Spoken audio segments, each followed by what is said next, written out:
te mai rātu ai te mai mai tino. Ai, kaha maha te taka. Ai, tino uaua ki te heke aku. Engari, nai nei, kua mute te wākia maua ki te wahanga o Whakaata Māori! Ka kite! Peace out, mate! Yeah! Get out! Get out!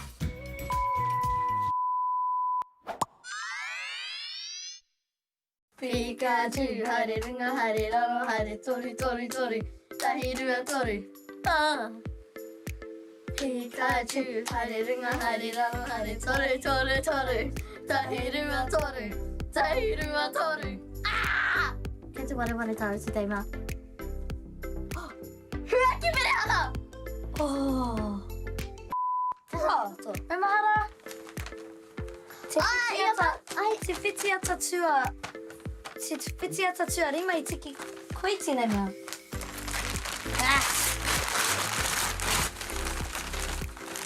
Oh, ngā potai. Pop a manu. Papa manu. Papa manu. I taka peke koe roto I te wai. Pai nei mō mai papa. E rite ki a papa manu. He papa taku manu. Papa manu. Kia ora ruka, mai a cultured, e te iwi, tēnā koutou mō te mataki tēnei. Ara, I te iwi, kau e ware. Papa manu. Pene he papa tō manu. Engari ko te ingoa tūturu ko papa manu. Ka kite koe I te papa manu. Papa manu whānau.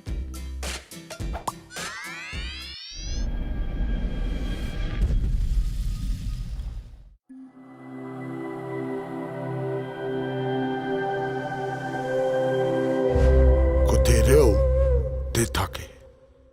Tukuna te reo, kia rere kia ita. Tukuna te reo, kia rere hiha.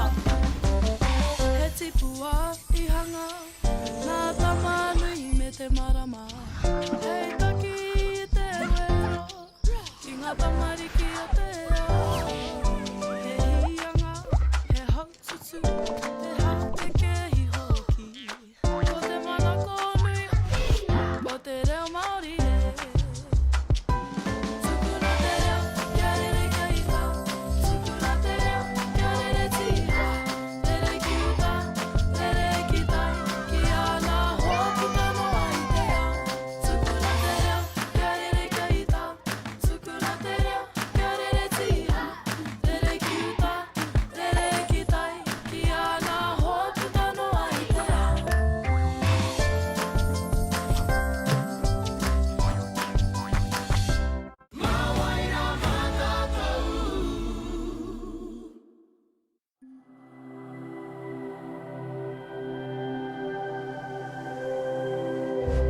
Ko te reo, te take.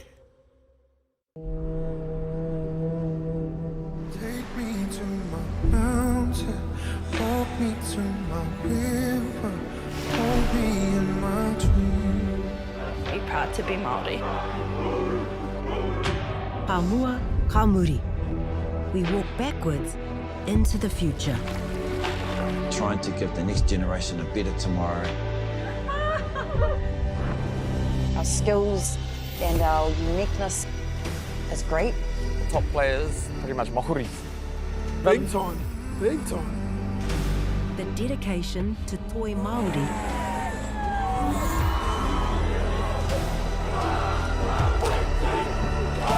It's looking like a real demonstration of kotahitanga.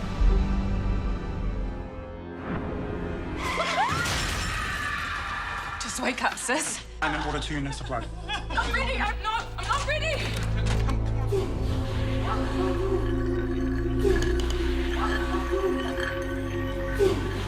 Kei te wā, ka kite ai au, te pono. A tahu ake nei, tēnei whenua. Ko tōku kāinga. Walk me to my river. He raru. This is not new to us. Te kohi rauemi mai te taiao. Te whai I ngā tikanga Māori I roto I tō iara. They meet us up north if you want to come. Toto wha. the indigenizing ourselves was always the goal. Reo Māori, toi Māori, he tatau ki te ātāhuatanga o te ao Māori. He taonga tuku iho in every breeze and wave.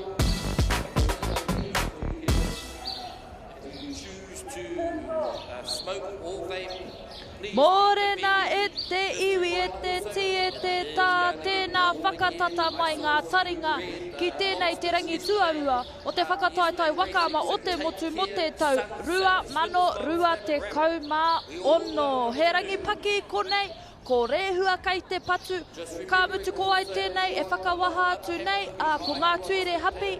Just here to cheer our babies on, te whakanui a rātou, e rā āhuatanga katoa. Morena Aotearoa, ai ko te reo o Neihana Meki tēnei mihi atu nei ki au koutou katoa. If you've joined us for this morning, you are locked and loaded to this live broadcast thanks to Whakaata Māori for the 2026 Sprints Nationals right here at Lake Karapiro. What a splendid day and conditions we are expecting for today's race schedule. Locked and loaded is the key for the day, e te whānau. Stay tuned. Don't go too far. Very, very shortly, we're going to head over to the water for the first race of the morning. E te iwi, Morena.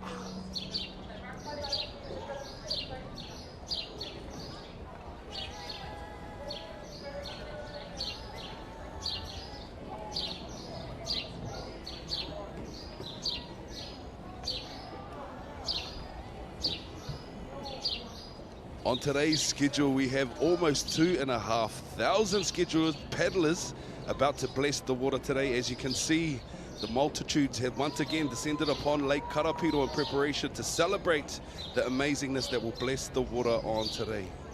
This is one of the biggest race days within our schedule, e te whānau, with a whopping 4,700 paddlers registered for the kaupapa. Today we're going to be seeing the interjection of the intermediate racing in the schedule for the W12 500 heats. E te whānau, it's going to be an amazing day. How are you feeling this morning? Kei te hikaka, I'm excited to see how amazing our tamariki are about to do. Te kite I te piki anō te taumata. Me te mea hoki, e mari no ana te wai. We're going to have some quick times out on the lake today. How amazing was yesterday, man? It was so awesome to be able to sit here and watch all of our babies come across the line. We did our very best to make sure that everybody felt the wairua, felt the love, and that's exactly what I thought we brought to the space yesterday. How do you think yesterday's schedule went? Oh, he rawe. Ka tino ki te piwari. Sometimes you lose focus because they're so cute, but I ki te hoki te kaha and te whakapito moe anō hoki. Karawe a tātou tamariki. Tika rawa. Mihi kauana ki ngā kaiako o aua kura, o aua karapu me ki. To the parents, getting up early, those late trainings, those early mornings, so that our babies can stand at these kind of kaupapa and represent amazingly. And that's exactly what they did yesterday. It was a day full of cuteness, pizzazz, strength, passion, determination, and all those incredible things that you do see throughout the course of an Wakaama event, e te whānau. Stay tuned, e te whānau. We've got a jam-packed day full of exciting stuff, but here's your first race for the day. Cool. We have the intermediate men W12 500 Heat 1. In this race, we have in lane 1, Miti from Te Puao, Miti and Te Puao. Lane 2 is Kamakani. Lane 3, Wera Wera. Lane 4, Tai Ururoa. Lane 5, Obi Warriors Blue and Green. Lane 6, Iaroa Rahui Pōkeka Rangiriri. And lane 7, Kokiri Ma. And lane 8, Hoi 2, Te Tiriti.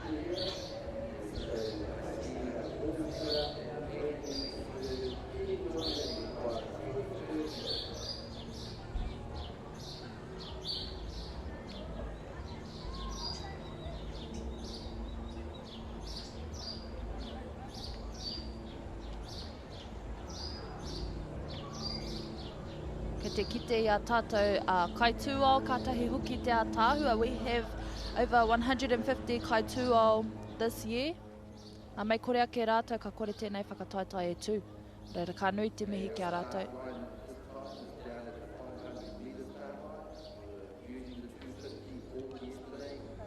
This year also is the biggest event that Lake Karapiro has hosted over the 36 years of the competition.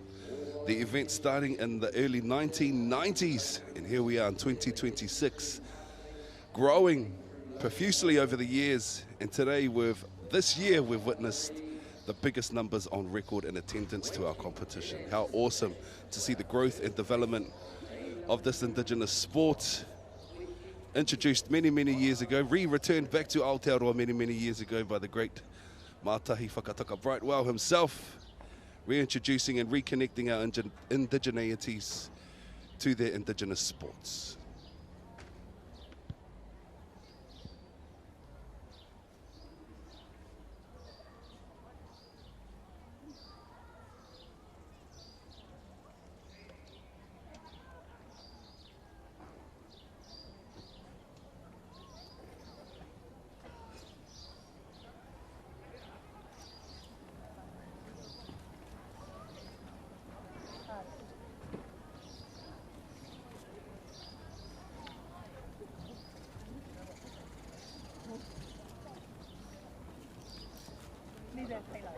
For those of us who may not have been here yesterday, this is the largest sprint nationals ever to be held in Aotearoa, New Zealand, here at Lake Karapiro.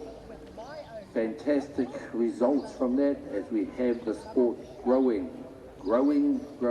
and growing.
So do you do a list of numbers?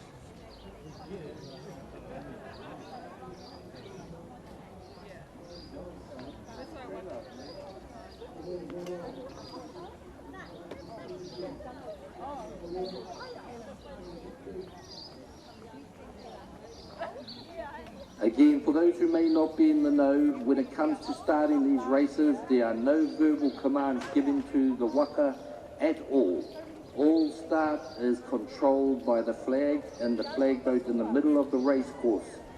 And they raise, first of all, a white flag to show that they need to come up to what's called a pre-start line. Okay, once most of the crews are up there and close and together, a red flag is waved, which means come up to the official start line and hold where they want to start. No one's telling them where to start. They make that choice. It's the responsibility of each waka. If anyone crosses the start line before the green flag is raised, a black flag is raised, so people have the opportunity to back or reverse. And so we don't tell them who's over the start line, they have to decide for themselves. We have a white flag there, so we're going through the process now. That means come up to the false start line. And got a official flag happening on the boats there, Eti Whānau. First flag of the day. Beautiful conditions, no wind. About to get this race underway on the water. They should have full control of their waka. Red flag up to the official start line. We're hoping for a green flag so we get a clean start. But if anyone crosses that line before green flag's raised, it's an indication to our paddlers to now approach Oh, beautiful rolling start there. Thanks to the flags. They're going to be hot and heavy today. As we know, we've got a full jam-packed schedule on course today. So our flags are going to try and get these races on the water as fast as possible. Beautiful start across the water, but the first to come out the gate was lane number 5. Lane number 5 is sitting Ocean Blue Sports with OB Warriors Blue and Green. Pumping down the water on screen now, as you can see, OB Warriors Blue and Green doing the thing. Te kite, te kaha o te hoi, te waihoi o te hoi, arako. Te iaroa tera rāhui pōkeka me rangiriri atu te aratua ono. And 5 te pukotika te iaroa and ahui pōkeka rangiriri. In lane number 7, Adventure Wairoa Kōkiri Mā. In 8, rounding off this round of paddlers out there and cruisers, Waitakere. It's the first of the 500-metre heats, Tui Te Whānau, so they're doing a 500-metre dash down the course. Coming up to the finish line now. Nice comfortable lead, leading the pack out the front there. Halfway, Motaku here. Tikama, too keen, too fast. Just smashed through that 250-metre line. Lane 5 still charging out the front though, leading the pack. OB Warriors Blue and Green. Hot on their tail on the outside though. Te puku o te ika, te ioroa rāhui pōkeka rangiriri. 1, 2, 3, 4, 5. Lane 5 is looking good out there. That's Ocean Blue Sports Club. On screen now, lane number 1 doing their best to keep their waka nice and high to push to the front. That's Miti and Te Puao. They are pushing out there out in 6 also Te Pukotika. They are looking hard. Nice stuff, number 6. Come down with only about 100. Stick it out, boys, looking incredible. Karawe ngā mahi ta mama, e utonu. Kia kaha. Konei ka kite I te hua o te whakapaukaha, ngā whakangungu o ngā marama, kāhia nei kua pahure. Mārake te kite ko wai katoa I tēnei, whiringa whānui tuatahi mo ngā tamataka wainga.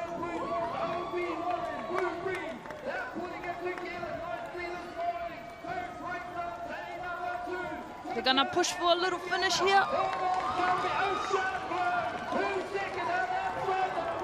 And the crowd goes wild. First race to come through for the day. Tai tuarua mai, noroto mai te aratua ono tērā, ko te puku o te ika. Katua toru pēr ko Tai Tokerau Polynesian Canoe Association.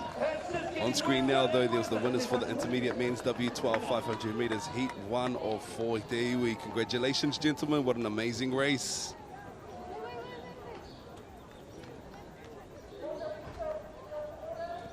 What a good way to start our morning. Anei te tukuruatanga o tērā timatanga o taua reihi. Aratua rima, whatatua tahi mai. Ka hawhai a rātou ko te aratua tahi tērā. Noroto mai te aratua tahi ko Miti Te Puao.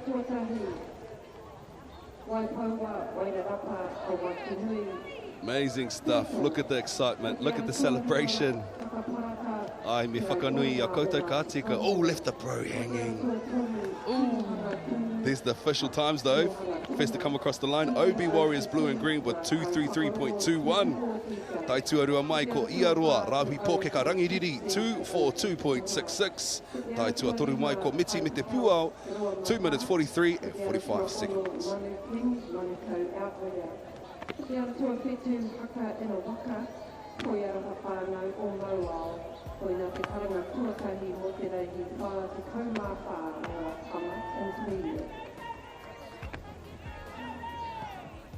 Nā ko te karanga tuatahi mo te raini whā te kaumā rima ngā wānui 360. Ko te ara tuatahi kaumua ngā uha kei ngā tau paddlers. Ko te ara tuarua koroki ōtaki waka hoi. Ko te ara tuatoru uawa hini maki oro, uawa surf lifesaving. Ko te ara tuawha waimarino karapiro waka ama. Ko te ara tuarima waiohuni wairarapa waka ama. Ko te aratua ono tūranga ahurei Māori kura waka ama. Ko te aratua pitu HK King Kurawaka. Ko te aratua waru pānia ki uta te rau oranga o ngā kahunu. Ko te aratua iwa manu Wai Black Manukau Outwigger. Put the other two of Nauru is this our lane, Kai Hoi o Ngāti Ringia. Put the other two of Nauru Makahi, Kai Wane Blue Ocean Blue Sport. Put the other two of Nauru Marua, Ngā Hina Whānui, Purple, Ngā Kai Hoi o Te Tuaha. Hoi nā te kaua tuatahi mo te rai ni whā te kaumā rima ngā wāhine J16.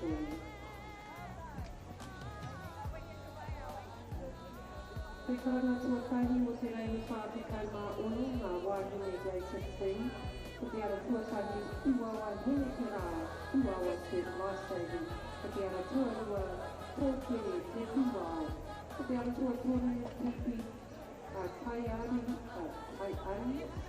Hora te wawawai, te ara tuatahi ngā wāhine ngā wāhine ngā awa, hora te waka awa. Ko te ara tuatahi ngā oe kia rangi culture sport club, ko te ara tuatahi ono rua kuta hana, koto ki waka hoi. Ko te ara tuatahi rutu wai uhi waka ama, ko te tuatahi kai Molly White, Asian Blue Sports. Te ara tua iwa, mai hāri ngā kai te koroho, te ara tua wāhine behaviours, quizzing, and all that stuff. Te ara tua rāhui ngā kai iwa o teina kai regas, te ara tua rāhui ngā iwa. Ko te reihi tuarua, tēnei o te rangi te reihi toru tika maiwa, ngā wāhine te kaumaono tau me raro iho te pakeke taki ono 500 mita, ko te whiringa whānui tua tahi tēnei. Roto mai te aratua tahi J16 kōtiro, aratua rua puhi aroha, aratua toru #JustSaying, aratua whā PCKC Ipukaria, aratua rima ko Waimahia, aratua ono pūmanawa, aratua whitu manu wai white, aratua waru kia hiwara, aratua iwa, ono whitu, ono whitu e hika, pauri atu. Aratua ngāhuru waiheke mangopare, ngāhuru mātahi pāia blue, ngāhuru mārua, puhi kaiariki.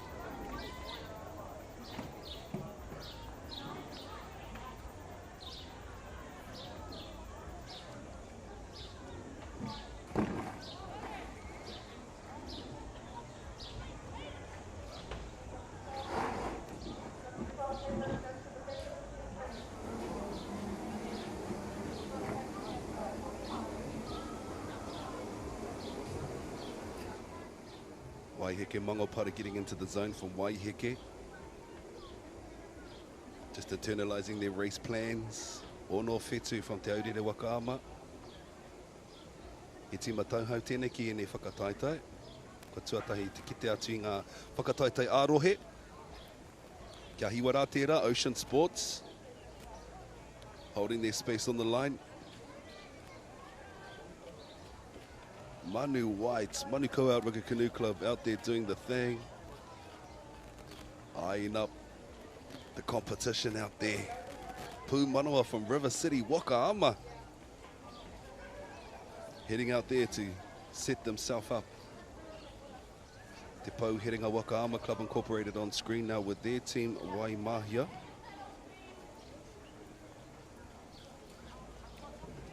PCKC Ipukaria on screen now from Porirua Canoe Kayak Club Incorporated. Te whānau heading out to start their race. Aratua tori tērā, #JustSaying, ngā hoi horo. Outrigger Canoe Club and their J16 girls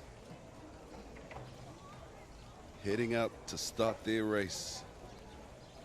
Puhi aroha tērā o te krapu o Rahui Pōkeka Waka Sports. J16 kōtiro o Heima Tau Paddlers.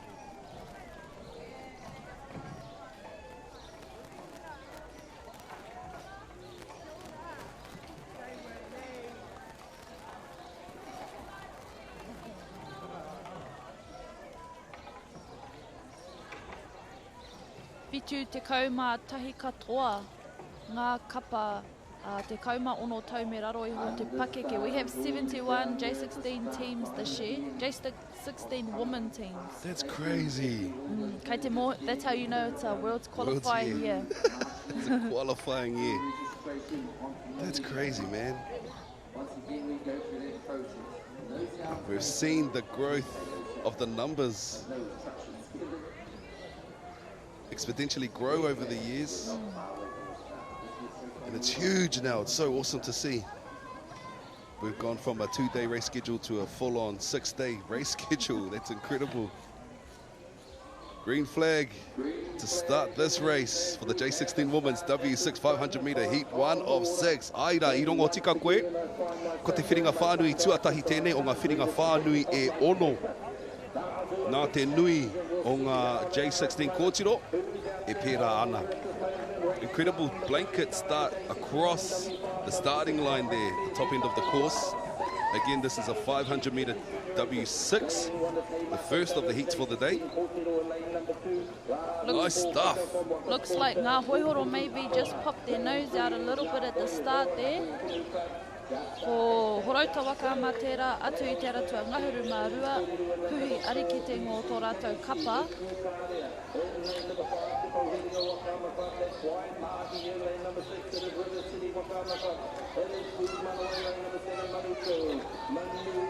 They're all on screen now. Horauta waka hoi, puhi kai ariki. It looks like there's a definite battle between lanes 11 and lane number 3. Lane number 4, maybe? No, 3. Right. Ngā hoihoro me horauta waka ma tērā. Waka hoi.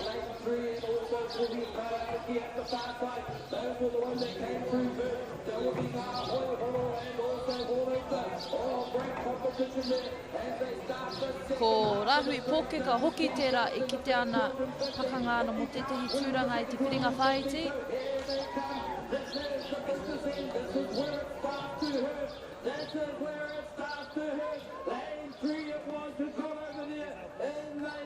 Ko PC Casey hoki pia tērā I te ara tuawha E pakanga ana. Tika ana, e pakanga tonu ana. Aha koa he whiringa whānui. Kaua whakamoia I a rato. Don't sleep on these wahine. Even though it's just a heat. We don't just go through the paces in heats. This is where you want to establish your space to potentially secure one of the better lanes in the later qualifying rounds in the afternoon. And that's exactly what we're going to see now. We're going to see a bit of a kick and a push in that last 30 metres of the course. Here they go, getting up now.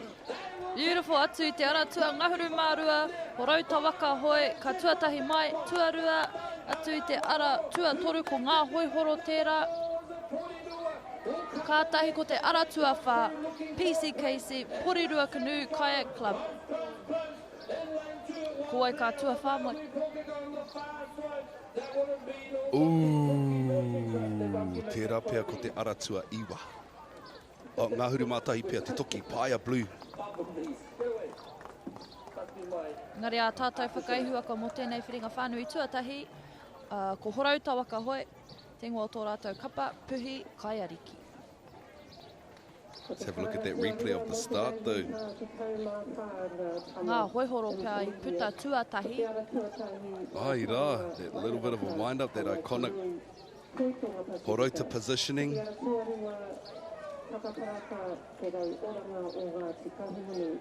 There was an awesome battle between ngā hoihoro and horauta. Here's your official times for race 39 for the J16 Women's W6 500 metre heats. Tuatahi mai ko pihi kai ariki. 2 minutes 22.17. Tuarua mai, hashtag just saying. 224.48. Tuatori mai, PC Casey Ipukaria 230.44.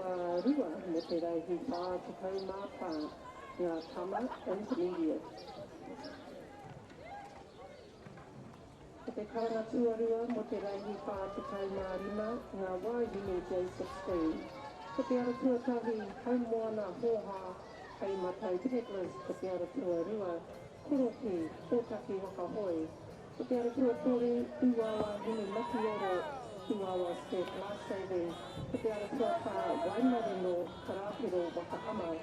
Ko te ara tuarima, waiohine, wairarapa waka ama. Ko te ara tua ono, Kiranga ahirei, mārei kura waka ama. Ko te ara tua Hitu HK King rua mata. Ko te ara tua waru tānea tihuta, te rau oranga o Ngāti Kahine. Ko te aratua iwa mani wai black, manukau Africa. Ko te aratua ngāhuri o Fisher Lane, ngāhuri kaihoi o Ngāti Rihia. Ko te aratua ngāhuri mātahi Kailani Blues, Ocean Blue Sports. Ko te aratua ngāhuri Mārua, ngā hina pauri, purple, ngā kaihoi o te tuaha. Tēnā te karanga tuaria, mo te reihi pā te kaumārima, ngā wāhine J16.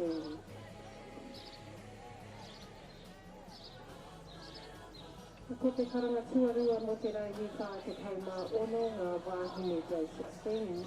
Ko te ara tuatahi uawa hene te rā, uawa Surf Life Saving.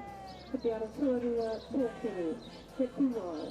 Ko te ara tuatoru, tripi tai ari, Kōrau tā waka hoi, ko te ara tua whā ngā wāhine ātāhua o te awa, Devasaри Whakaama. Ko te ara tua rima o ne kia Rangiriri Culture Sports Club, ko te ara tua ono roa putahanga o taki waka hoi. Ko te ara tua whitu hine tū YMP, ko te ara tua waru Kailani White Ocean Blue Sports. Ko te ara tua iwa mahitahi ngā tai whakarongo, ko te ara tua ngāhuri KH Queens, Ruamata. Ko te ara tua ngāhuri mātahi hene moana heimatau Peddlers, ko te ara tua ngāhuri Mārua, Maniwai Red, Manukau Outridder. Koina te karanga tuaria mo te reihi pā te kaumā ono. Ngā wāhine J16.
Ko te reihi whā te kau tēnei ngā wāhine te kauma ono tau me raro iho te pakeke taki ono 500 mita. This is heat 2 of 6. And out in lane 1 we have Tāmaki Manawaroa. Lane 2 is Pualuku Hine. Lane 3 Taipari. Lane 4 Tunu Ai Te Ika. Lane 5 Manawaroa. Lane 6 Rerehua. Lane 7 Orowhetu. Lane 8 Mahina. Lane 9 Paia White. Lane 10 Puhi Kaiti. Lane 11 Puhi Atawhai. Lane 12 Waikohu Natives.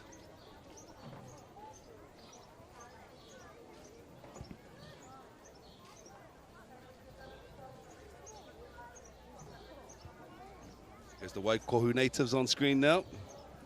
Sitting pretty over there in lane number 12. Puhi Atawhai from Rahui Pōkeka Waka Sports sitting over there in lane 11.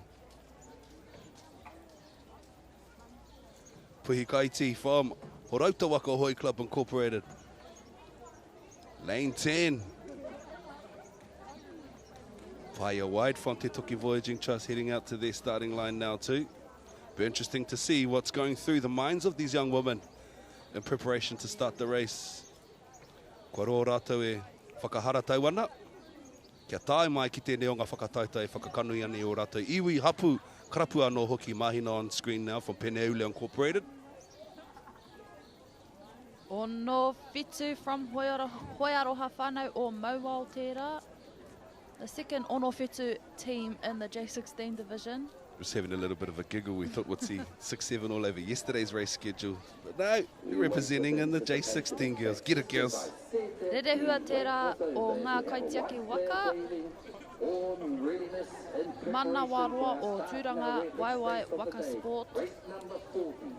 Tūnui a te ika, tērā atu i te aratua whā. Taipari. Pualuku hine tērā. Tāmaki Manawaroa o Tāmaki Outrigger Canoe Club. Ko tū te haki mai tēnei wā. Got a white flag happening. Down here in front of the tower, as they were trying to get all their instructions and get their waves precision. It is an important role. There we go. Ko rewa te haki whero i tēnei wā. Move forward. Move forward to where You see our paddlers now approach the official start line. Of course, some people hang back. Don't want to get left behind at the start line. Let's wait and see as we wait for that green flag. Here we go. Ko te haki kākāri ki tērā kua rewa i tēnei te whiringa whānui mō ngā wahine te kaimauno tau me raro iho te pakeke. This is 500 metres e te whānau. Even though we've got a full race schedule today, all of these races are going to be super quick. The majority of them are going to be sprints. So they're going to happen super quick. But I love sprints because you see the dynamic and the setup of each individual paddler. You can see the styles of the coaches coming out of these young paddlers as well. You can definitely see who's influenced them and mentored them in their waka in preparation to represent at the sprint nats here at Karapiro. Great conditions today. We are expecting a little bit of wind later on the afternoon in the race schedule. But hey, that's what it's about at Whakaama. We paddle a rain, hail, storm so that we can come and represent in any conditions. And that's exactly what these girls are doing as they surpass that 250 mark halfway through the course already. The girls from the Peneula dynasty currently charging and leading the pack at the front. Oroto mai te aratua, waru tērā.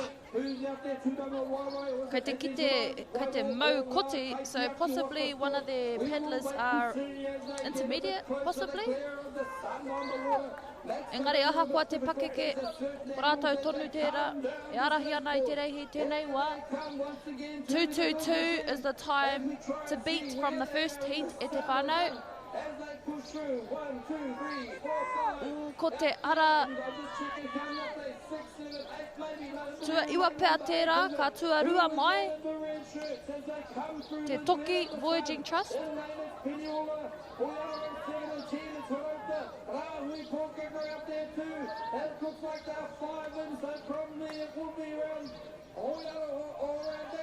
Look like they're picking it up a little bit. I te aratua iwa, aratua waru motuku he, Peneula. Watch the wind up, watch that last little kick and push through the finish line. And true Peneula style, mihina kia koutou katoa.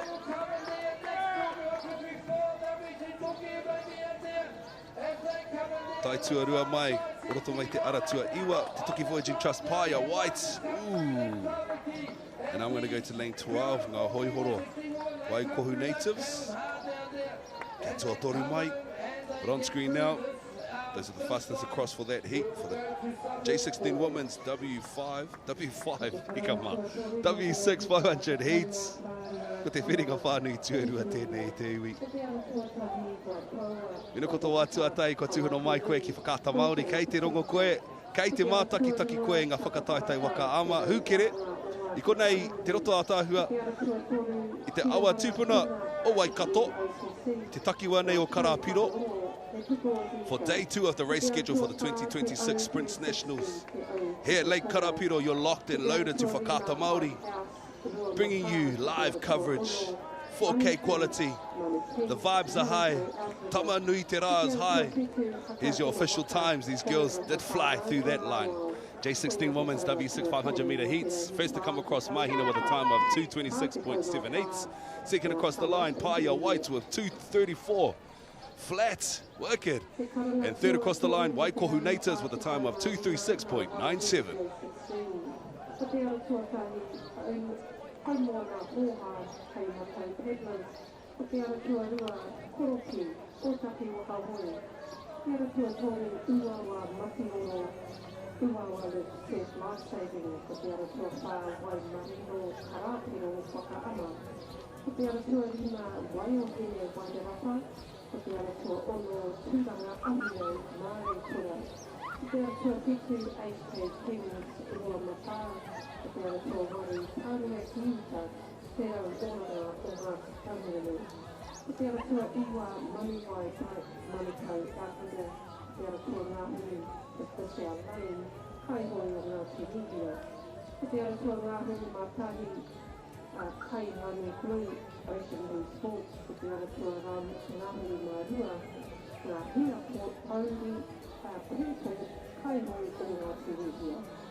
I know we've reported this from yesterday onwards, but this is the largest Whakaata Sprint Nationals ever to be held in the history of the sport. And as I look along the spectator bank, I can see that this is... Ko te reihi whātekau mā tahi tēnei ngā tāne ngā tama, takawai ngā taki ngahuru mārua 500 mita, ko te whiringa whānui tuarua o ngā whiringa whānui e whā. E haere atu ana ki te aratua tahi ko te Aurere Titans, aratua rua ko Pāruheruhe, aratua toru ko te Māori o Tangaroa, Mania Poto me te Puaha, aratua whā ko Poipoi a Ama, aratua rima ko Obi Warriors White, aratua ono ko Green Machine, tua whetu ko Toa Warriors Tamaki Cook Islands, aratua waru ko Mare Kuratoa. Taku mōhio ko te aratuarua Pāhurehure. Fififi. Fififi, Pāhurehure. Ai. Jeez.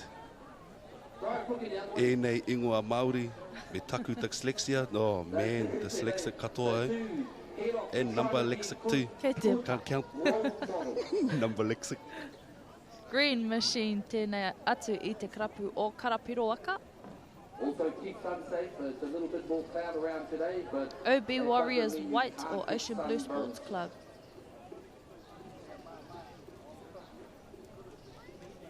Popoi Ama, Adventure Wairua tērā.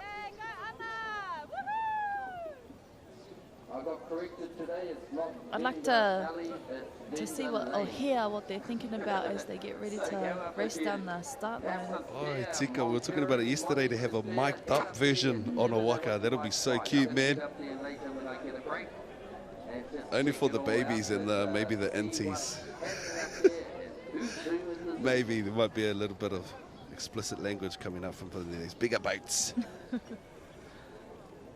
Tony, the Titans on screen now. Lovely to see some Tai Tamariki teams, some J16 teams and Intis teams representing for Te Aurere, Kua roa te wā.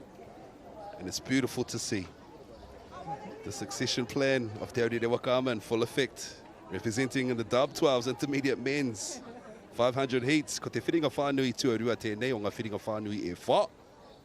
Kua rewa te haki mai tēnei wā.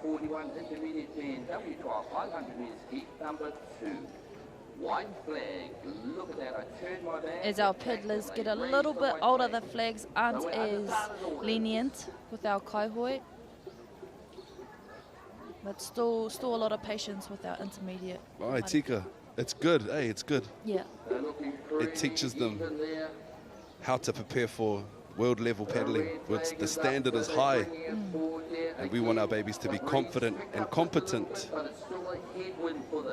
in all aspects of not just the racing, but the preparations and the post breakdown stuff too. Here we go, got a green flag on the water to start this next race for the intermediate men's W12 500 meters, heat 2 of 4.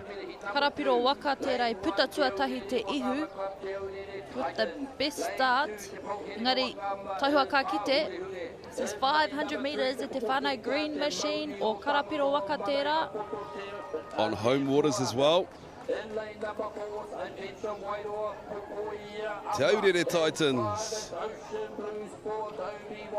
Straight out of Lake Okareka. Woohoo! Bit of excitement happening on the course there. Bumper Waka. Bumper Waka. It's just another part of racing. Tika rawa. You haven't really paddled unless you've crashed into your mate at a race. Practice crashing into your mates at training. Aye. Ooh. Our boy almost lost his paddle. Ooh. Quick thinking. That's why we have a spare paddle in our Waka. As they come through there, lane 6 is in there, and also inside good. Or it will be lane 4 up there, thereabouts. Just about to pass through to that 250 mark now. Lane number 6, Karapiro, the local favourites, green machine, charging up the front. Little bit of a hit. Aratua waru, mo te tūranga tuarua, ko Mārei kura toa i tēnei wā. In second, third, fourth places. Let us no doubt who's got the lead at this moment. It is Karapiro, I think it was out there. We'll wait and see as they keep coming through there. They get close to this end. Me te mōhio, a lot of our steerers are still new to the seat. If I whea ko tonu ana rātou. Inside, they've got back a little bit out there in 6 though. It is Karapiro who are up there. Out there in 7, it's Auckland and in 8, it's Mārei Kura. Kei te kite kōai, kei mua te hui tēnei wā. Karapiro Wakaama, green machine, te ngā tō rātou kapa. Typical Dicker in 3, Adventure Wairua there. Here they come now with just over 50 metres to go. They're picking it up now. Ka kite, a piki, te manawataki i tēnei wā, coming in for a big finish to get them a good lane in the semi-final. Who's got the front? Who's got second and third? Here they come again. Here there's Ocean Sports on the Karapiro. You can't get more local than that. Put your hands Pumping through the finish line to complete the intermediate mace W12 500. Locals from Karapiro Wakaama Club, green machine, ko wai katai tuarua mai, oroto mai te ara tua, waru. Tua waru ko Mārei Kura Wakaama Club, Mārei Kura toa. Ko wai tai tua toru mai. Taku mōhio ko te aratua whetu toa Warriors Tāmaki me Cook Islands. Anei o tātou tua whakaihuaka i tēnei wā. Ko Karapiro Wakaama, Green Machine. E rata tātou ki te tukuruatanga o tērā timatanga. Mai te timatanga I puta. Tuatahi mai ko te ara tua ono. Karapiro. Piri tatatu ki a rātou, ko mā reikura. Kei roto I te ara tua waru tērā.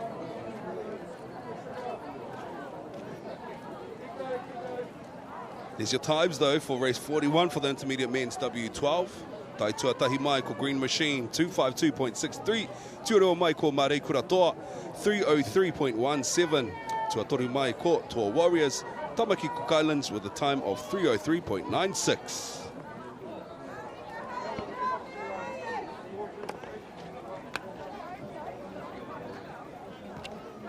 Ko te reihi whātikau mārua tēnei ngā wāhine te kauma ono tau me raro iho te pakeke taki ono 500 mita. Ko te whiringa whānui tuatoru o ngā whiringa whānui e ono. E hika mā kua ki ngā ara reihi I tēnei ata. Lane 1 is Puhi Kaimoana. Lane 2 Te Ahi Kāroa. Lane 3 HMP Mako. Lane 4 Sandy Cheeks. Lane 5 Taitumu. Lane 6 Tuhua. Lane 7 Hinekura. Lane 8 Manusina. Lane 9 Te Aremanea. Lane 10 Wahine Toa. Lane 11 Tukaha. And Lane 12 Poitiare.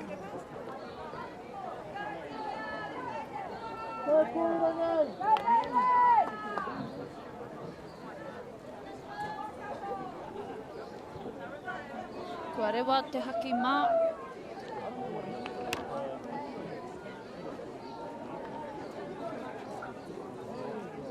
Ko te whiringa whānui tua toru tēnei o ngā whiringa whānui e ono. Whitu te kaumā tahi katoa ngā kapa I tēnei mo ngā wāhine te kaumaono tau me raro iho te pakeke.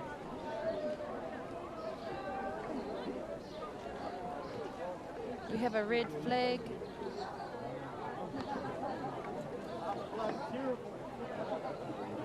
Red flag flying in the breeze as we await the start of this next race on the water.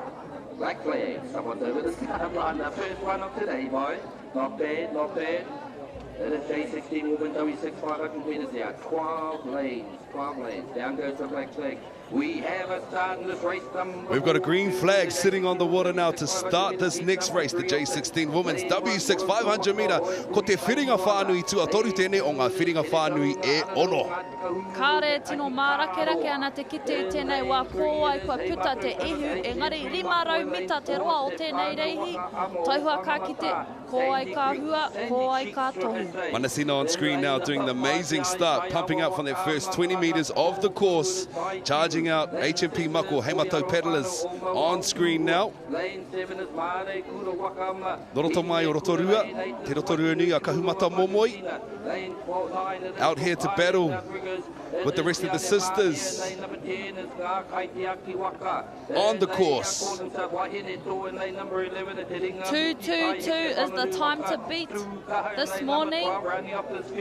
Kia riro I a rātou, te ara tino pai, mo te whiringa whaiti.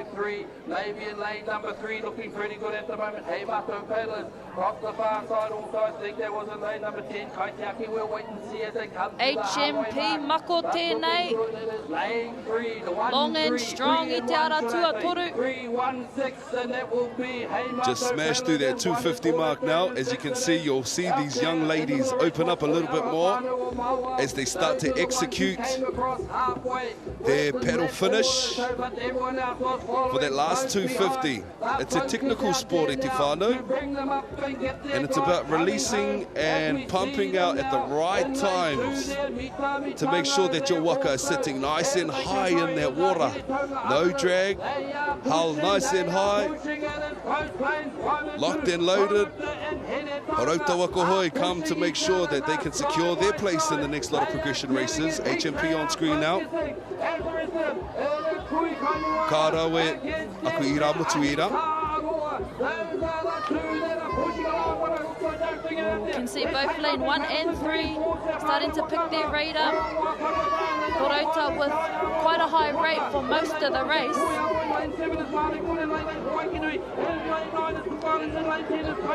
Kei te aratua toru, kei te piki haere, te manawa taki, ana kei te kite I te hua. Tua tahi mai atu I te aratua toru, HMP Mako. Second come across the line. Roto mai te aratua tahi ko puhi kai moana.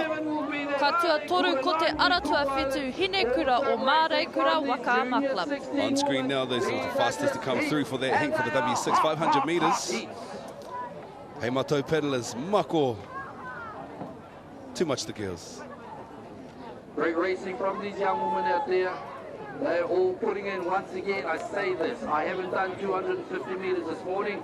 I think about 20 metres to breakfast. That's what I did this morning, so we'll see how the rest of these crews paddle at the rest of this day. Day number 2 of this, the Whakaata Māori Nationals 2026. Ka tino kite kei te whakamahi a te hoe roa HMP Mako. They're really using their long to catch their breath. And then once they got to the last bit of their race, they picked the rate up and I tino kite I te putanga o te ihu I taua wā. Coordinators, please. To reception, should I say, administration. It's your time for race 42 for the J16 Women's W6 500 metres. First to come across the line, HMP Mako with a time of 2:27.29. Second across the line, Puhi Kaimoana with a time of 2:28.93. And third position to come across the line with Hinekura with a time of 2:34 flat.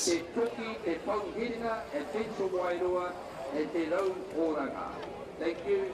Much appreciated. Ko te rei hi whātekau mātoru ngā wāhine te kaumauno tau meraro iho te pakeke taki ono 500 mita. Ko te whiringa whānui, tua whā o ngā whiringa whānui e ono. And out in lane 1 we have HMP Moana. Lane 2 is Ngā Whetu o Mitumitanga. Lane 3 is Pania Kitai. Lane 4 is Te Araroa. Lane 5 is Ngā Hina Pauri Pink. Lane 6 is Whakamaru. Lane 7 is Ngā Kohine o Waitaha. Lane 8 is Te Aremanea Teina. Lane 9 is Hine Te Uru. Lane 10 is Waka Waka. Lane 11 is Hihiko. And lane 12 is Pualele Outrigger Canoe Samoa. White flag is raised. We go through that process, as I've explained earlier. Ko te haki mā tēnā kuarewa. Out there. Tēnei te whiringa whānui tua whā. With the crew. Each crew has a responsibility to be behind the start line when the green flag is raised. They're drifting up now, red flag there. Te haki whiro tērā kuarewa, we can see lane 1 sitting beautifully on the start line. HMP Moana te ngō tō rātou kapa. Black flag, black flag. Now they got it all. Lane 1 and possibly some of the lanes, the far lanes, still over the start line. Ko te haki ka kāriki tērā kuarewa I tēnei te whiringa whānui tua whā mō ngā wāhine te kaumauno tau me raro iho te pakeke. Kare anō kia tino kite, ko wai kua puta te hui tēnei wā.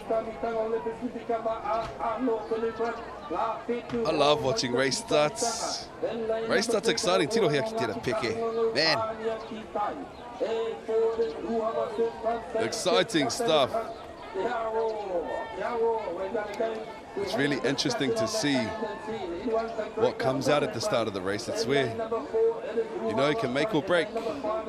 If you get a good start at the top end of the course, it kind of sets you up.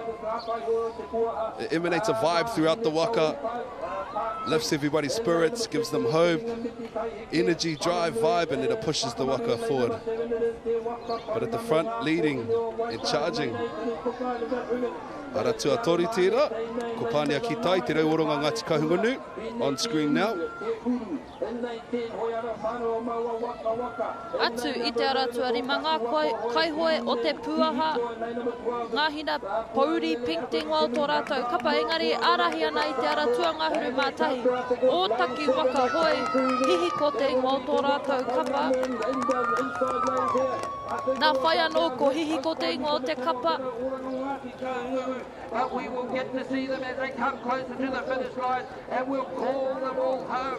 Oh, it's looking grey in the distance, but it's looking fantastic over the finish line as we come down the business end. Look at them. It is our full race course. 12 Waka out there. Look on the Me te mōhio hoki, some of our couple will only be racing at 90%, saving that extra 10% for the final. So let's see how they bring that home. They're looking fine at the moment. Lane 3 is pushing up. But we also have to be mindful that these girls train almost 10 sets of a 500-metre dash, just so that they've got heaps left in the tank.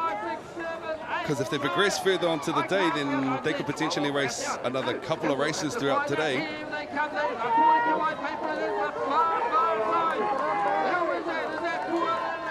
Fualele out there, a whanaunga from Te Mautere o Hamoa. Fualele out with Samoa. Coming across the line. Tua Toru, Ara Tua Toru. Te rauoranga Pānia ki tai, Ara Tua Tai. Hei mātou pedalers HMP Moana. In race number 43, the J60 will be Hihiko.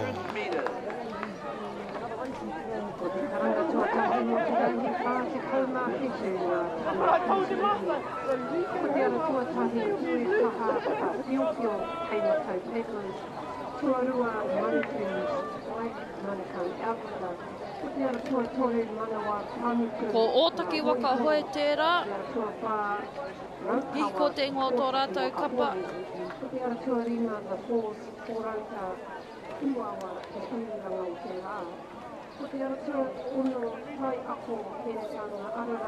Can see some of the big guns starting to come out.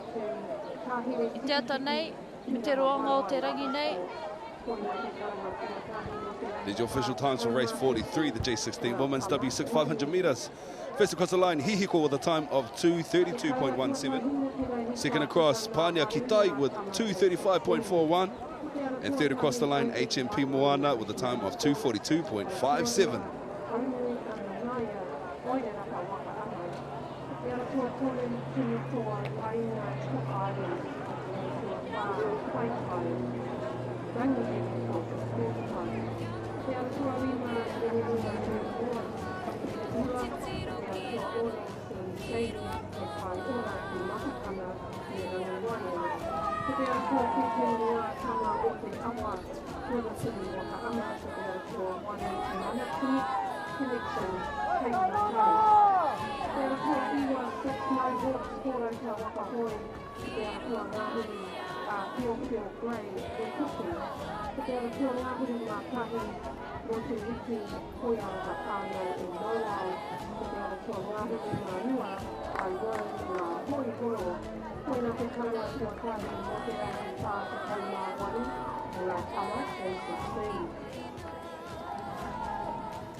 Nā te karanga tua tahi mo te raihi pā te kaumā iwa, ngā tama J16.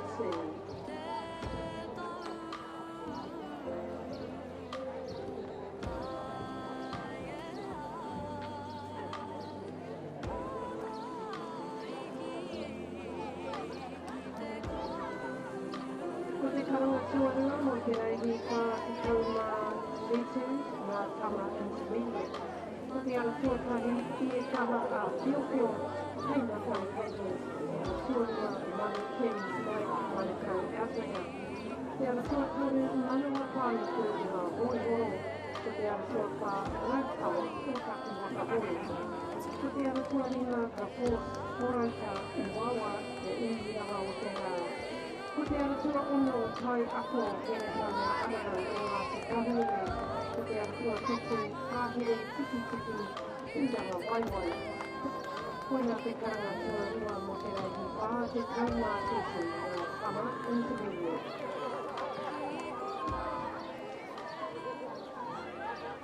Me lo te karanga tua rua mo te reihi pā te kaumā wari ngā tama J16. Ko te ara tuatahi Angry Lightning Ocean Blue Sports, te ara tuarua Ainui Ana Naya, Wairarapa Wakaama. Ko te ara tuatoru tunu tua tainga Cook Islands, te ara tuapā Ko te reihi whātikau mawha ngā tama takawai ngā taki ngahuru mārua 500 mita. Ko te whiringa whānui tuatoru o ngā whiringa whānui e whā. Aratua tahi ko Waipaua, Wairarapa, Hawaii Nui. Aratua rua ko Taka Parata. Aratua toru ko Tirohanga Tuna, TMOCC, ngā tai whakarongo. Aratua whā ko Te Au 360. Aratua rima ko Hype House. Aratua ono ko Manu Kings. Aratua whetu ko Haka ina Waka.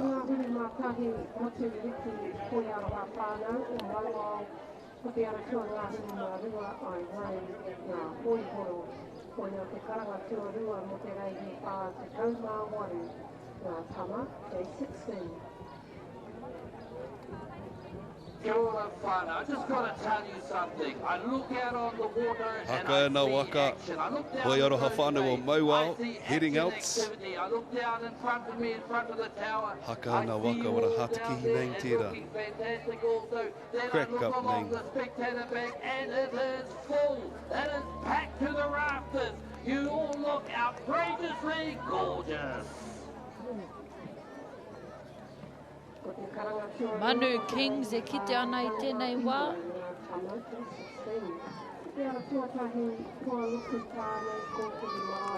Manu Kings is Zarai, Te Aki Taumoana, Siosifa, Pai Heretia, Max, LJ, John, Harrison, Elijah Chiliwa, and Aris.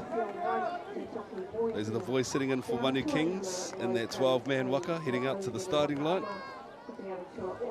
Hype House o Ruamata, Wakaama. Hype House, Ruamata. We got Tristan O'Brien, Teina Matawa, Tairongo. We have Oseas, Mihaere, Mai Taiao, Kauika, Kaipara, Kaiaio, Ihaya, Hikawera, and Alec. The Hype House Boys. Tirohanga, Te Au 360. Te au ki te tonga, whatuira rōpata te whai ao te aurere tākoha tainui rōpata rākai māhea Caden, Himiona, Evander and Arlo. These are the 12 paddlers sitting in for te aurere. Not te aurere, te au 360. He kawa. Te whuku o teika. This TMOCC e ngātai whakarongo with Roman, Richard, Ranginui, Nathaniel, Luxton, Katoa, Jacob, Flynn, Elliot, Dylan, Charlie and Archie. There's 12 boys out there in Tirohanga Tuna TMOCC. Taka Parata. Te rauoranga katikatunu ki Ngāti Kahungunu, Wi Te Tau, Waka, Tūtawa ke RJ Rangi Kāwhaki, Quaretz, Maktar, Mohi, Kiriana, Kriara, far out these flash English names, Carlin, Gista and Haroa. Those are the boys out there. Waipaua on screen now, as you can see. Waipaua from Hoitonga Pacifica. We've got Zarek. We've got Zakaya, Te Ao Rōtana, Taiwera, Taiwai, Tāwai, Kere, Motakuhe. Press, Nehemiah. We have Lehi, Kairi Cobb. We have Kaimani, Jacob, Charlie, and Kara Tuna. Kara, Cooper, Turner. You say that fast 5 times. Those are the boys at Waipaua. All 7 lanes are in position now. They received a white flag on the boats in preparation. Now we'll draw them into that official start line. 7 crews in this particular race. Ka tū te haki whero I tēnei wā. Some of these crews are already close to that official start line. The rest of them are drifting up Tiri tata atu ki te rārangi matua. Get a clean start on this one. We expect to see a green flag next, and so let's wait and see. Eki Kakariki, and they're off, kicking down the gates and bolted down the track. Incredible stuff. Again, this is the intermediate men's W12 500 metre. Ko te whiringa whānui tuatori tēnei o ngā whiringa whānui e whā. Manu King's on screen. Te puku o te ika tirohanga tuna, tērā I tēnei wā, e hūkere ana.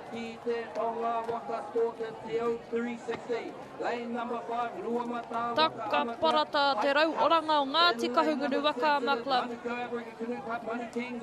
Katoa rātou, e hia tūranga ana, te whiringa whāisi, ina rā te whiringa toa. Who's got the lead? Lane number 6 is looking pretty hot up there. Manuko have put in the big ones. They haven't got to 250 yet. In lane 6, Manu Kings with a beautiful lead at the front there. Who's going to chase them down? It's going to be hard to get them down. They're paddling over there really well. The boy with the Spider-Man portai on. Spider senses must be tingling. He's off. Rua reiri me te kaumita. Chop down. Pakanga ana I te aratua toru me te aratua rua.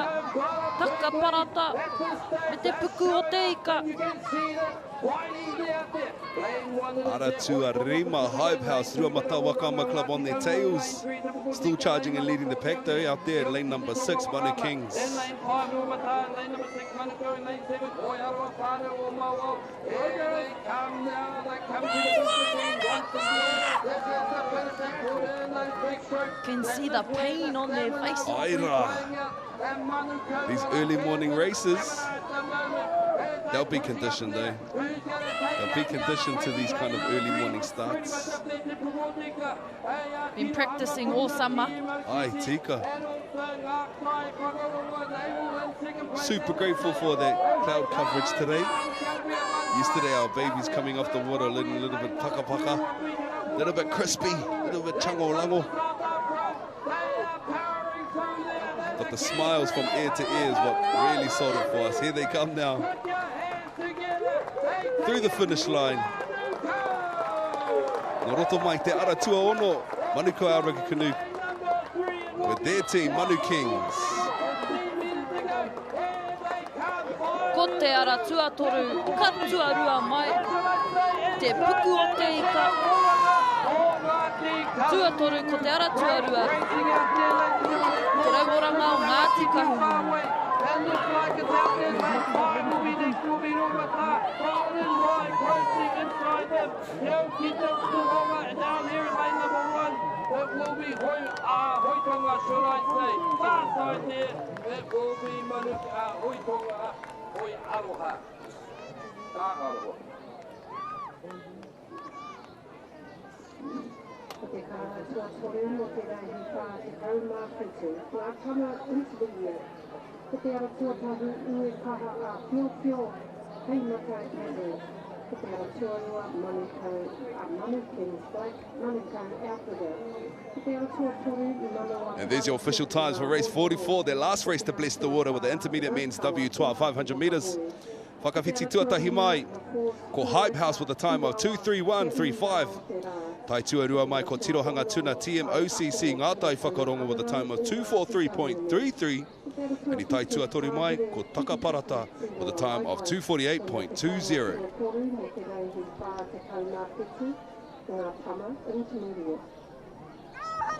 Te karawa tuatori no te raihi pā te kaumāwaru ngā tama J16.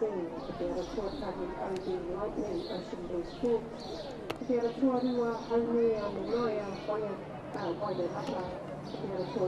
Ko te reihi whātekau Māori mā ngā wāhine i raro i hoi te tau, te kaumaono, take ono, rimarau mita, ko te whiringa whānui, tuarima o ngā whiringa whānui e ono. Sitting out in lane one is Homewana Hoha, lane 2 Koroki, lane 3 Uawa Hine Matioro, lane 4 Waimarino, lane 5 Wai Ohine, lane 6 Tūranga Ahurei, lane 7 HK Kings, lane 8 Pānia Kiuta, lane 9 Manuai Black, and lane 10 Kaihui o Rehia Trust, Kailani Blue, 12 is Ngahina Pauri Purple with Ngā Kaihui Te Puaha Incorporated, popping out to the finish start line, I should say.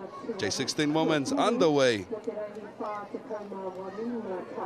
As we said earlier, they're a lot quicker with the flags as our kaihui get older. Anā kua timata ke te reihi whātika mari ma ngā wāhine, te kaumaono tau, mera roi ho te pakeke. Manu Wai Black o Manukau Outrigger Canoe Club tērā, ki te anei tēnei wā. Nice start too on the inside of them in lane number 8. Lane number 8, te rau oranga ki ngā tikahunganu, Pānia Kiuta, HK Kings on screen now, Ruamata Whakaama Club.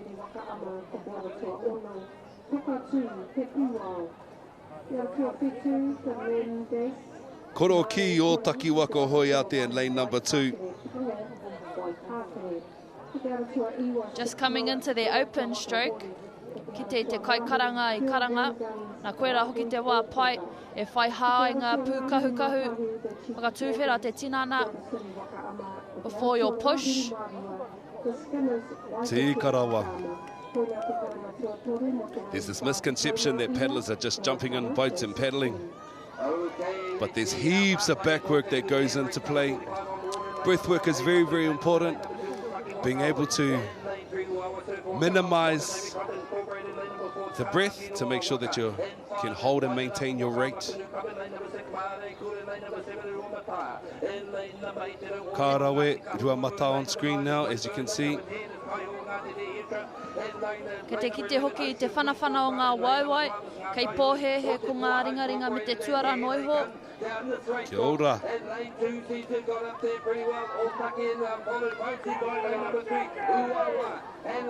Ko te ara tuarua me te ara tuatoru e paka ngāna, Ōtaki me Uawa.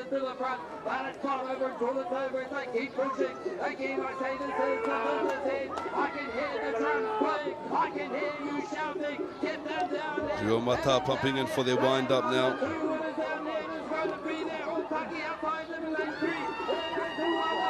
Oh,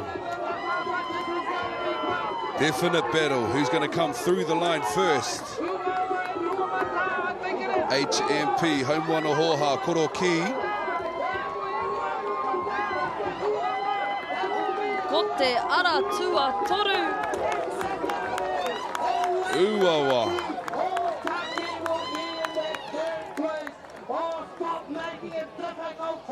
I think Uawa started their finish a little bit earlier. Ana I mau ki tērā momo hoi. Just enough to push them forward of the pack and secure that next lot of progression races. Me te hari kua hoki. Tika. Tikarawa. My goodness. Although it's just a heat, because there's 71 teams, you want to get a good race in to get a good lane and a spot in the semi-final.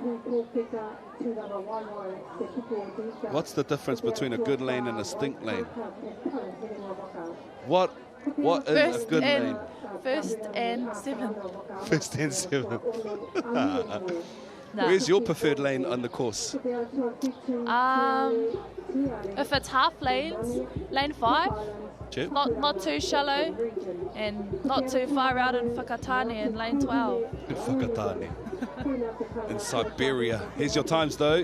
Ua will come across first with the time of 233.13, 234 for H Kings, and Koroki come in with 234.71.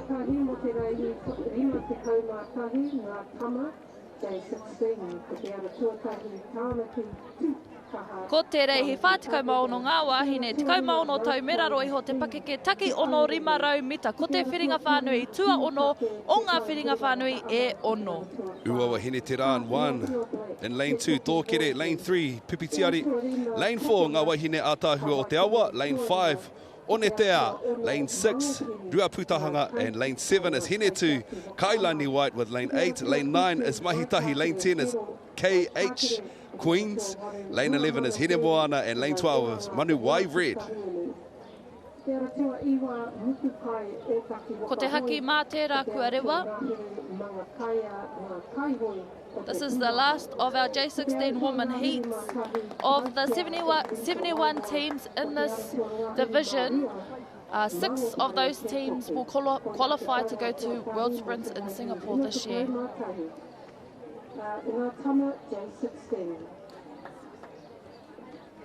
Ko te karanga tuatahi mo te rahi rima te kaumārua ngā tama J16. Ko te ara tuatahi Green Bullets. Te aki whero tērā kua rewa I tēnei te rei hi whātikau maono ngā wāhine te kauma ono tau mera roi ho te pakeke. Mai tuke YMP ko te ara tuawhā e taku ara Riverson Whakaama. Ko te ara tuarima tuni toa Cook Islands. We have another Uawa team. We just saw their tuakana or their Taina team race. Te aki pango tērā kua rewa. And we have a green flag. Mo te reihi whātikau maono ngā wāhine tikau maono tau meraro iho te pakeke. Taki ono 500 mita. Beautiful start. Out in lane 12, Manuko Wai Red. Whakatina nei tā rātou krapu, Manuko Outrigger Canoe Club. All these races are coming. Constant, fierce competitors at this competition. Forever representing Pipitaiari from Whakaata Waka Club Incorporated on screen now. No strangers to this setup.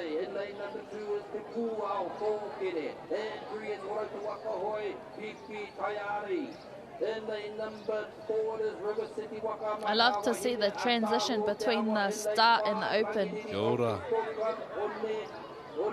Me too. I love the way that they open up. You can see it, the technicalities, the mechanisms behind the placement of the pedal, the positioning of the bodies. It's not just about jumping in, using your grounded foot in your waka to pump, using your hips. It's more than just your arms. Using all the biggest muscles in your tinana and your back. Your legs driving that power through your stroke, just like they are on screen right now. Ka tahi hoki te ātāhua. Collected. Cool, calm and collected in that waka. They know they've got a job to do. Start to see them relax into their stroke before the finish.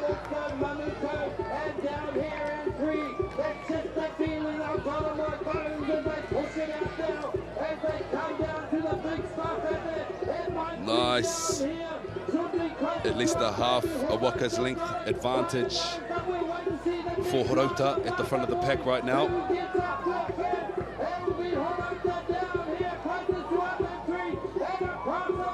But it's still anyone's game until they come across that line.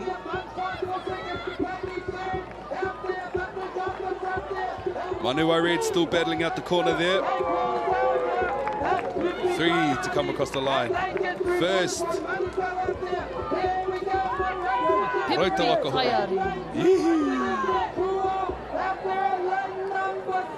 Ko te pakanga mo te tūranga tuatoru, ko te ara tuarua pēr, te pūao tōkere. Pipitaiari followed in by the rest of the course as they come through that finish line now. On screen now, giving some celebratory waves to the camera. Just have a look at that instant replay, that replay of that start. from the get-go. Manukau had a good start. Likewise for Horota in lane number 3 there. Easing into their longs. Pumped through the finish line. And secured the next lot advantage. Pipitairi with a time of 2:29.74. Second to come across Manuai Red with 2:33.66. Third to come across Tōkere with a time of 2:41.45.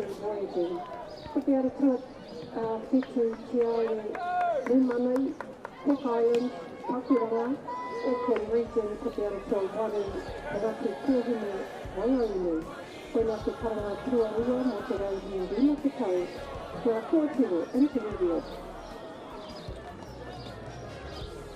Ki Te Karanga Tuarua, Mo Te Raihi, Rima Te Tau, Mā Kahu, Ngā Tama, Day 16. Kupiara Tōtahi, Tāmaki, Tūkaha, Tāmaki Outrigger, Kupiara Tuarua, Rautau, Te Aurere Wakama.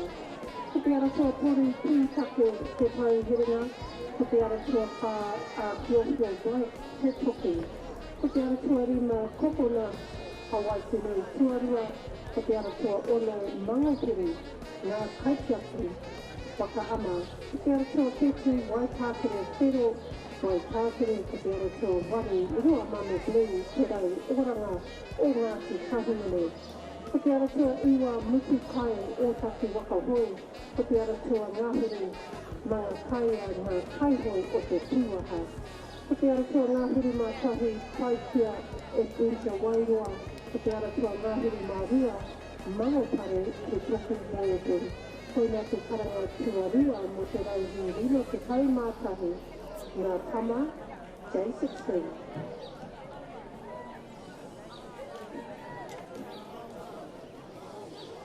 Ko te karanga tuarua mo te Raihi, Rima Te Kau Mārua, Ngā Tama, Day 16.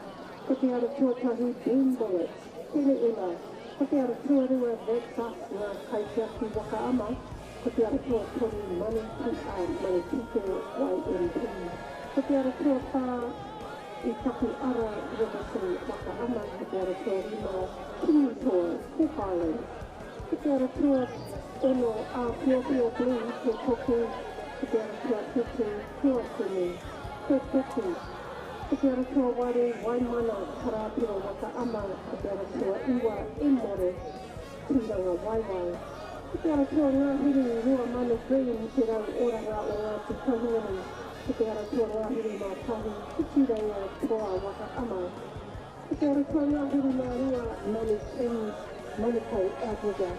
E nā te karanga tuarua mo te Raihi, Rima Te Kau Mā Ria, Ngā Tama, Day 16.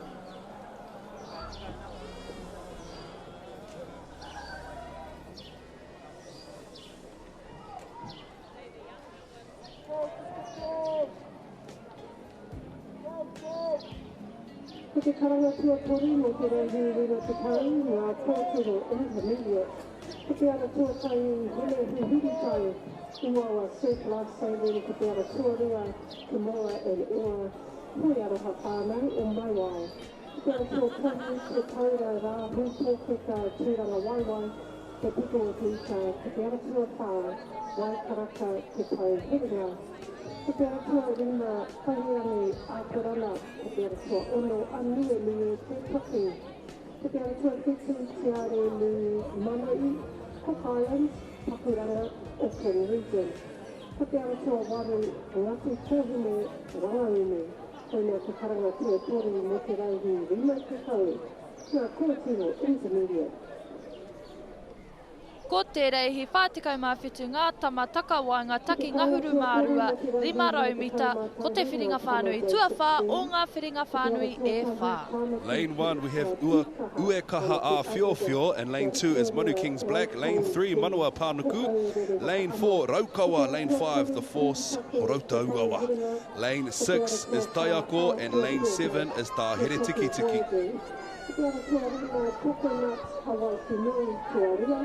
Ko te ara tua ono, Tahere tiki tiki e kōrero ana e matapaki ana i te rautaki mō te reihi 500 mita.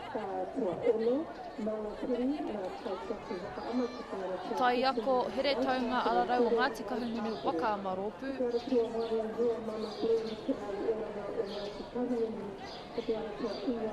The fourth, Horauta Uawa, te uranga o te rā. Te ahua nei, kei te rongo pēi te hau I nai nei. You can see some of our paddlers drawing left or right. Raukawa o Ōtaki, waka hoi tēnei.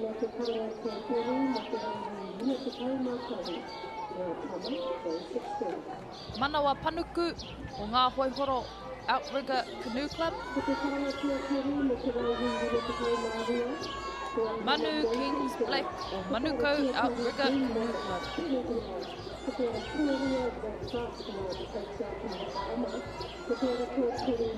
Ue kaha whio whio o hei mātou paddlers. Rā ko te haki mā te rakua rewa. Kei te kite, e rere ana te haki I te hau. We have slight breeze on the lake this morning. Possibly a headwind, so not too challenging for our intermediate boys. Ko te haki whero te rakua rewa. Ko te haki kākāriki kua rewa I te reihi whātikau mā whitu ngā tama takawainga taki ngahuru mārua 500 mita. Work it, start two. First 3 lanes to come out. 2, 3 and 4. Oroto mai te ara tua rua ko Manu Kings Black. Tua toru Manawa Panuku. Raukawa no Ōtaki oroto I te ara tua whā. Raukawa on screen now from Ōtaki Waka Hoi. Into their picket.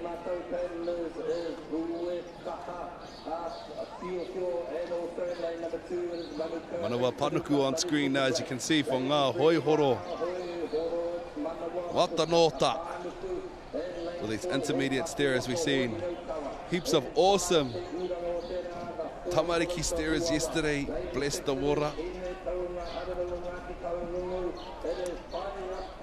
With tenacity, confidence, passion, diligence, dedication, all those amazing things, the combination, recipe for greatness. Currently leading, just setting, etching closer and forward as 2 and 3. As they just surpassed that 250 meter mark. Lane number 3 coming through first. Hoihoro, Manawa Panuku. Holding on for the last 250 metres. Kei te kite I te whakapeto ngoi. Engari, hei aha noi ho, pena pena kahai. 2 and 3 and then there but looks like lane 2 was looking good. That is Manuko chased hard in the pink hat. Ko te ara tua rua rānei, ko te ara tua toru rānei.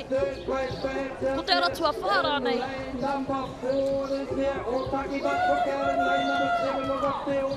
As we get to the last little bit of our race, ko te ara tua rua e arahia nei tēnei wā. Manuko Outrigger Canoe Club.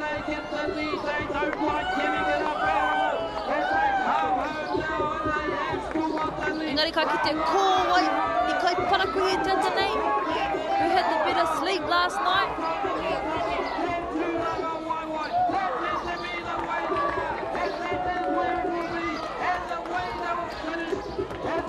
Ko Manuko, ko ngā hoihoro, ko Ōtaki rānei.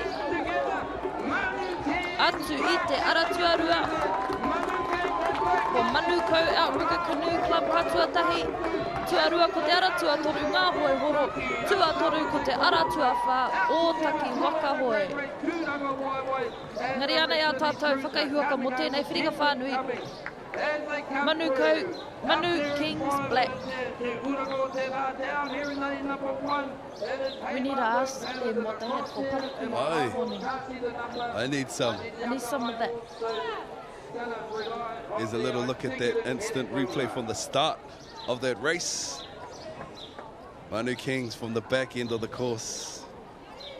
coming through with the goods. In that 250, it was head and head between 3 and 2. 3 head them at the 250. They sure did. Manu Kings just managed to etch just that little bit further forward. There's the times for 47 for the intermediate men's W12 500s.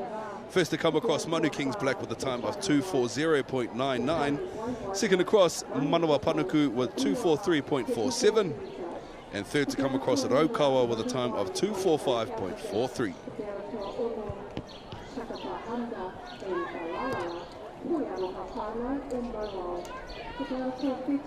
Ko te reihi, whātekau mā waru, ngā tāne, tekau mā ono tau, mera roi ho te pakeke, taki ono 500 mita, ko te whiringa whānui, tuatahi o ngā whiringa whānui e whā. And out in lane 1 we have OB Lightning, lane 2 is Haunui Anaya. Ananaya, mo taku he. Lane 3 is Tumutoa Teina, lane 4 Paitai, Peneula Boom Bullets in 5, and Slim Shadys in 6. Ngā Tamo o Te Awa in 7, Mana Connection in 8, 6 Mohawks in 9, I Feel Grey in 10, Moturiki in 11, and I Roam in 12. Whātekau mā waru katoa ngā kapatāne i tēnei whakawehenga reihi. We have 48 W6, J16 men in this division. And 6 of those teams will go ahead and qualify to go to Singapore this year. Ko te haki mā te rā kua rewa.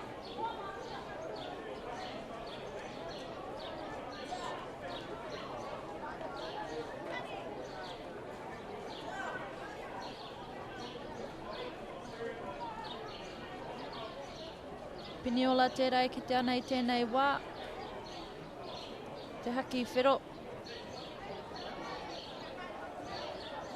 As you can see, a slight headwind on the race course this morning. Ai, kare korea, our boys trying to push the start line. Tika. Auare ake. New word I learnt yesterday. Haupā ihu. Haupā taha. Haupā muri. Haupā muri. Patiro. Haupā your muri. Haupā your moods. Sheesh. There's a green flag on the top end of the course to start this race at Te Whānau. This is the J16s on the water at the moment. For the W6 heat 1 of 4. This is a 500 meters race, and straight from the get-go, descendants of the Peninsula dynasty, Boom Bullets in full effect, just reminding their brothers, kaue moi, don't sleep on us. Ooh, there's a bit of texture happening out there with that headwind. Just almost chopped down half of that course now. We have a race out there on the water at the moment. It is race number 48, J16 men, W6500 leadership number 1. Horota pumping up on the inside, 2 of them.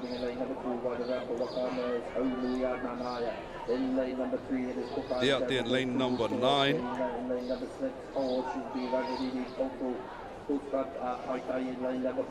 Just as we pass the 250 metre, Piniola coming in for a little bit of a push.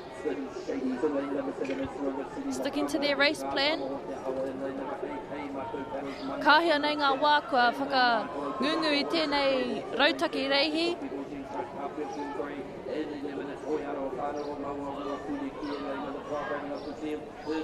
Atu i te aratua ngahuru mārua ngā poihoro.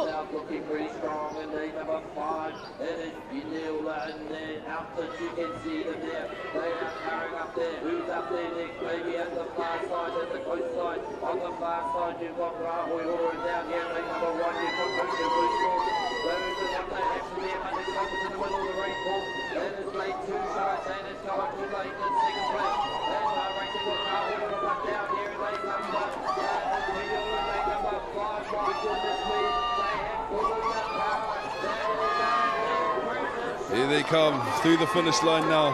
Roto mai te ara tu arima. Peninsula Boom Bullets from Peninsula Incorporated.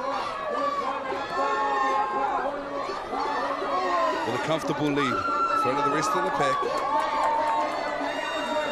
Ooh, 2 and 12. Out in lane number 2. Haunui Ananaya from Wairarapa. And out there lane number 12. Hoi Horo with Iroh. But there's your winners from that heat. Peniula Boom Bullets.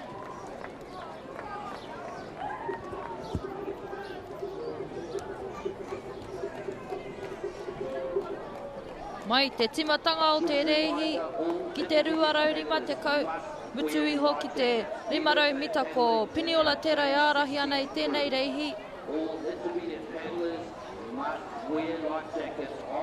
Whakataungia te taumata o te toinga o ngā whiringa whānui.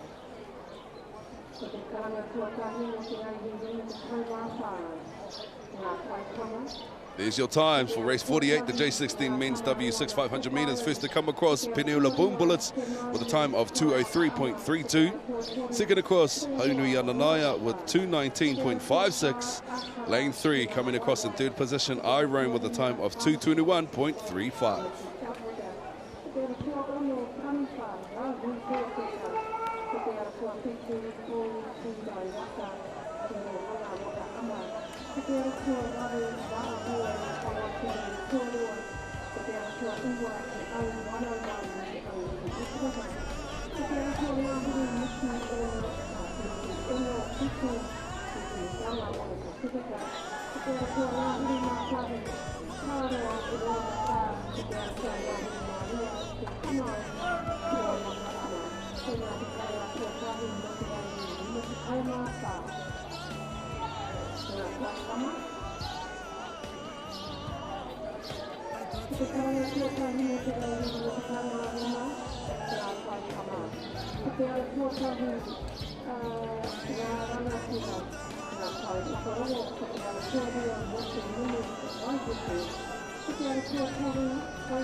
Ko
te reihi, whātikau mai ua ngā tāne te kaumaono tau me raro iho te pakeke taki ono 500 mita. Ko te whiringa whānui, tuarua o ngā whiringa whānui e whā.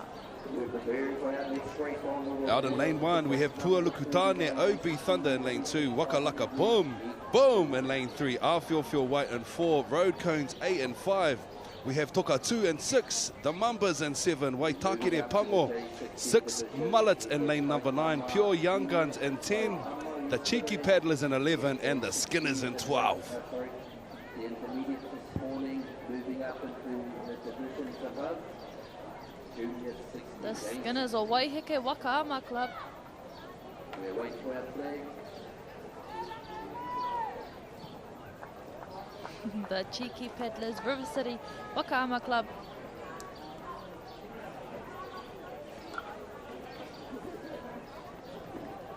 Pure Young Guns atu I te ara tuanga huru, Rahui Pōkeka Waka Sports.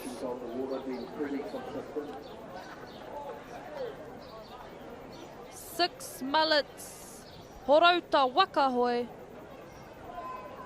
Taku mohio I konei rātou, te rātou ko mahara ki te ingoara. I think you're right. Waitakere Pango, Waitakere Awaruku Canoe Club Incorporated. Sitting out there, the Mambas, Aere Kura Wakaama, setting up their pedal. Toka 2, Te Pua. All intermediates handling must be life jacket. That's also if they are Road Cones A, Te Wairere Wakaama, Te Aurere, mo taku he. Awhiowhio White from Te Tuki Voyaging Trust. Sitting in 3 is Waka Laka Boom Boom. Intermediate paddlers must wear life jackets. We have a white flag down Lane there. 2, OB Thunder. Blowing in the breeze as we're waiting our start of our next race. Pualukutane, Kōkiri Marae Taupatu Wakaama, sitting out there in lane number 1. Very impressive race. Just positioning himself in their lane to their preferred angle. They've received the red flag out on the boats. They've laid down a marker. This is going to, what black flag is being raised. Got some keen paddlers. This means people need to back up. They King should J16 keep the black means flag. looking to get this race underway. Just etched a little bit too far over that line though. There they go. Green flag on the water. That's cool, man. It almost looks like they've turned the engines on and a wake of power is boosting out from the back end of the K of their waka. The noho, I should say. Lines on screen now, that's 6 Mullets from Horauta Wakahoi Club Incorporated. Lane 5, Whakaama Club, Road Cones A. I'm not sure where that comes from. Looks like Horota out there in lane number 9's pushed forward in front of the pack, but on their tail in lane number 4, Te Toki Voyaging Trust outfield field whites. Katoa ngā kupakua kuru ki tā rātou hoi roa nai nei, Waitakere pango tērā. Fio White o Te Toki Voyaging Trust.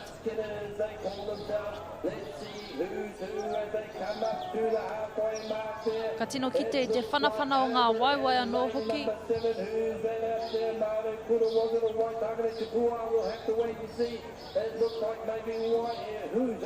Comfortable lead for Horota Waka Hoe. 6 mullets dingo te kapa. They may have the lead and most definitely do. Chasing hard beside them, inside them. It is out there, Waitakere, and down here in lane number 1 also. Oh, Kiri Marae, they are fighting it for second at the moment because the lead is out there. It is Horota that has that fired up pretty safe. I would be Ara tua iwa Horota Waka Hoe, 6 mullets e arahi. Mārakerake anai tēnei wā. Ko te Toki Voyaging Trust atu I te aratua wha. Mo te tūranga tuarua.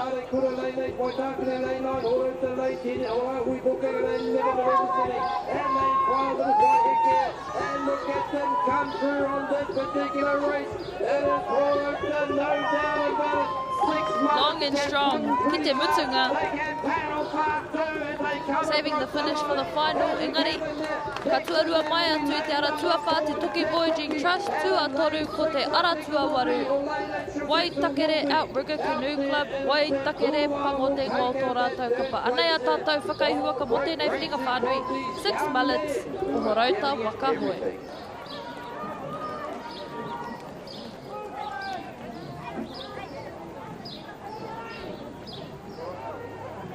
Te ahua nei ko te rautaki ia o te kapa nei. Kia teaki nei e tahi ngao mo te whiringa toa. Whiringa whaiti. Kaore kore. Want to leave some reserves in their tank. That's that replay of the start. Jamming out the boys. Long and strong for the win from Horota. Taking it in their stride. First position, 6 mullets with a time of 2:16.89. Second across, Fio White with 2:19.94. And third across, Waitakere Pango with a time of 2:23.37.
Ko te reihi rima te kau tēnei mō ngā wahine takawainga.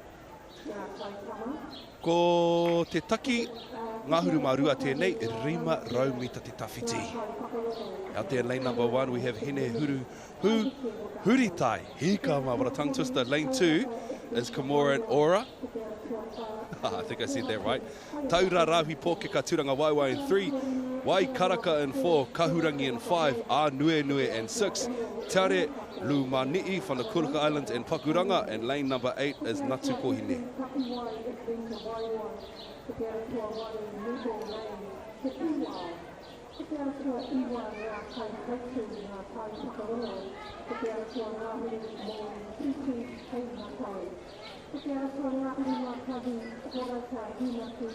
So whananga from the Cook Island, Anue Nue Blue, Anue Nue, sorry, from Te Tuki Voyaging Trust. Kahurangi from Akarana Waka out there.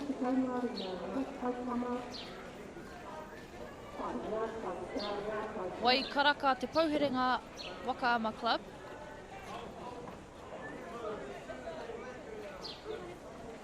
Te taura rāhui pōkeka me tūranga waiwai, te puku o te ika. Kimura and Ora. Hoi aroha, whānau o Mauao. Hine huhuri tai. Uawa Surf Life Saving Club. Ko te haki mā tērā kuarewa I tēnei wā. This is the first of our heats for the Intermediate Women W12 500 metres.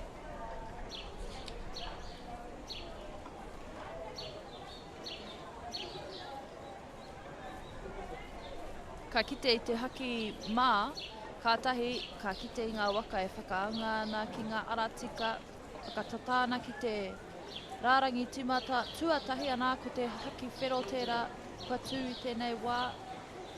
See them coming up to the start line.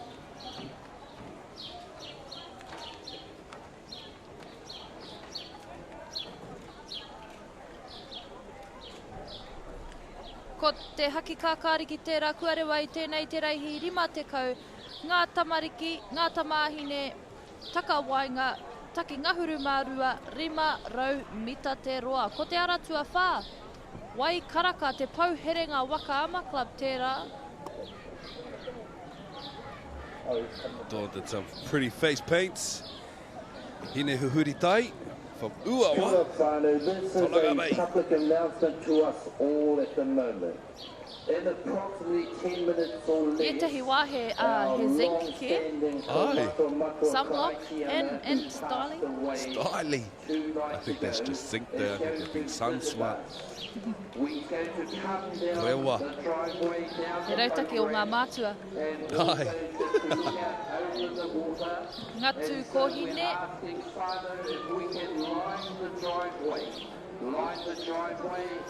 He paniara I rāpea. He mama zinc. Aye. Be quick up if any half of their face was burnt. Tan lines. Tan lines. But you're styly though. Styly lines. Still charging and pumping up the front though. Lane number 4. Te pauherenga Wakaama. Wai Karaka. As they pass their 250 mark. Followed in by lane number 1 to come across. Uawa Surf Life Saving Club Incorporated. We will have a pause of racing after this race.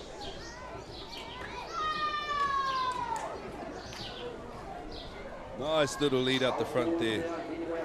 From Te Pauherenga. But it's still anyone's game until you cross that finish line. Hine Huhuri Tai opening up now to potentially catch the front runners at the front end of the pack. Wai Karaka.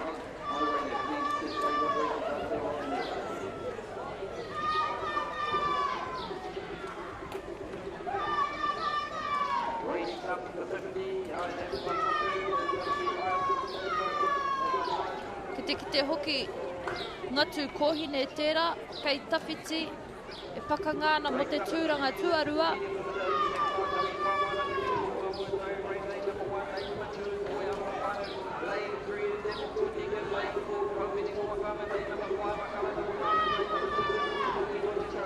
little push for the finish.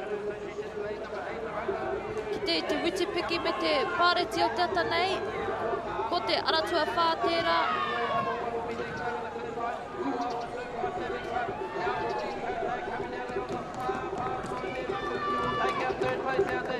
Tuarua ko te aratua tahi. Tua toru, taku mohio ko te aratua waru, ngā tū kōhine, katua toru mai. Ngari a tātou whakaihu aka, waikaraka, atu i te aratua whā.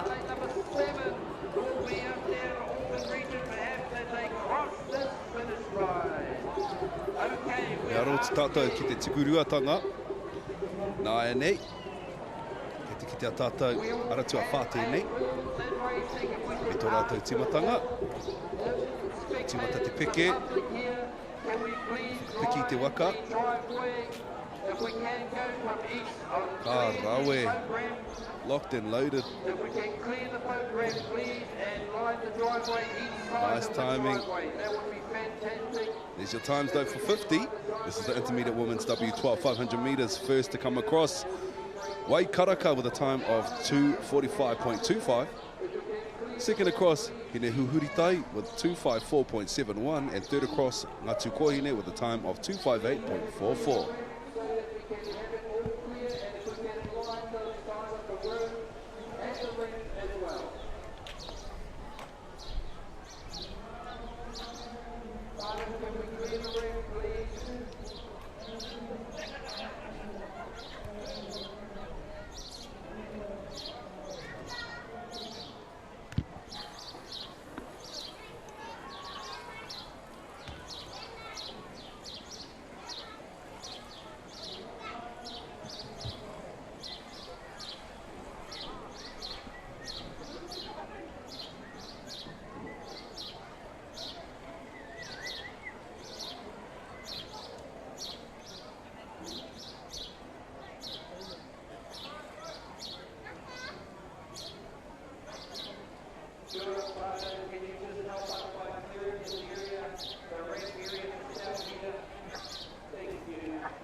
Can we please clear the roadway?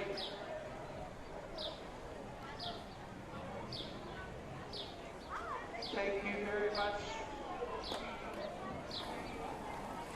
Pū kato ana te ngākau, kōrengarenga ana te puna o te roimata, whakangāeke ana te poho o te tangata, ue hā. Ka kane āwhea te ngākau, ka kene pūru te ate, ka mata kerekere te hirikapo. Te taonga o te mate, haere, te taonga o te ora, tēnā tātou. Kua hinga te tōtara, te o ngā tōtara nui, o te wao nui, o Aotearoa, o te moana nui a Kiwa, te tehi o a tātou pau o te Whakaama, he kaitūa o mō ngātou, e hia kēnei kua hipa. Kei konei mātou, kei karāpiro, kei tana kāinga whakaruru hau, te whakamaumahara ki aia, te tuku i te aro haki tana whānau, te tuku i ngā mihi, me ngā roimata, me te mea hoki, mei kore ake ia kua kore te kaupapa nei, e rere mō ngātou e hia kēnei. As the multitudes ascend upon the roadsides of Karapiro in preparation to welcome the fallen tōtara of Te Waunui Ata for his last journey through his stomping grounds here at Karapiro. We pay tribute to a man's legacy. We will honour his memory and continue his mahi to the greatness that he has left His wise words, his beautiful heart will live on through all his tamariki and his mokopuna. Today, on Kukaraitiana, Ripaki Tamatea, we farewell you and bid you goodbye. Kia auto moi e pā.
YouTube and they listen. All the okay.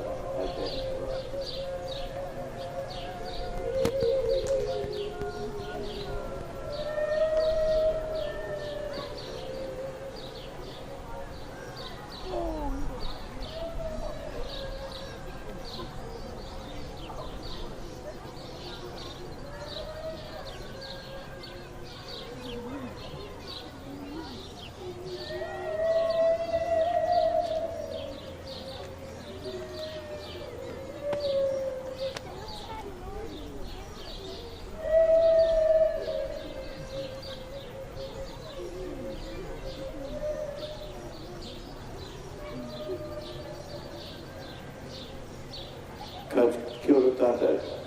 Kia ora tātou I tēnei rangatira. Tēnei toa mō tō tātou nei kaupapa o te hoi waka o te Whakaata. Ko umai tia te wā ki a nei hei tuku mihi mai te whānau Whakaata o Aotearoa whānui. Engari, kia ora tātou. Kia ora tātou I a Mac. Kraiti ana rānei ki wetahi. Nā e takoto mai nā I konei.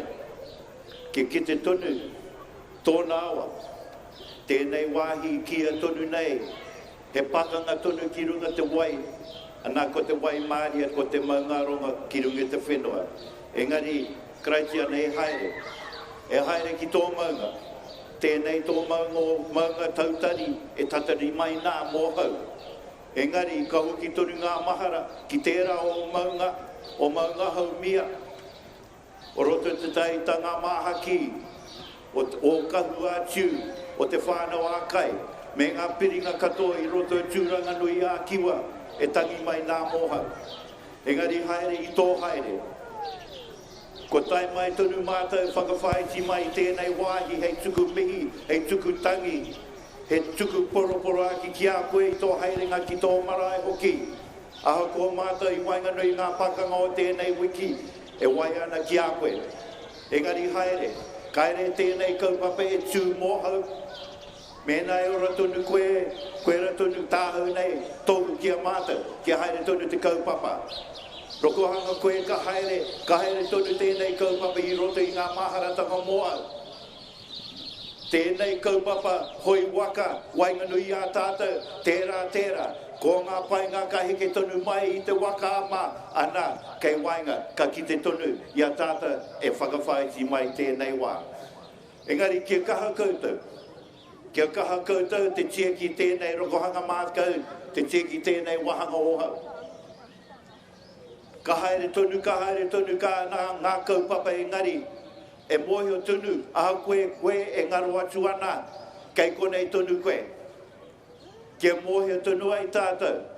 Mēnā, he wā Māori no kaire hau, ka rongo tonu mai te paku hau. I runga te pāpāringa ka mohi o tonu, ko koe tonu tērā.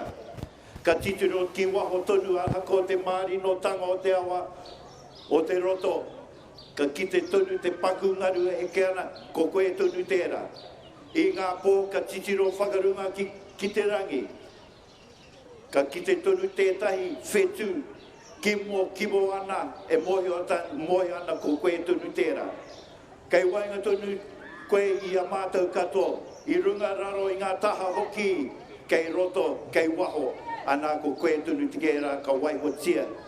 O maharatanga wainga nui a tātou, he mea hei hoa haere mo tātou, I roto I ngā tau, ngā rā, ngā wiki hoki tani kei te heke mai nei.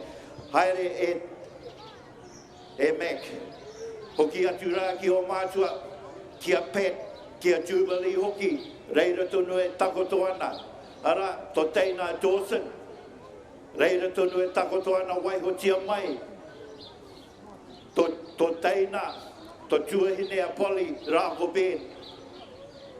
Hei kanohi mō tātou, mōhau I wainganui a tātou hoki, engari e kraiti ana, haere tēnei tō haere hoki atura.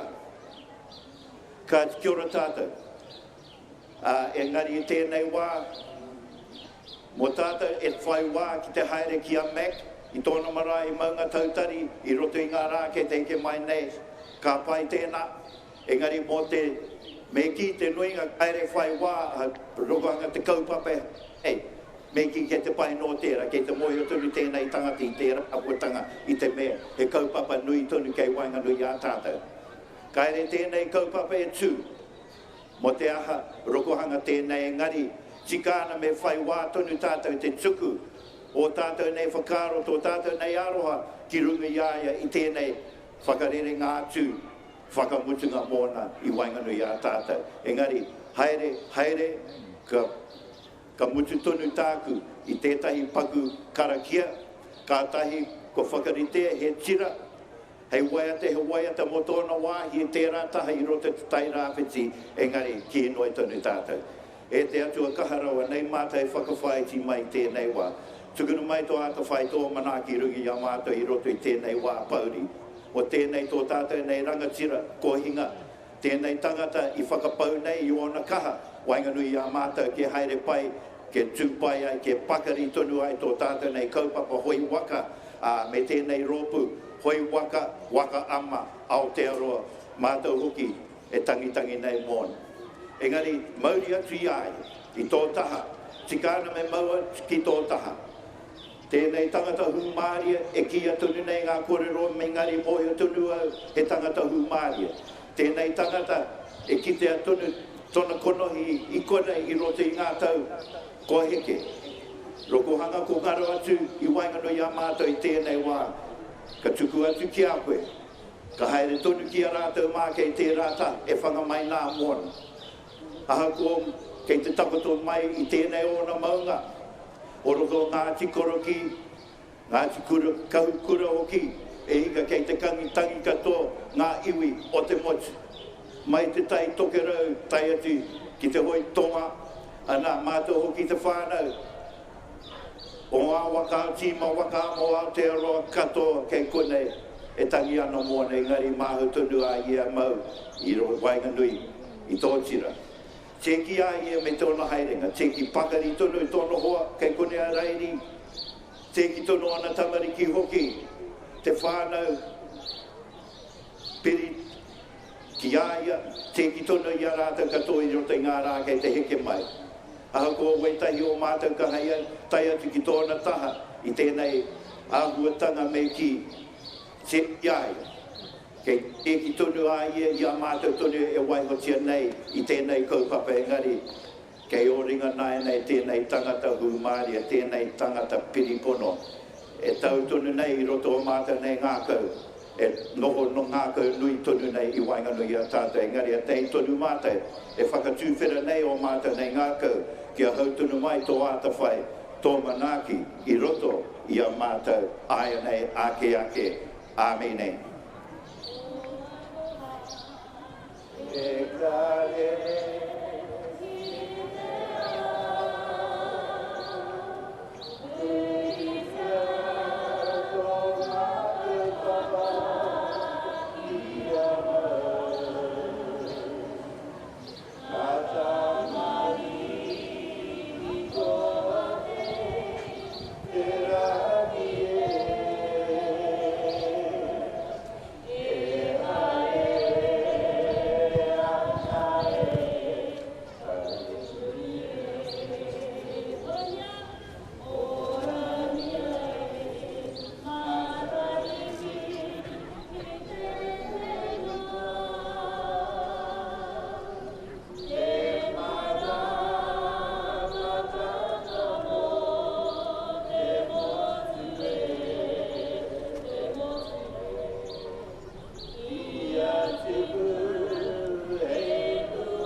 Engari kia mahara tunu tātou.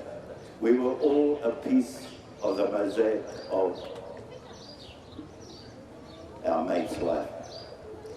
Yet he was many pieces in the mosaic of our individual lives, and if we've learned anything from the values by which he lived his life, not only have we been blessed, but we are the better world for it. So, haere tonu koe e mek, haere tonu, haere anei tō tira, tō nui tō rangi, kei te poroporo aki ki a koe, haere, oti atu rā, kia ora tātou.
Event has come to a standstill, e te whānau, as we commemorate and celebrate the life, the memory, the dedication of Papa Mac Karaitiana Ripaki Tamatea, whose service and dedication will not be forgotten.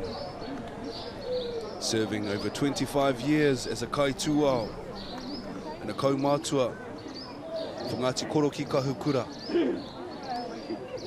Today, Waka ama Aotearoa, and across the moana nui a kiwa salutes you e pā. E pautikanga, e ngā kaumahaki, who will be remembered for his beautiful smile, his strong wit, and his famous saying, e pakanga ki tai, e rongo pai ki uta. Although Waka is competitive on the water, he was a constant reminder that we are all whānau when we return to the land. And as we commit Papa Mac, ki te rua koiwi o na mātua tūpuna, we farewell you, we thank you, and we will celebrate your life and legacy. Nō reira e pā, haere atu koe ki te huinga o te kahurangi. Te aho mai, hei whetu, i te pō. Haere, haere, haere atura.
And you don't get asked for the free part.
mihi ana kia koutou katoa, e tautoko pai te kahani ngā mihi o te ata. Oh my gosh, I feel like I've been an energy source, and here we go. E mihi ana kia koutou katoa. For those of you who don't know me, I'm surfing. I'm going to be here till about, I don't know, that time when Uncle John kicks me off. Just to let you know that it's race number 51 heading down to the start line. And look at the huarere, e te whānau. We've got a beautiful overcasting. The sun has gone away for this moment in time. And we've got a bit of a sprinkler system with a side of a hug from me, Tana. Thanks, my bro. And mihi ana kia koutou katoa, and it's been a cracker of a day so far. I don't know if I've hydrated enough or done some koro routines enough to get started for today. But you know what? We're all here, and so are our tamariki. So, for that e te whānau, we are excited for. Today is going to be like literally the biggest numbers of kaihoi out there today. So, ka manawa mai, yes, we are behind schedule, but e mahi tika ana because we're on the go-go's. Can we please have the manager? Can we please have the manager for Te Aunere Titans to add? The manager for Te Aunere Titans to add. Tēnā koe.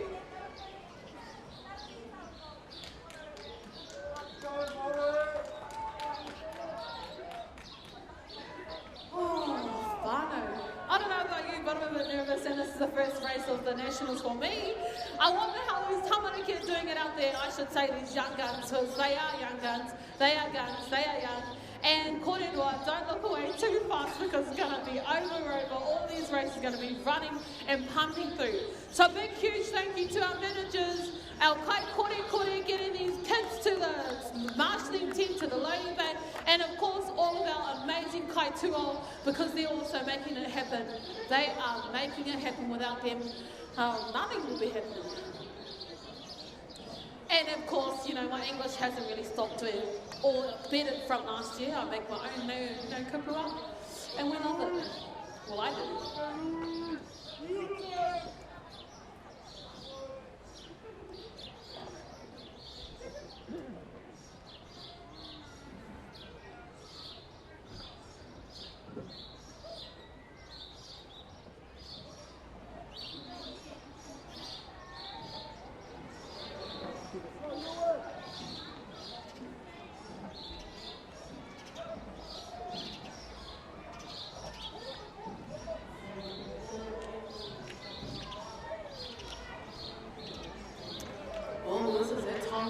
Pulls out the wahi koti, te amarara, te hamarara ane, te tinga mama. And of course, nice bit of a sprinkle because it's been tino wiraroa. Hope you close the windows in your waka and your car because we're probably getting like who talk.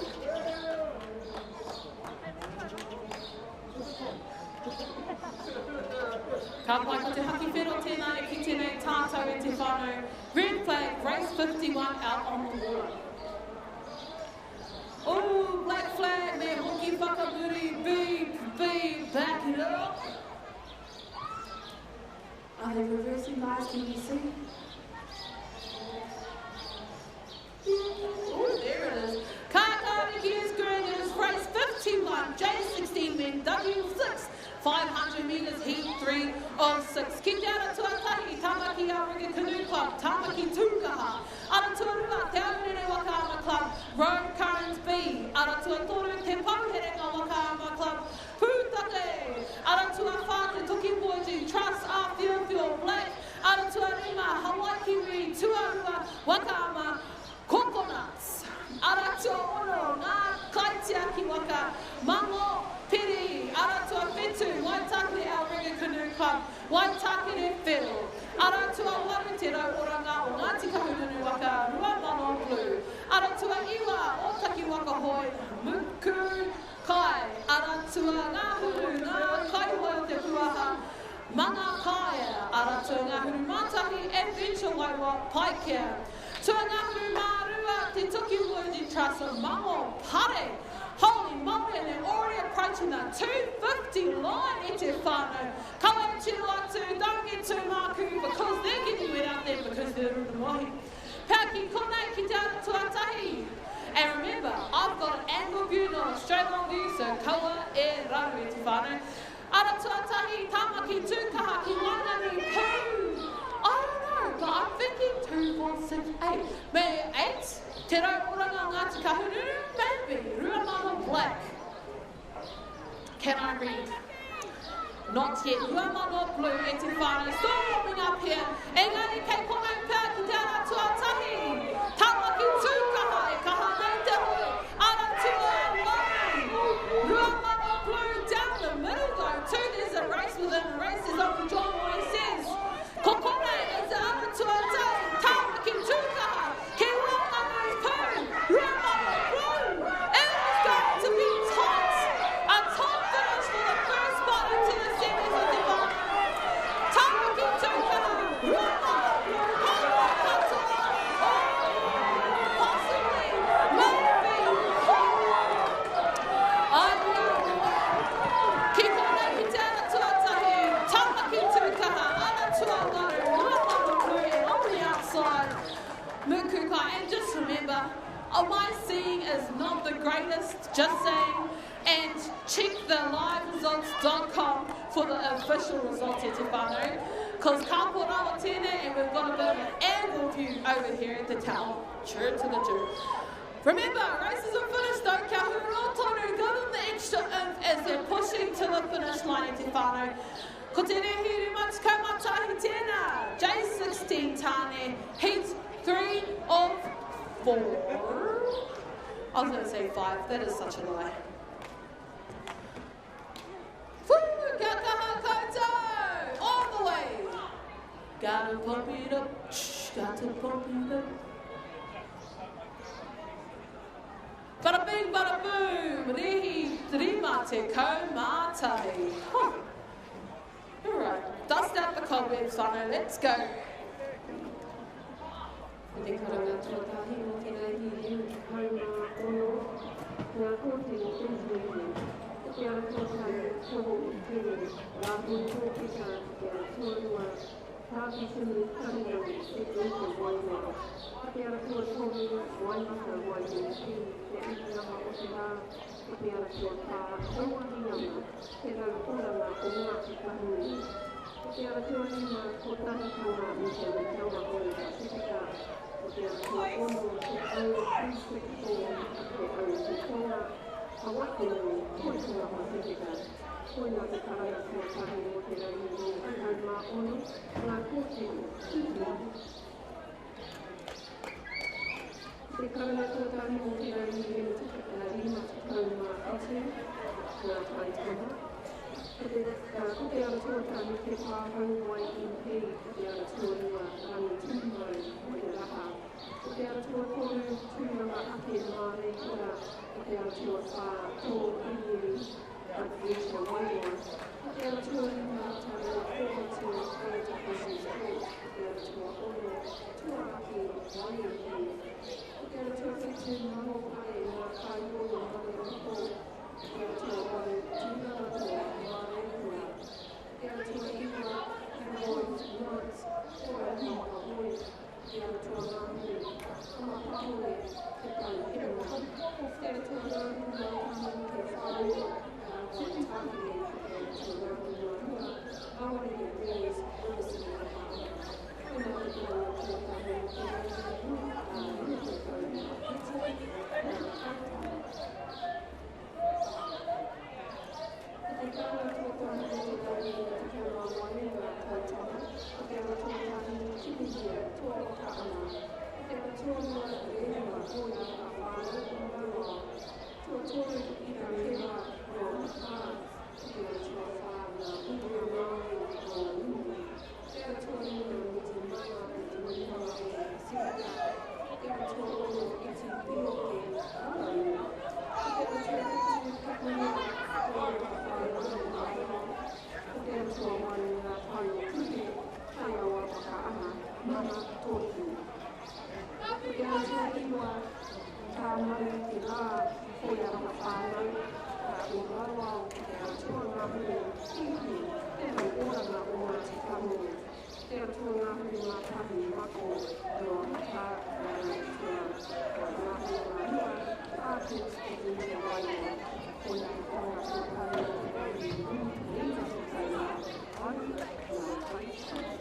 Tēnā koe atu moana li, hoki ana ki te wai, race 52, out on the water, it is heat 404, Rimano, Mita, te roa tēnei hoinga, ara tua tahi Pereula, Gorgorot, ara tua rua, ngā ki Waka, that's us, ara tua toru, Waipi Wakaama, Manu Tuke, ara tua wha, River City Wakaama Club, I Takuara, yes, stay in that one, ara tua Rima Cook Islands, Tumu Toa, ara tua Ono, te Toki Working Trust, Feel Blue, ara tua Whitu, their cousins, Tuatini Farm Te Toki, ara tua Waru Karapiro Waka, Waimana, ara tua Iwa Tūranga Waiwa Waka, e More, tua Ngahuru, te Rauranga, Ruamano Green, Ngahuru Matahi, Tua Wakaama, Whitiranga, Ngahuru Mara, Maruko, Maru Kings, Holy Kamau, Kiwa, Ngahuru Poo, 5, I had to count that one, Cook Islands, Tumu Toa, Toana, Wake Koi Tonu, Bumbuluk, Penila,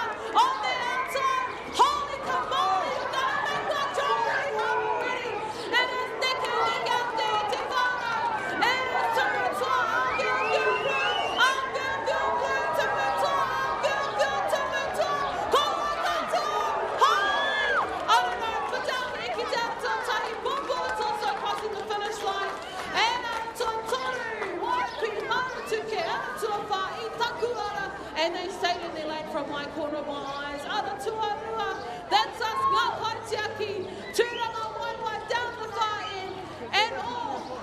They are making my job hard already, and I've just started. 2 races in for me, and a kopai te hau already. That is race 52 in Tufano, heads 4 and 4 as all of these tangatani start to finish, and boom, just like that kota.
Ko te reihi 53, ngā kōtiro, takawainga taki ngahuru mārua 500 mita ko te whiringa whānui tuarua o ngā whiringa whānui e whā.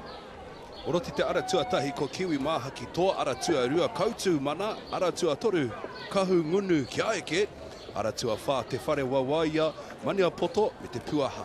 Ara tua rima manuwai, ara tua ono shaka bala handi balala, ara tua whetu aukaha ki ato.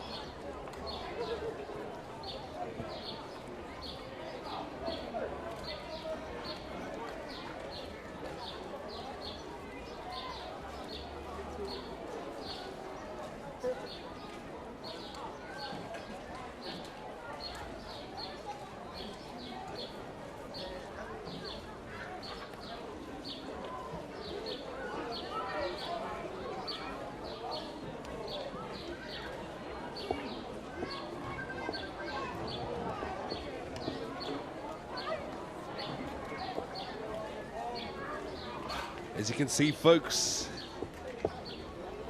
the weather's changed on us again. Kei te pai. We've got a light little drizzle blessing the paddlers on the water. There is a nice little side wind happening too. But now they've received the red flag on the boat. This should be a good one. This is race 53.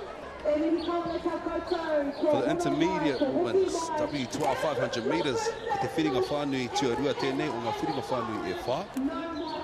Ewe, ka tua no huki te haki pango.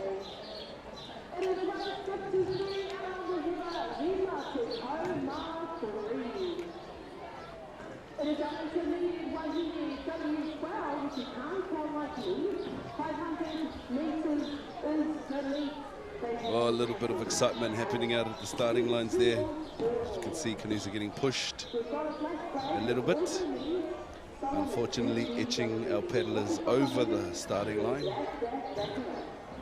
which now will require them to back paddle, to sit behind the flag line, I should say.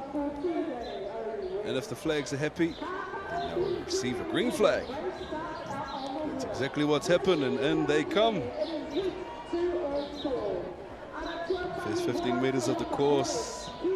And as we can see, lane 1 come out of the back blocks first. That's Whakaata Waka Hoi, Kiwi Maha Kitoa. In commemoration of the late great Kiwi. Her legacy lives strong within the club, within these rangatahi, within he tamariki anō hoki. Shaka la Bahandi. Shaka Bahandi and Balala. Hoi aroha whānau o maua.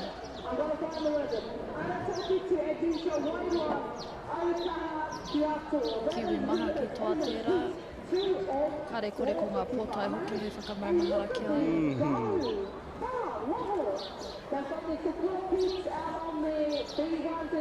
Nice little lead for Whakaata out the front there. Cruising down behind them, giving them some tuhutu, all the amplified corridor. Just approaching that 250 mark now, as you can see, coming through. First to come through that 250 mark, Aratuatahi, Kiwi Maha Kitoa. Followed in closely by lane number 5 and 6. Te Puku o Te Ika, Te Whare Waiwaia, Mani o Poto me Te Puaha. Followed in by Maniwai as well. Those are the 3 to cross that 250 mark first.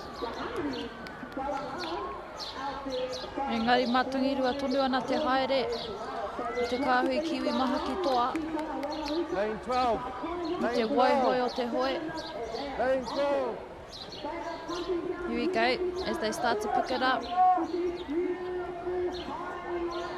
Te hauwha, whakamutunga o te reihi.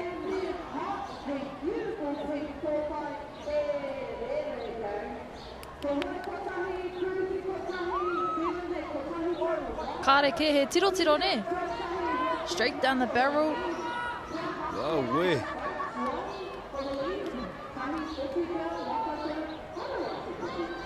Ko ia kea koutou wahine mā. Au tāianga mahi. Absolutely beautiful to see. Good form. Solid technique. Pump through the finish line. Kiwi Maha Kitoa in. Nā ko te ara tuarima tēnei. E whakawhitia nai te rārangi whakamutunga. Manukā Ruka Canoe Club, Maniwai. Aratua ono tērā. Hui aroha whānau o Maua. Shaka Bahandi and Balalala. Tātou whakaihu waka. Kiwi toa. Whakaata Waka Hoi. Mo te roanga o te reihi ko te kāhui o Whakaata Waka Hoi. Kiwi Maha Kitoa tērā e ārahi ana. Whaiwhai a rātou pihau atu I te ara. Tua whā, taku mōhio, kātahi ko te ara tua toru.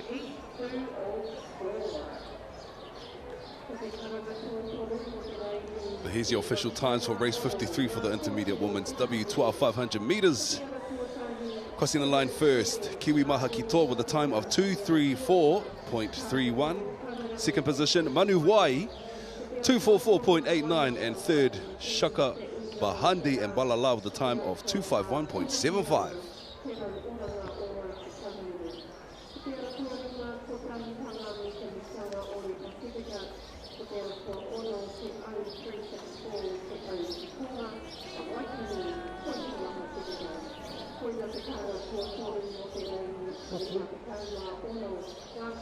Did we lose the stereo for book 6?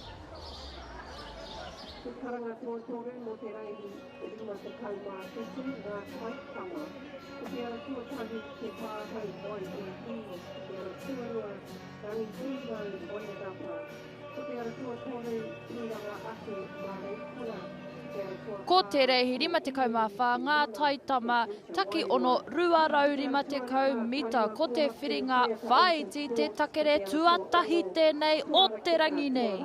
E noho ana ki roti te ara tuatahi ko ngā tama moana, ara tua rua ko te maunu, ara tua toru tōrua, ara tua wha akara, ara tua rima tāmaki Aces Black, ara tua ono, tani wha, tua whitu, tauti rairaka, tua waru Va'a Boys, tua iwa, te au 101, tua ngāhuru miti ono whitu, ngāhuru mātahi, pāroa, ngāhuru mārua, te kānai. Ko te ara tua ngāhuru mārua, Aorere Boys, River City. Koina te karanga tua toru mo te reihi 54, ngā tai tama.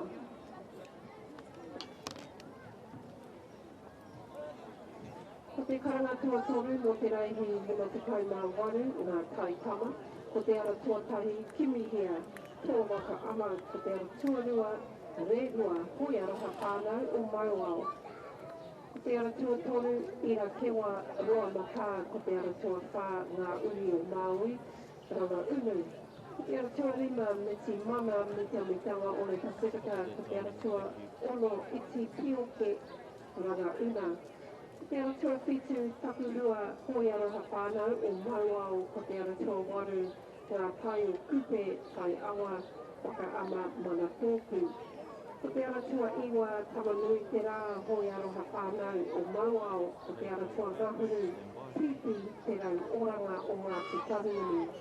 Ko te ara tua ngāhuru mātahi mako roa maka, ko te ara tua ngāhuru mārua Pākets e Beacher Wairoa. Koina te karanga tua toru mo te reihi 58 ngā tai tama.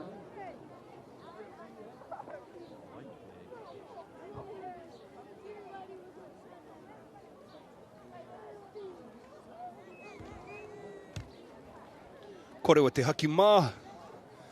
E rite ana kia timata tēnei reihi. Ko te reihi 54 tēnei mo ngā taitama. Taki ono 250 mita te tawhiti. He whiringa whaiti te takere tēnei. Ko te whiringa whaiti tuatahi o ngā whiringa whaiti e rua. So on the water now at the starting line is race 54 for the Taitama W6 250 meter te takere semis. This is semis 1 of 2. Her mum's name is Ivy. Full stacked course out there with a solid 12 lanes.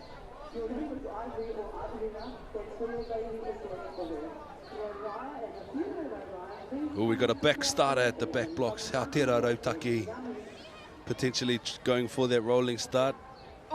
Ko te haki kākāriki tērā kua rewa I tēnei te reihi 54 ngā taitama taki ono 250 mita. Te kaumārua katoanga kapa I tēnei whiringa whaiti. Arā, ko te kapa o toa Wakaama, te maunu te ingoa te kapa. Kei te kite I te hia kai nai nei.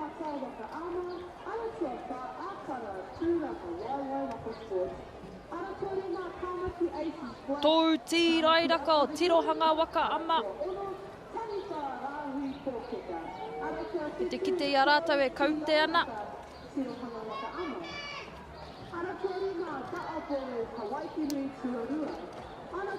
Ko te aratua rua e arahi ana. No pori rua. Toa Wakaama. Toa Wakaama. Rawe nei enti boys. Oh, taitama.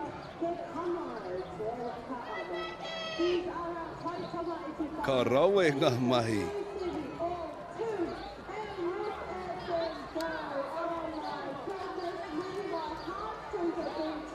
Ka nui hoki te mihi ki a rātou kaiako. I te nui o ngā mā nawa. Making sure our tamariki have a good start to their paddling career. Ai, tika. Gifting hours and hours and hours mātauranga that they've pocketed over the years for the sole purpose of growing and developing our beautiful sport here. As you can see, approaching the finish line now. Aratuarua. Aratuarua. Te maunu wha tō Wakaama. tuarua ko taniwha, rāhui pōkeka. Tuatoru ko ara tuarima tērā, Tamaki Aces Black. Tātou tō whakeihuaka I tēnei wā. Noroto mai te ara tuarua.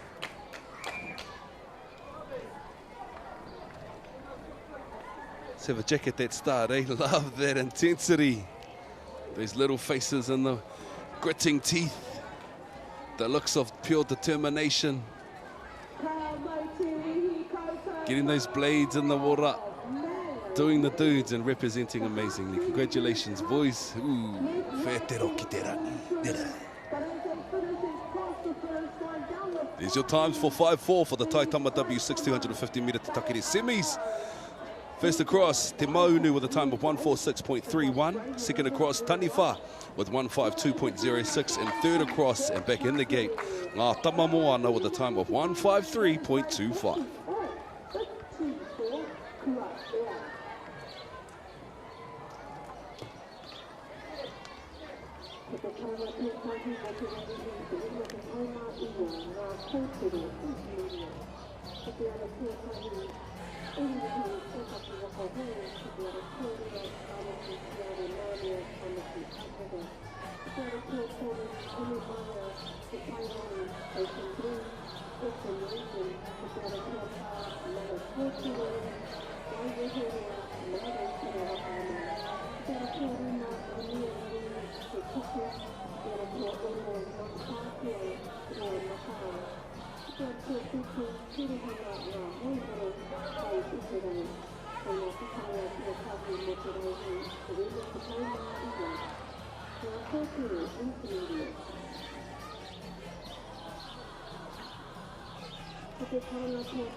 Ko te reihi rima te kaumā rima tēnei ngā taitama taki ono ruarau rima te kaumita te takere semi 2 of 2. And we've got another absolutely stacked 12 lanes for the Te Takere semis in lane 1, Ngā Rangatira lane 2, Motu Minis, Taringa Pohatu in 4, Padawans Force in 5, Rongokaku in 6, Nihorei in 8, Ngā Kai Hautu in 9, Mauri's Tutus in 10, Horauta Hinaki in 11, and Te Puna in 12.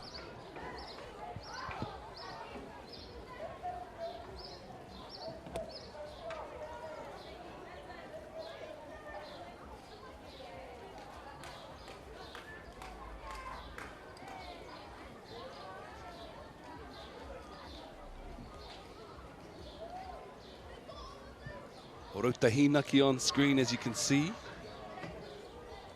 Mauri's Tutu's out there for the Taitama W6.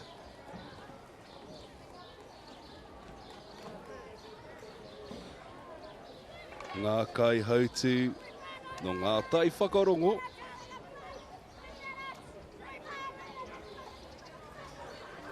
Aratua waru tērā, niho rei. Che Papa Ralph. Rongo kako, here taunga ararau o Ngāti Kahungunu Waka ama rōpū. E noho atu ki roto i te aratua iwa, ki taku mōhio. Padawans Force. E ahu atu ana ki te rārangi timatanga i tēnei wā tonu. Taringa pōhatu, Whaiata Ocean Sports Incorporated. Gearing up for a good race.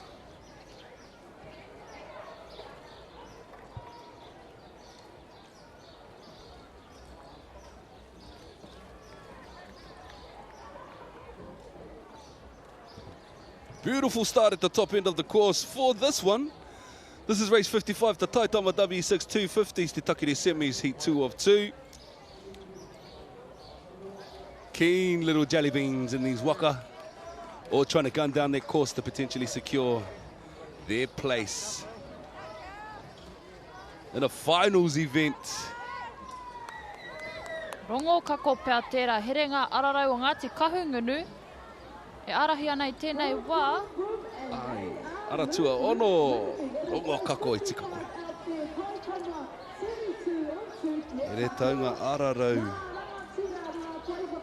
Koe nei roti te aratua tahi ko ngā rangatira no nātai whakarongo. These are some of the youngest paddlers that will bless the water today. Look at that. Ngā rangatira i mahi rangatira ana. No nātai whakarongo. Yep, the youngest scheduled paddlers to hit the water for today's race schedule. These are the Taitama W6 250s on the water now. Kere ana. Me te piwari hoki. The smallest paddles, the smallest paddlers. But the biggest hearts, eh? The biggest cheesy grins, the smiles galore. The loudest counting. Aira.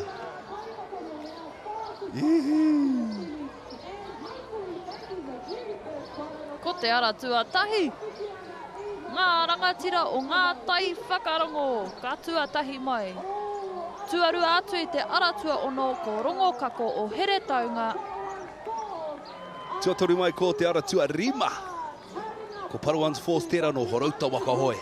Ngari a tātou whakaihuaka mo te whiringa whaiti tuarua o te takere ko ngā rangatira o ngā tai whakarongo.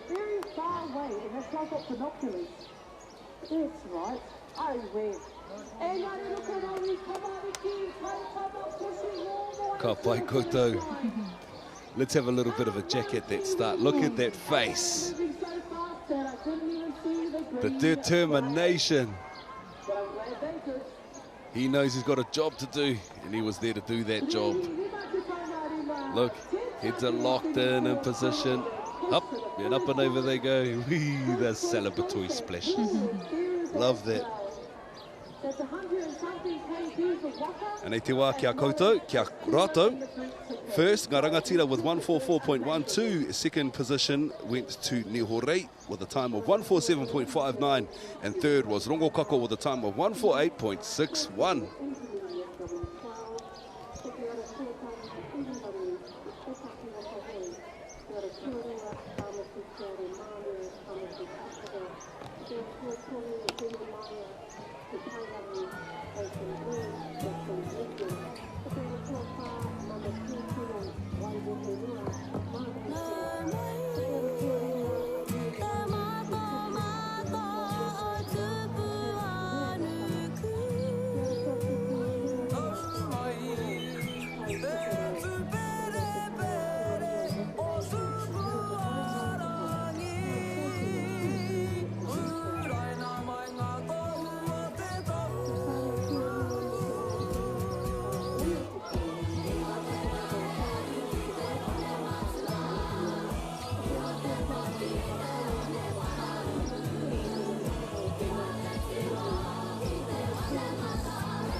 Have a look at the multitudes currently beating the feet, not the heat though, down to see what they can eat. Te ara hoko hoko e te whānau. This is iconically known as Vendors Lane here at Lake Karapiro. If you have been in attendance to one of these events, then you would be definitely familiar with this space. As well, this year we've got a hangarua station, so we're doing our best to make sure that we're not only looking after the environment and papatuanuku, but we're also doing our best with our biosecurity measures to make sure that we can eradicate all of those invasive species that are running rampant through our lake and causing it to be disappeared. Te whānau. So yes, have a look. What a sight to see with the majestic Maunga Tautari in the back there. But up on the water now is the intermediate women's W12 500 metre heat 3 of 3. Kei te aratua tahi ko pohoi tere, kei te aratua rua ko Tāki Timu Kahurangi, Waimata YMP kei te aratua toru, auwahi ana kei te aratua whā ko tahitanga, kei te aratua rima, te au 364, te au ki te tonga, me Hawaii ki nui kei te aratua ono. Te karana tuatoru mo te rauhi ono te kau, Waikato level down to ngā tama intermediate. Te ara tuatahi ngā kaiuhi matara te Ko tahitanga from Mitimitango o La Pacifica Va'aalo, sitting at the top end of the starting line, waiting and biting at the bit to get the race started. Awahiana from Te Reiworonga o Ngāti Kahungunu Whakaama Club Incorporated. Looking cool, calm and collected in that waka there. Waimata YMP, te uringa o te rā. Tāki Timu Kahurangi o Adventure Wairoa, tērā kei te aratua rua. Me te aratua tahi ko pohoi tere o Rāhui Pōkeka Waka Sports.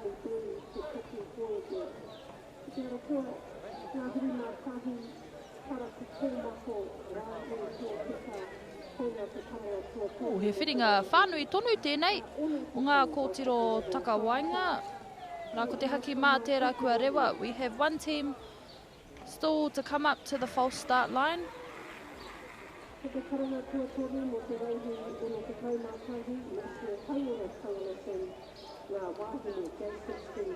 Nā ko te haki whiro tērā, telling our kōtiro to come up to the start line.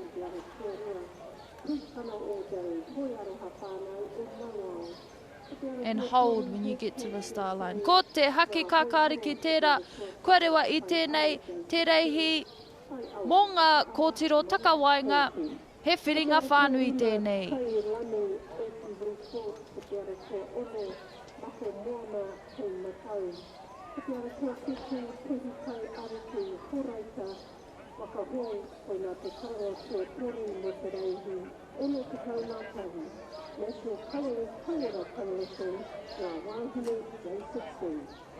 Pohoi tere over there, Rāhui Pōkeka Waka Sports bumping out through the lines.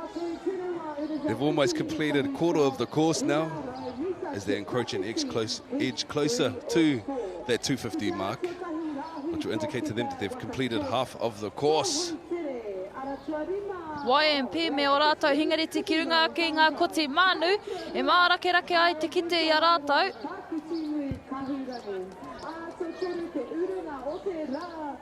Out there in lane number 6, te au 364, te au ki te tonga, and Hawaii ki nui, hoi tonga Pacifica Wa'a. Out there representing amazingly as well. Kia kaha, wahine mā. 250 smashed, done and dusted. In comes the rest of the course now. They are well and truly underway. And down the course they go. Last 250 in the bag as we're going to see those finishes. Finisher. Yeah. Go the girls. Hu kere ana kōtiro mā. Rūarau mita e toi ana. E kite ai, mena rānei rātou ka whai wāhi, te whiringa whaiti.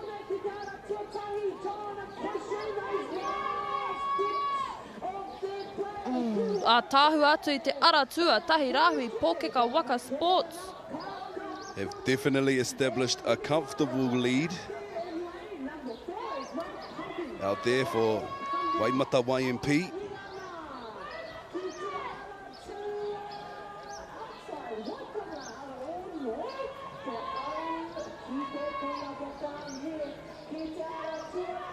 As they come through that finish line now to secure their next lot of progression races. Waimata YMP followed in by Te Ara Tuatahi. Ko te pakanga mo te tūranga tuatoru. Kaore te mohio. Nei hana. Whāpea ono pea. A koe nei ka kite. Waimata though, those with your chance to come through for that heat. The Inti Women's W12 500s. Got rid of all the nerves. Pai ai te reihi ngā whiringa whaiti, nai nei.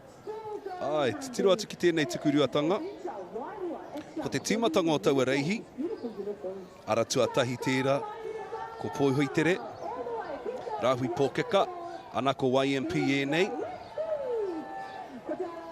E whakawhiti ana I te rāring e whakamatunga. Me wa rātou wā. For race 56 for the intermediate women's W12 500 metres.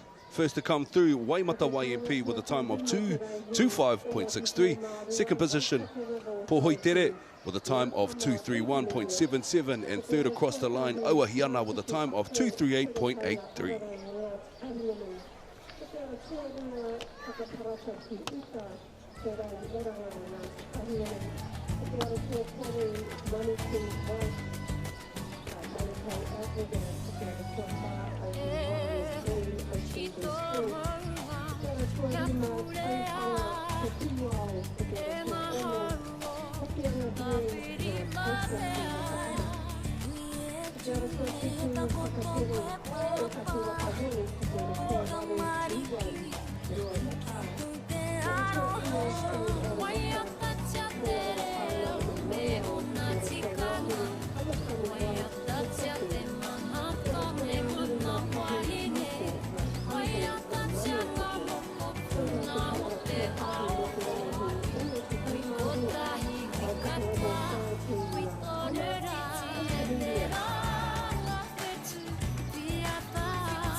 United we all stand, divided we all coming. When problems arise together, we'll overcome and understand that it's easier to rise above whatever when it's apart. It's there for you, and yo, we here for you. Hope for the best before the worst, prepare for it.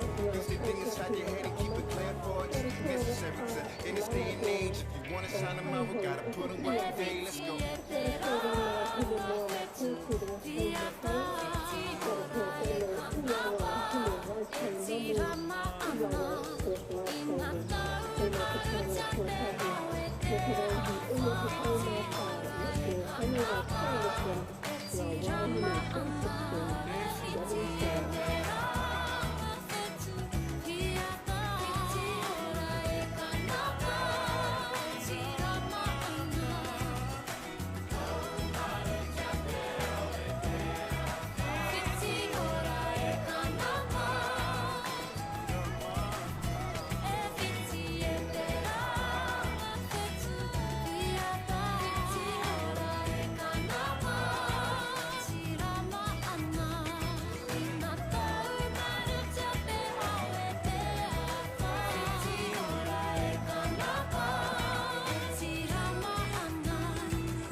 Ko te reihi, 57 ngā taitama, taki ono ruarau 50 mita. Ko te whiringa whaiti, tuatahi o ngā whiringa whaiti e rua. Aratua tahi te pāhau, aratua rua rangi tūmau, aratua toru tūranga ake, aratua whā tō iriri te mana, aratua rima tāringa kohatu, aratua ono tuaraki, aratua whetu mangopare, aratua waru, tūranga toa, aratua iwa Parawans Nights, tua ngāhuru, tamapāhore, ngāhuru mātahi te whau, ngāhuru mā rua, awa rere boys. How are we doing in Te Whānau? The warminess is getting up there, it's getting warmer. Wow. Just like you know, seasons all of the year. Awa rere boys tēnei o River City Wakaama Club. Whakatika ana I te ihu o te waka. They've got Richie, Lennox, Justin, Hamiora, Shalem and Alfie in their crew. Te whau o Waitakere. Rima te kaumā whetū. We have a white flag. Ihaya, Jaden, Kingi, Luke, Nikora. The white flag. The boys in te whau. Pumping up to the start line now. White flag on the water for the Taitama W6 250 metre te ihu semis. Oh, bit of staggered entrance into those lanes. Taku mōhio, the first 3 per semi, and then the next fastest times after that. To get into the final. Karawe. Just looking at the current wind, just looking at the white flag actually. Not just a pretty face, eh? She's got some mātauranga. A few facts here and there. Facts, a few facts. She's been spitting facts all day. Ina nahi hoki. Oh. We're frenemies out on the water, and I can hear myself on the live stream moving. Ko te whainga te anga kaihaki kia kauairoa, te pupuri, I ngā haki. Kei rere a tātou tamariki ki te harahe. He haupa muri I nai nei. The winds have changed from a headwind and now they're sitting in a tailwind.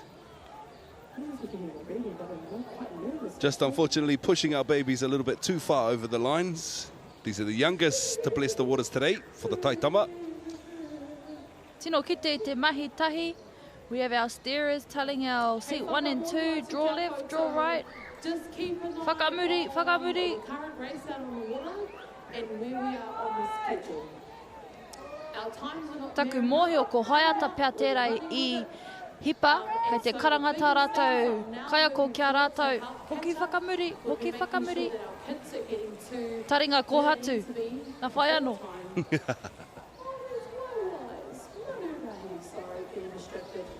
All of these beautiful mokopuna tamariki are pulling my heart. This could possibly be a reset. Yeah, looks like they Reset. just- Hoki whakamuri. Ka pai. Flags come down.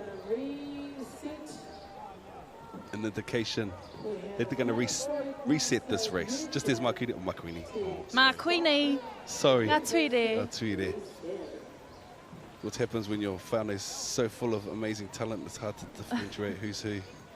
Which goat am I sitting next to today? Just 13 years difference. Just 13 years difference. And a few shades darker she is. Who could lift heavier? Who could pedal faster? Depends what we're lifting. Depends what we're lifting. Hiki toka. Hiki waka. Oh, look, they've recorrected themselves, Ite whānau. Amazing work from our taitama sitting on the water there.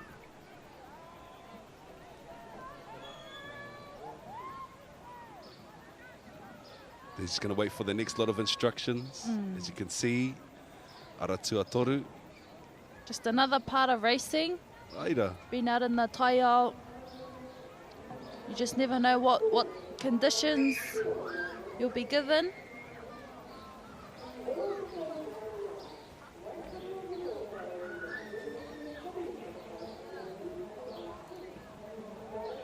Looks like they're going to get some support from the support boats just to guide them back to the start position. Ina rā ngā kaiurungi tai tamariki ne. Aira. Especially when we have our babies steering. Tika, he haipapa nui tērā. Massive responsibility to have that sitting on your shoulders. The weight of the canoes in comparison to their body weights. Literally.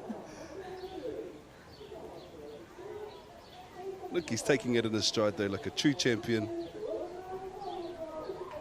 It's a part of the sport though. Oh, we're good Almost save. lost the portai. Good save, brother.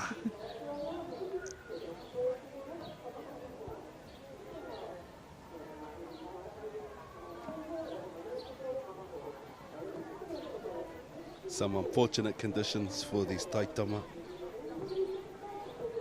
But it is what it is. And this is why we go off the number of your race, not necessarily the time it's meant to be, because of cases like this. Te taia te aha. Oi. Pauses in schedule, eh? Technical difficulties.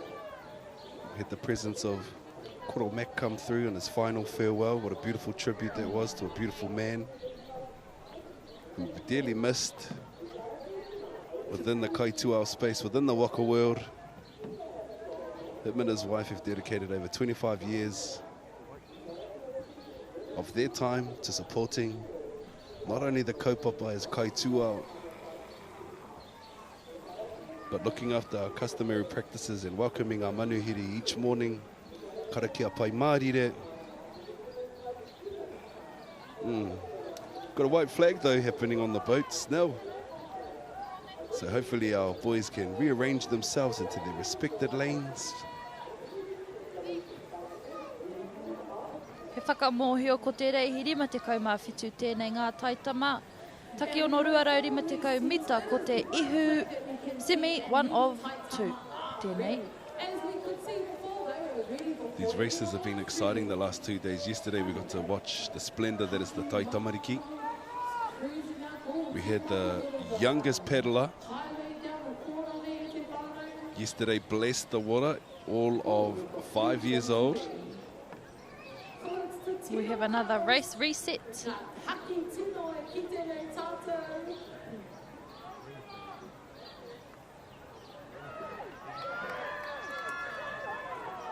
There they go.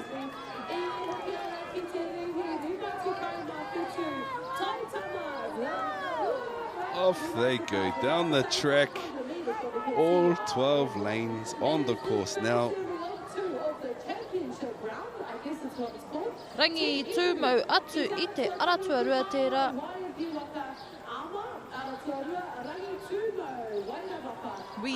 Kei te kite ake, pakanga nā tātou taitama.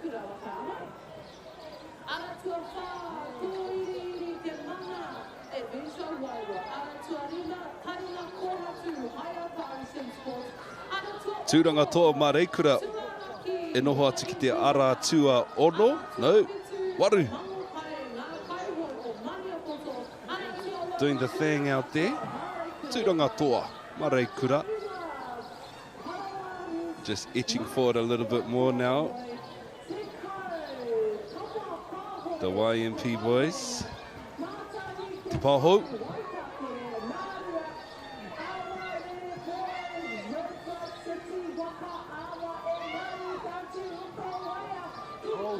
As you can see, that support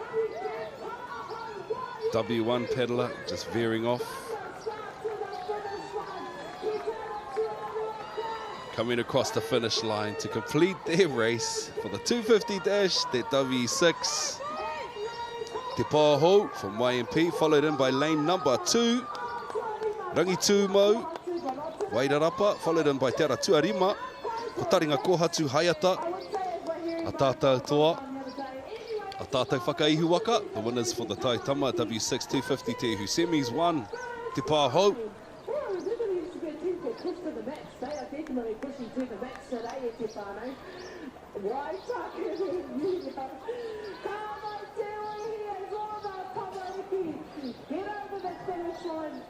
The coolest thing, apart from seeing the paddle, is having their own steer at their age. Just back to the start end of that race.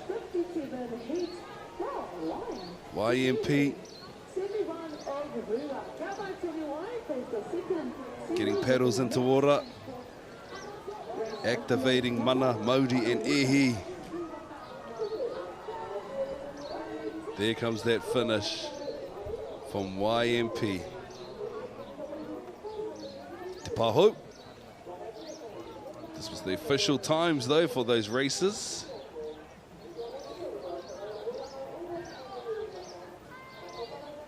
Incredible stuff, young men. Congratulations.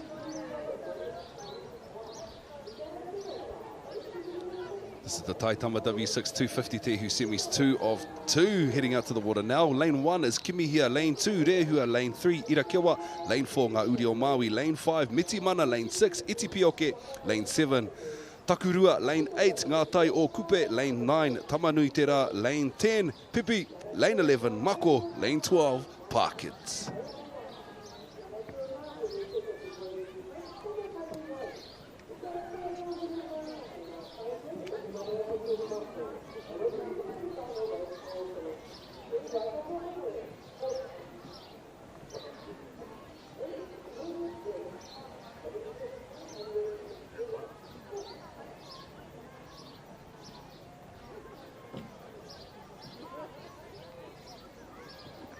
Let's have a little bit of a look at who's sitting in these Waka for the Taitama W6 250s. They got a white flag. Peti, we got O'Shea, we got Kaimania, we got Dusky, we got Bailey. For the Park Kids. 72 of 2. Yep, still a bit of wind out there.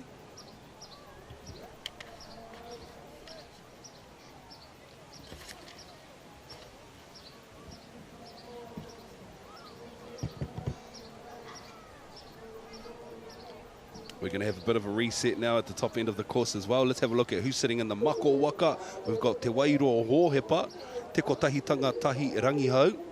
We've got Tāwhiri Mātea Maringi Noarangi. We've got Takutai Gardner. We've got Rereao Pōtaka. Rere aio, hika mā. We've got Noah Watson.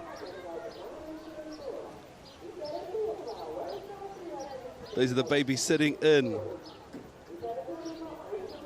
mako for Ruamata Wakama.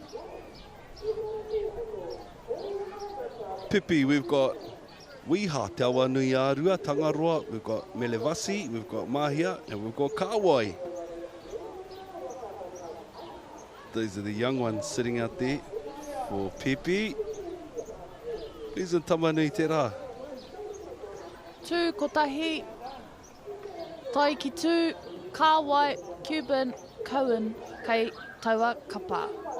All working hard to correct their waka, making sure they're in the right lane and behind the start line. Aha kua ngā uauatanga o te hau.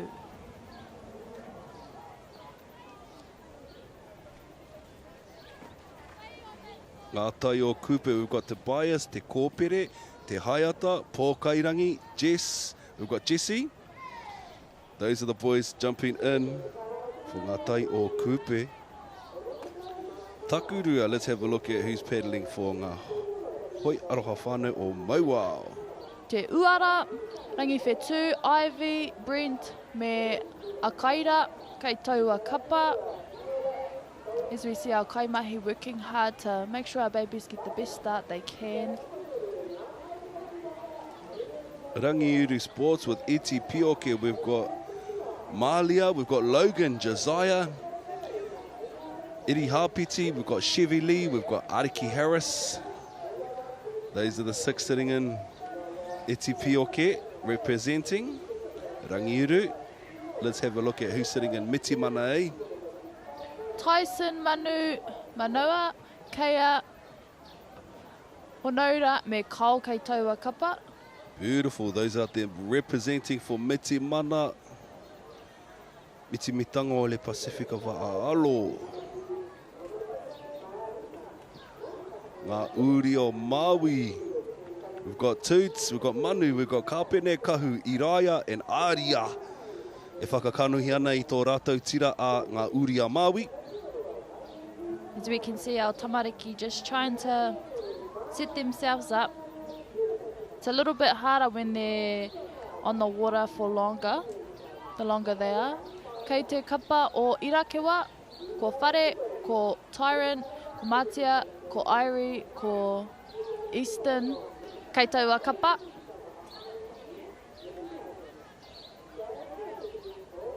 No te ara tuarua, I whakakanuhi ana I a hoi aroha whānau o Mauao, me tō rātou kapa a rehua, ko ai mai I roto, ko te raumaioha, ko Mānia, ko Kiripara, aroha mai, ko Kiriparara, ko Kerei, ko Kairangi, rātou kei roti te waka o rehua, me tō rātou karapu o hoi aroha whānau o Mauao. Me arua te tate te tiro. Ko ai mā kei roto I te waka, e whakakanuhi ana I a tō waka ama. Ko Enei. Ko ngā tai awa, ko Kaias, ko Kahutia Te Rangi, ko Jessie, ko Hawaiki, ko Apirana Ropata. So you can see our babies are just recorrecting themselves, readjusting themselves to approach their lanes again.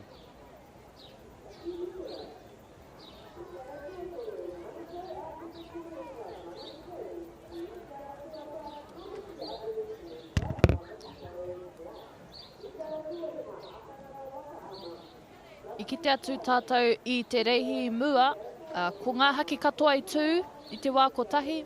And when you see all flags up at the same time, he tohu, it's a signal to our racers, to our tamariki, to back it up, reset, and it just gives them some more time to get into the correct lane, behind the start line, and get themselves ready for the race.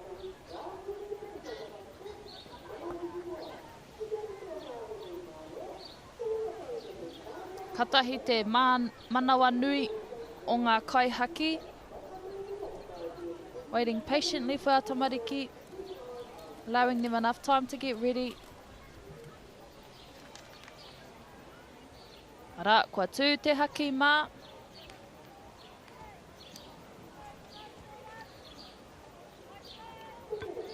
We won't stay up for too long, just enough time for them to get into the right lane. Mena kātahi ka whakau mai, ko te reihi 58 tēnei ngā taitama taki ono ruarau 50 mita, ko te whiringa whaiti tuarua tēnei mō te wahanga te ihu. Ki te mātakitaki koe i tēnei pāpāhotanga mataora o Whakaata Māori. Kei takutaha i tēnei wā ko ngā tuire hapi. He toki ki te ao wakaama, he toki anō hoki ki ngā mahi commentary. Hei, pukenga rau tēnei. He, certified yapa noiho tēnei. Yapa. Shush please. They got a red and a green. Oh, yeah. And a black. There they go.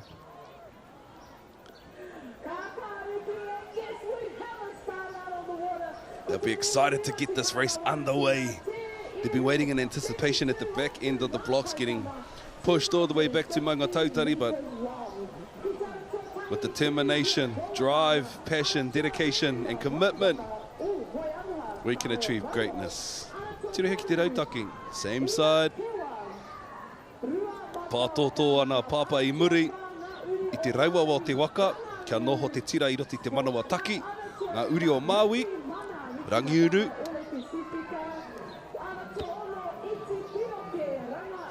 Pau, me he tramu. Miti mana o miti matanga ole Pasifika tēnei.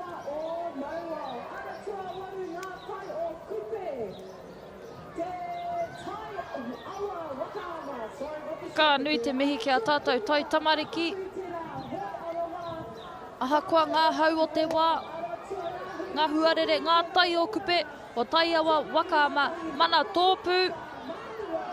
He karapu hou tēnei, tuatahitanga. I remember Mully Man from yesterday and his intense facials.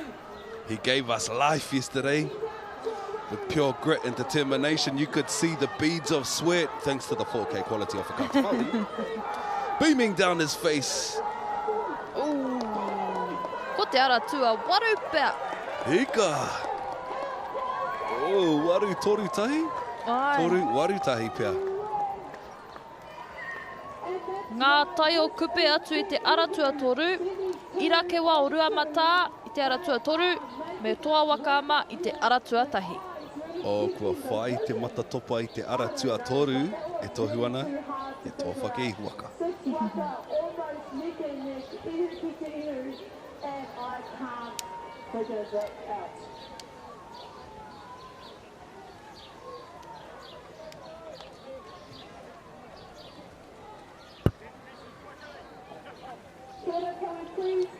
Ngā tai o kupe mo taku he. Ngā toa tai tuatahi mai whakawhiti I te ara whakamutunga. Tēnā koutou Mully Man. They'll be happy Me that tō there's ihi. signals. Ooh. Here's that finish now I te whānau. Aro atu te titiro. Ai. E tika ana. Kua whakawhiti tuatahi mai ko te ara tua waru tērā. Ko ngā tai o kupe tai awa wakaama mana tōpū. Ihihihi, tēnā koe Mully Man. Ko te paina he ngoa hau ki a koe. Mully Man. Te tere hoki o ngā wā. Tika rawa, first to come through, ngā tai o kupe with 138.88. Second, Irakewa with 139.12. And third to come across the line, Kimi here with a time of 140.21.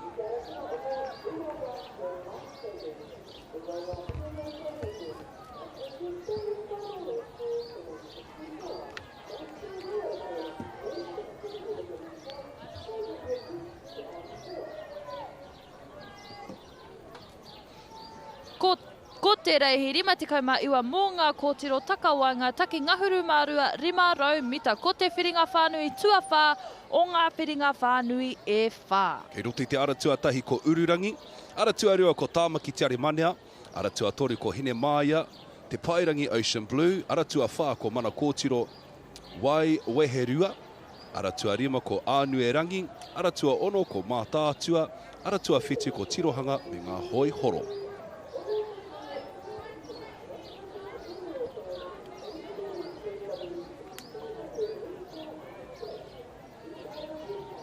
Tirohanga me ngā hoihoro tēnei, tino pai te kite I te ranu o ngā karapu o ngā tīma, me te whakaaro kahea ngā whakangungu I mahi tahi e rātou. Mā tātua o Ruamata Whakaama Club tēnei.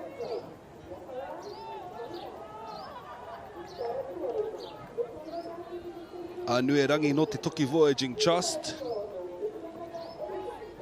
Mana kōtiro waiwe he rua, mā rei kura. Kua tūhono ki o rātou whanaunga. Hine māia te pairangi Ocean Blue. Ara tuarua ko Tamaki Te Are Manea tērā. Ururangi o Takiwaka Hoi.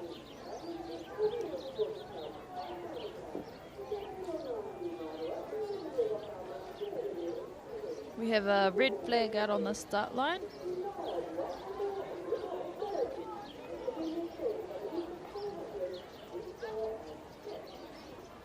Ko te haki kākāriki tērā kua tū I tēnei te reihi 59 ngā kōtiro takawaenga take ngahuru mārua 500 mita. Me te timatanga pai o ngā ara katoa. Ke roti te ara tua rimatera. Ko ānue rangi te Toki Voyaging Trust. Best start off the back blocks, lane number 5, followed in by lane number 6, Mā Tātua. Mā Tātua from Ruamata Whakaama Club.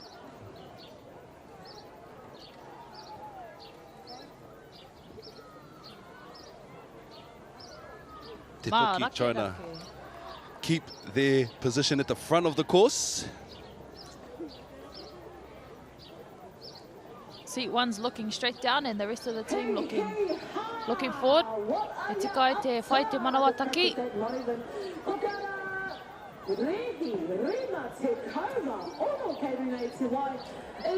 Me te mea hoki, mo e tahi o enei tamariki, ko te wātua tahi e mahi ana I te 500 mita, the big jump from midget to intermediate.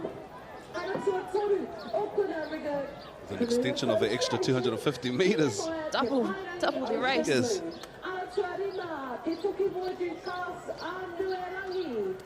But they do it with ease. Look at that. Aratua whitu, as we can see. Tirohanga ngā hoi horo. Tai toke rau.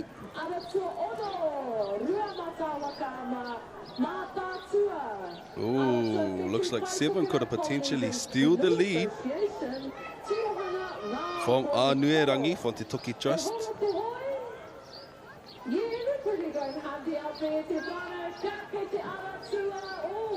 Tirohanga me ngā hoihoro I te aratua whitu. He pakanga kei te haere mo te tūranga tuatahi. Aha koa he whiringa whānui. Anō nei he whiringa toa.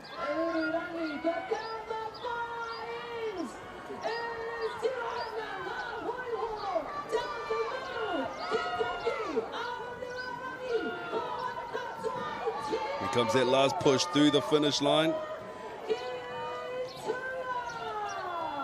Aratua whitu, tirohanga ngā hoihoro. Ka tahi ko te aratua rima Anuerangi te Toki Voyaging Trust. Oh, could have been 1, it could have been 4 e te whānau oroti te aratua tahi ko Ururangi. Aratua whā ko mana kōtiro, waiwe he rua mā reikura. Ngari ngā whakaihuaka mo tēnei whiringa whānui, tirohanga me ngā hoihoro.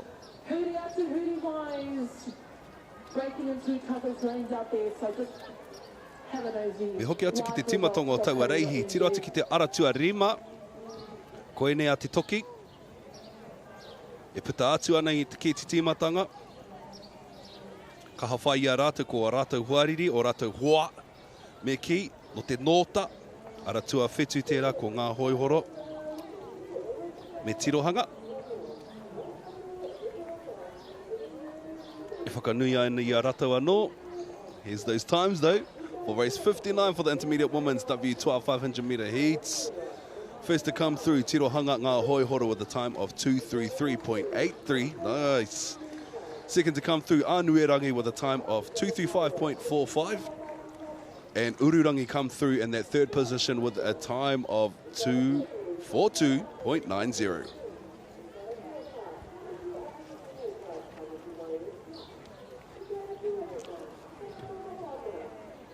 te reihi, ono te kau tēnei ngā tai tama taki ono 500 mita. Ko te whiringa whānui tuatahi o ngā whiringa whānui e ono. Ara tuatahi ngā taiohi mataara, ara tua rua taka parata ki tai, ara tua toru Manu Kings Red, ara tua whā Obi Warriors Blue, ara tua rima, pā hure hure, ara tua ono ko manoa roa, ara tua whetu, whakahoro, ara tua waru, tirohanga, ara tua iwa, hoi down boys, ho down boys, ngā huru, ara tua ngā huru, ko Kamakani Blue, ngā huru mātahi, ko Tarakoko Mako, yeah, go the boys.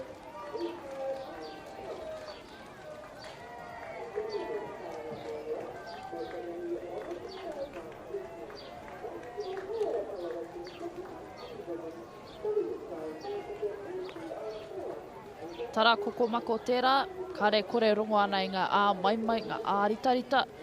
Kamakani Blue, te Toki Voyaging Trust.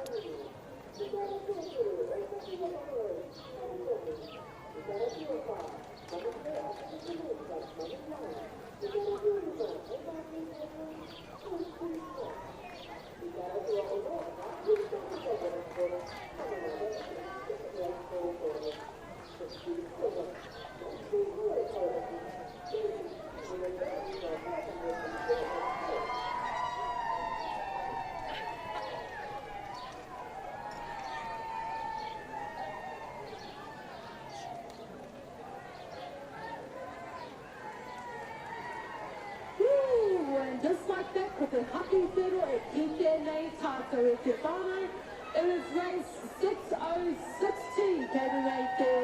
Ko te haki whiro me te haki pango tērā kua rewa, kua tū. Mangurane e ki tēnei hoki. Which also means they are too keen me hoki whakamuri e te rarangi tiwatanga.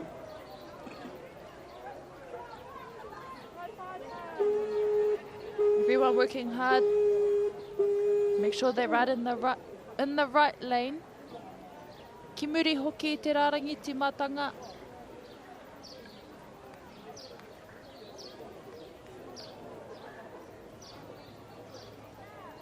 Yara dekire, dakire, hoki whakamuri.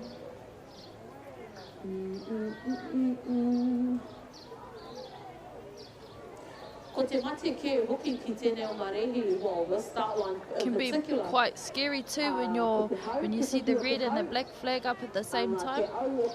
Sometimes you only have a little bit of time to correct your waka. Changes everything, the way that we line up. Can we line up? Yeah, I wonder what's going through these paddlers' heads at the moment. They're wondering if they can correct themselves. Are they sitting confident in their water? Some nerves could be coming to play. Talking nicely to each other. Aye. Can you please draw left? Yeah. Obviously, eh? Obviously. Please back it up. Not the airplane. Now you're out of left now. We have to wait for people to reverse or all of that jazz. Here they go as they gather their thoughts. See, Uncle's talking nicely. I see there's clear instructions. He even had pointing left so they know which side. This side. There we go. Unfortunately, they've received a green and a black flag. A green and a black flag. Do you know what that means? Kaitewhai adds to the excitement of the day. It is race 600 out on the water. Whakaata River Authority. If you've just joined us for the first time for this week, you're tuned in to the live broadcast thanks to Whakaata Māori for the 2026 Sprints Nationals. And on the water right now is race number 6060. For the intermediate men's W6 500s. Oh, we have the outside lane, Rahui Pōkeka. E, whakahoro tēnei o ōtaki waka hoe. Nā whai anō ko whakahoro tēng mō te kapa.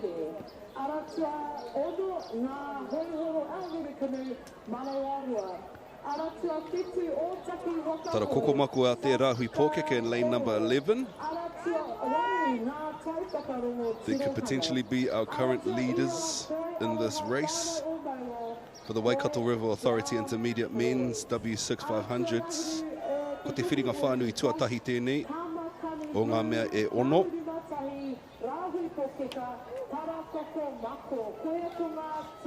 A kuni pea ka hipa I te rārangi rua rau rima te kaumita. 7 and 4s across now too. Whakahoro. Ko rāhui pōkeka tērā.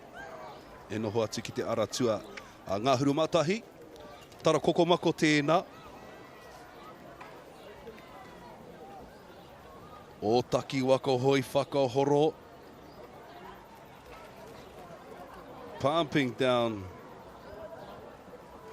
I kite atu tātou, the black flag was still up when the green flag was up, so some of our tamariki, some of our intermediate will receive 10-second time penalties, but there will be no DQs during the heats races.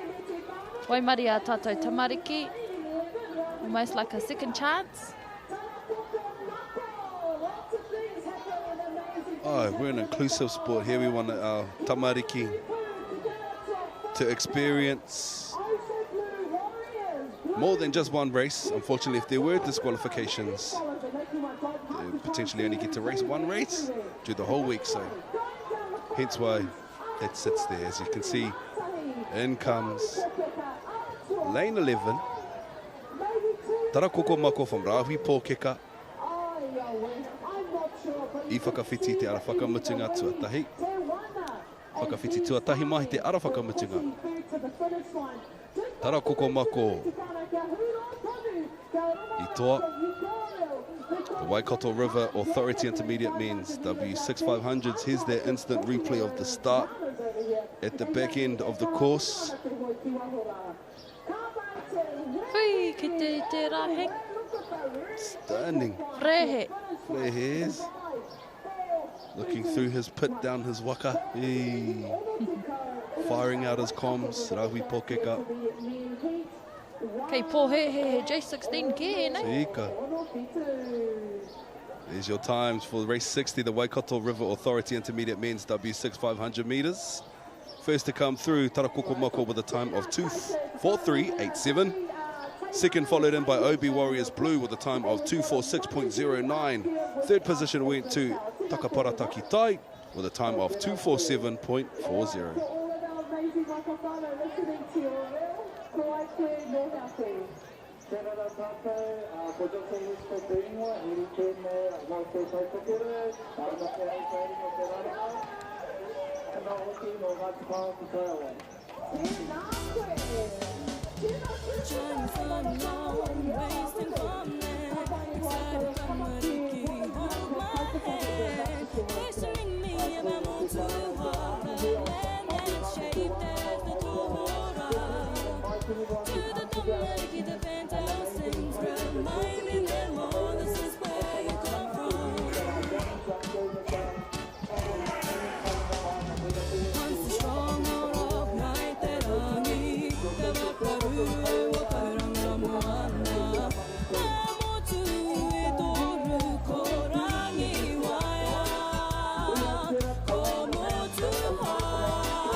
Ko te reihi, ono te kaumātahi tēnei, ngā wāhine te kaumaono tau mera roi ho te pakeke take ngahuru marua 500 mita ko te whiringa whānui, tuatahi o ngā whiringa whānui e whā. This is for the National Hauora Coalition J16 Women's. Out in lane 1 is Ngā Wahine o te Awa Nui. Lane 2, Pukana all day. Lane 3, hashtag just saying. Lane 4, Tai Awa J1. J16's motaku he. Oh, eka. Lane 5, Kailani. Lane 6, Mako Moana. Lane 7, Puhi Kai Ariki.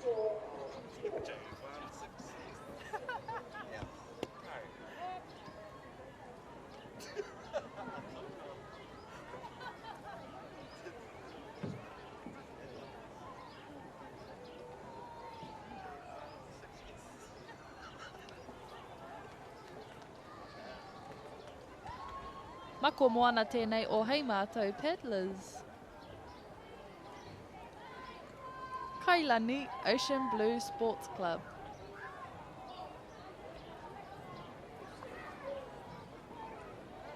There's Tai Awa J16S. Nah. J16's hashtag just saying for Ngā Hoihoroa Rugby Canoe Club. Pukana o te hoiaroha whānau o Mauao. Ngā wahine o te Awa Nui from River City Whakaama Club. Absolutely packed down there on the banks. Ko te haki whiro tēnei ki tēnei tātou te whānau, you know it's about We have to a go red down. flag. Down to the down. Lane 2 sitting a little bit back. Today is actually the busiest day of our week. Ko te haki kākāri ki te rakuarewa i tēnei te reihi ono te kaumātahi ngā wāhine te kaumaono tau mera roi ho te pakeke 500 mita. Quickest up and off the line went over to lane 7. I do believe. Horauta waka hoi, Puhi Kai Ariki. Combined both their J16 girls teams. The Mega Machines. Mako Moana, hei mātou paddlers, sporting some googly eyes on their portai. Hashtag just saying. Nate, whatever makes you feel good, eh? It helps. Hashtag just saying for ngā hoi hora Rugby Canoe Club out there doing the thing.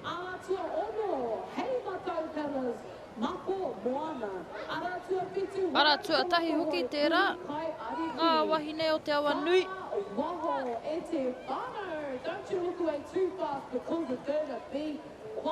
He pakanga, te ruaraurima te kaumita.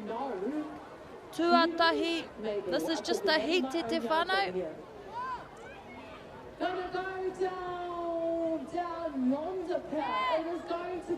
Chopping down in lane number 7. The girls from Horota, hot on their heels though. They're whanaunga from Heimatau Paddlers. Horota going for a push now. Ka tikite te piki o te waka, rere ana I te wai. Holy moly, amazing. Hashtag just saying. Cruising on down, literally, that's literally the name. Literally down there in lane 7 with a bit of the lead. It is Kai Ariki, Puhi Kai Ariki. Good race. J16 Wahine with that much. Good race. Ko te whiringa whānui tuarua tēnei. Kao, tuatahi. Just saying, hashtag just saying. O ngā whiringa whānui e whā. Whakawhiti ana I te rārangi whakamutunga I tēnei wā. Tua whetu, followed in by Tua Ono. And Tua Toru. Horota wako hoi Puhi Kai Ariki. Mako Moana, followed in by hashtag just saying. Anei a tātou whakaihuaka mo te whiringa whānui tuatahi mo ngā wāhine te kauma ono tau me raro iho te pakeke Puhi Kai Ariki. Nā, taku mōhio, I think they call this stroke their pene stroke. Ki etahi he wind. Ngā hoihoro. Ahuaroa ake tā ngā hoihoro a hoi. Nā ko mako moana tēnei o hei mātou paddlers.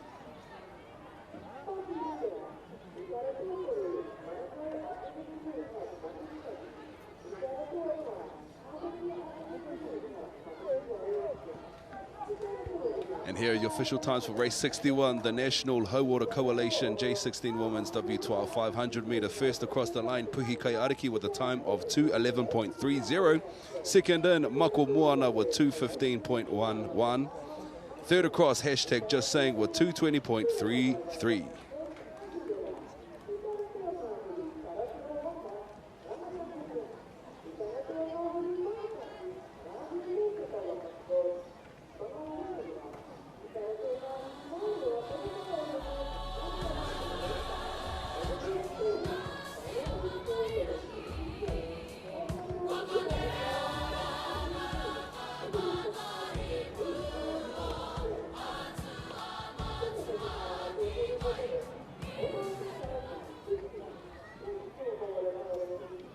Ko te reihi, ono te kaumārua tēnei, ngā tama, takawai, ngā taki ono, 500 mita, ko te whiringa whānui, tuarua o ngā whiringa whānui e ono. This is the Waikato River Authority Intermediate Men's Dub 6, Lane 1, Pātiki Ako, Takaparata Kiuta in 2, Manu Kings White in 3, Obi Warriors in 4, Tauwhanga in 5, Hokianga Berries in 6, Whakatere in 7, G1 in 8, Straight Out of Waka in 9, Kamakani White in 10, and Mako in 11.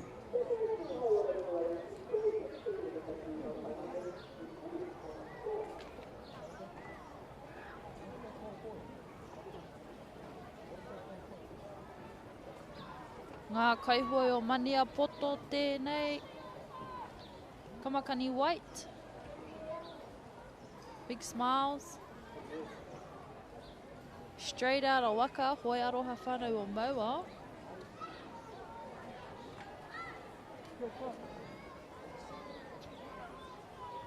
G1 Ruamata Whakaama Club.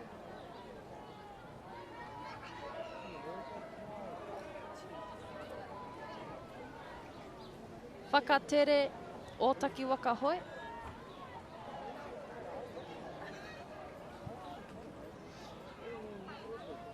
Hokianga berries, ngā kaitiaki waka.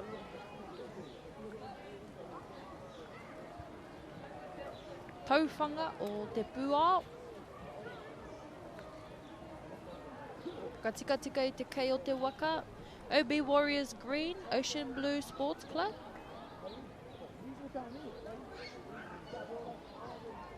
Manu Kings White, Manukau Outrigger Canoe Club. Me tā rātou kai ako kai muri, taka para taki uta, te rauoranga o Ngāti Kahungunu Wakaama Club.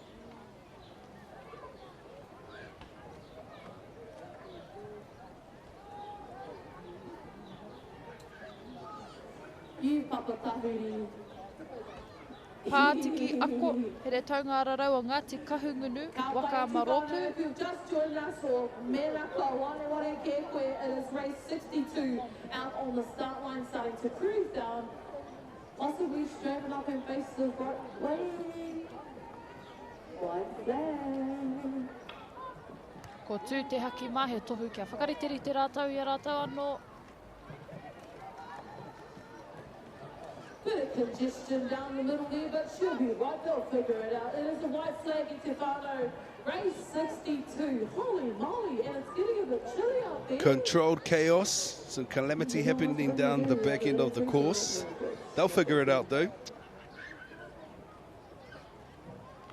They've all come from their respected ways. You can see exactly who gets to train and wins in various conditions versus our whānau who unfortunately have dormant spaces and bodies of water, if you will, protected by mountain ranges, cutting winds, creating eddies.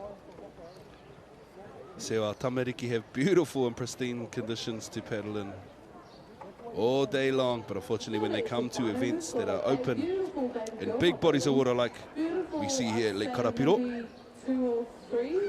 if they haven't had the experience or got to feel exactly what it feels like to be pushed across a lane, then they're left to their own devices to have to figure that out. It's all a part of the experience. It's all a part of the world of Wakaama. But she's right next to us here at the tower, and Auntie Ona who's going to take her to the admin. She has got piggy tails. Still some happy smiling faces, considering, you know, Ama is rubbing against the raua of the waka next to them in the next lane. Kei te kaha mene mene tonu. But she's going to go up to the admin. Kua te wairua I roto I ngā waka. He rawa te ki te atu. It's beautiful to see. The camaraderie is still strong in the waka.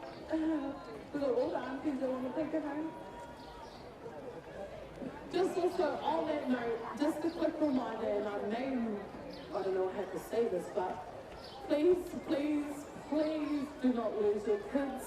If they are runners, I don't know, head out people hopping or run with them. Whānau, okay? That's like the fourth lost child this morning. And yes, they are very energetic, and you probably see them with your younger child. Let's have a look at who's sitting in some seats. What they figure out. In Mako, we've got Te Are Rapana, we've got Pūtangi, Nico, Hawaiki Francis, and Eden Armstrong. Those are the boys representing out there.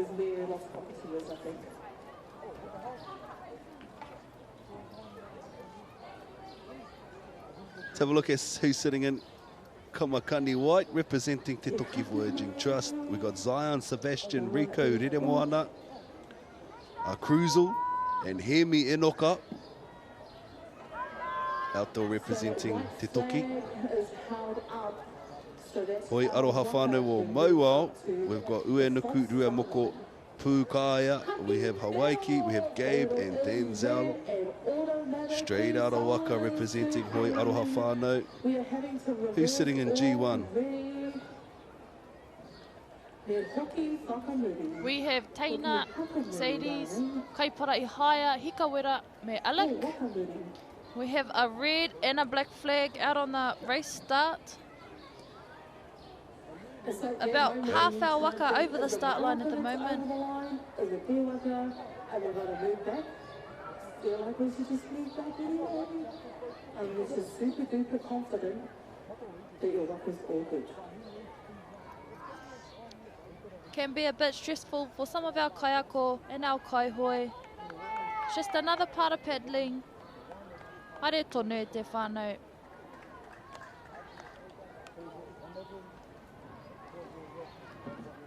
Doing wicked though to hold their space and keep their lanes in amongst these conditions. Ko te haki kākāriki tērā kua tū tēnei te reihi ono tikau mārua. Ngā tama takawainga taki ono 500 mita. Beautiful start out in lane 2, 3 and 4. Taka parata ki uta, Manu Kings white me, OB Warriors green.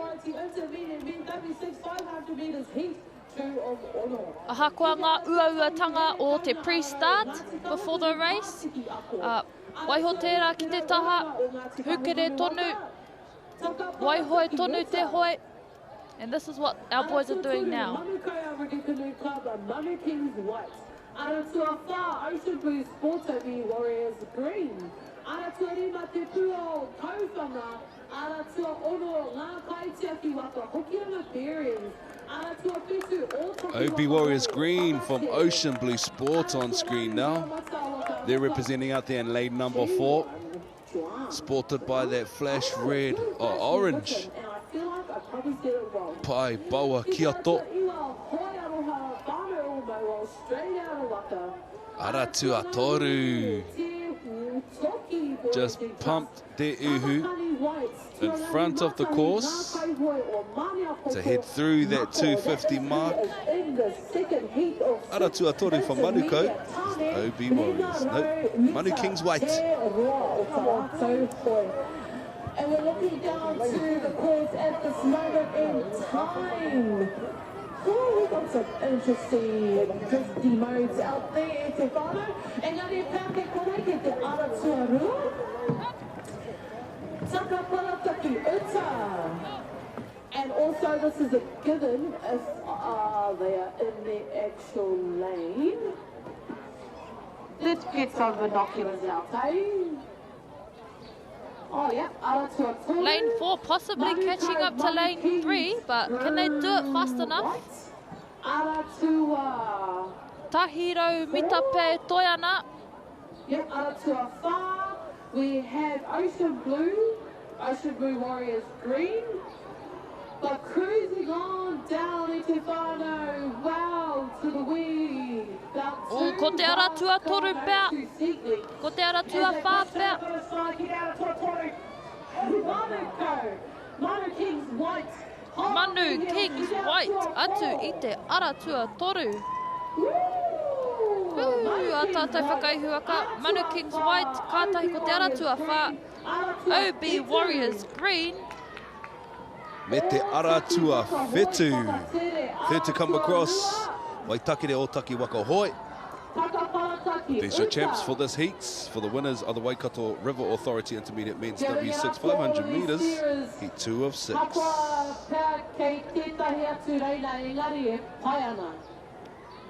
Heat 2 ai te whānau as they all start to finish their race. He mahi nui te tīmata, he mahi nui ki te puta ki te hākewai, he mahi nui ki te puta ki te mutinga. Scott, Little and Benito, e mihi ana ki ēnei Hakawana. It is the intermediate. Te whānau as they push down here ki te ara tuatahi, pā tiki ako, here kaungararo ngā tikahu nunu with that much left to go.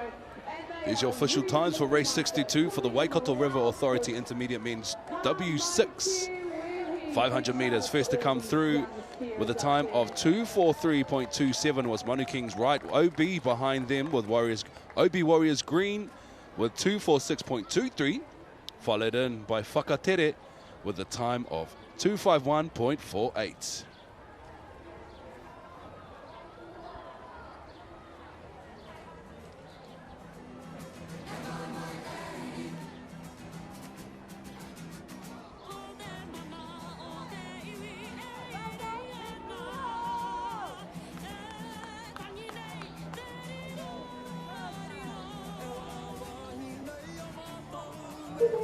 They're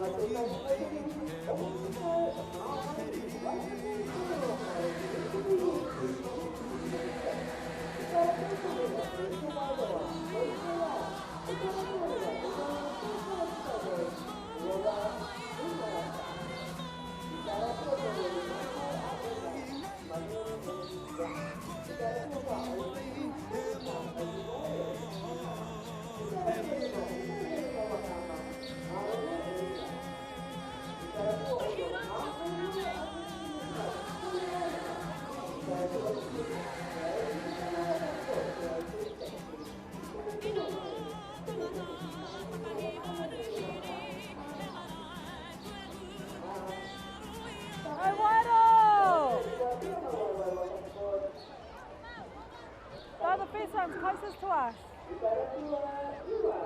I want to hear you cheering.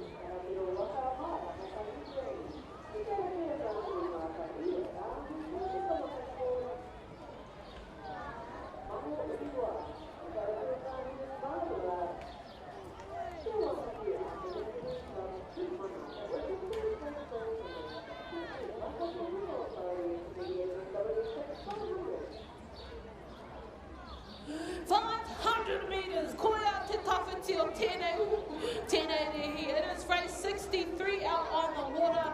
It is the Whakaata River Authority Intermediate Tane, heats 3 of 6.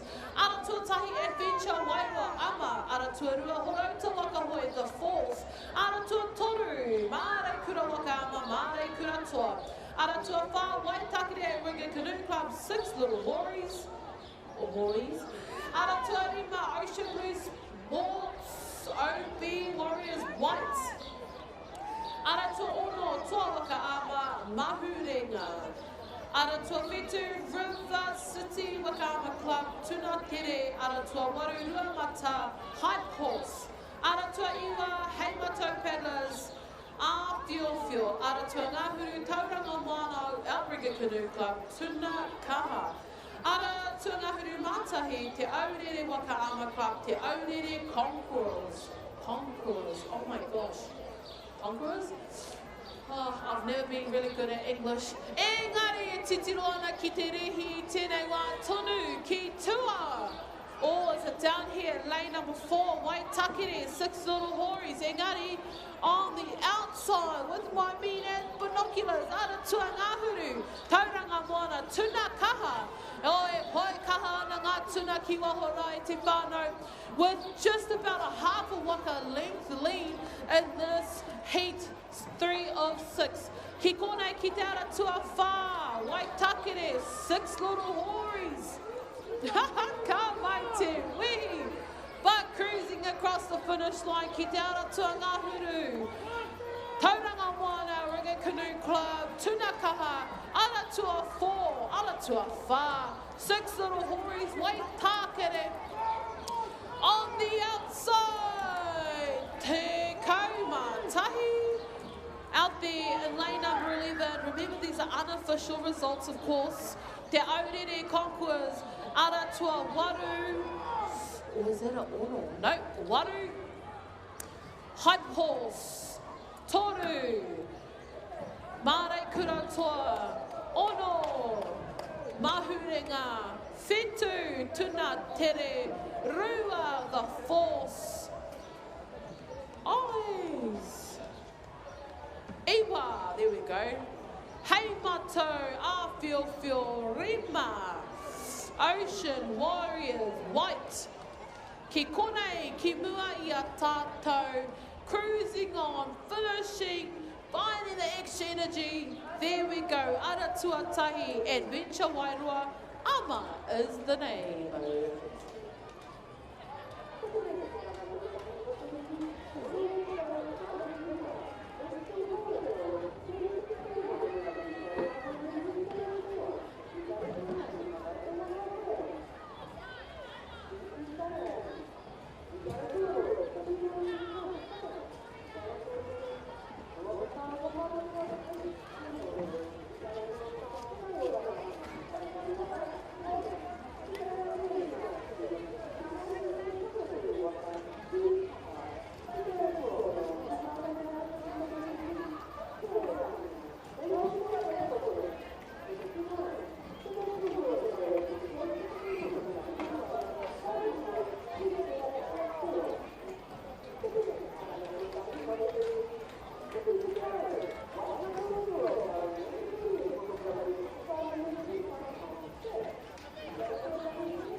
Ka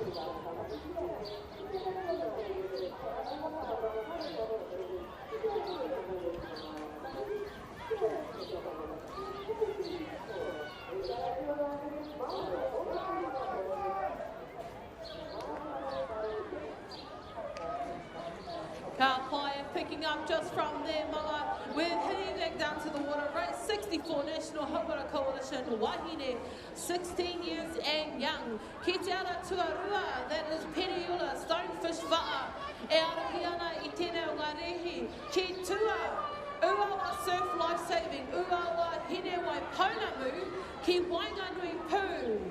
Oh, are you in that lane? Yes, you are. Lava girls e te whānau. Te tiro ki ngā wahine ki Wainganui.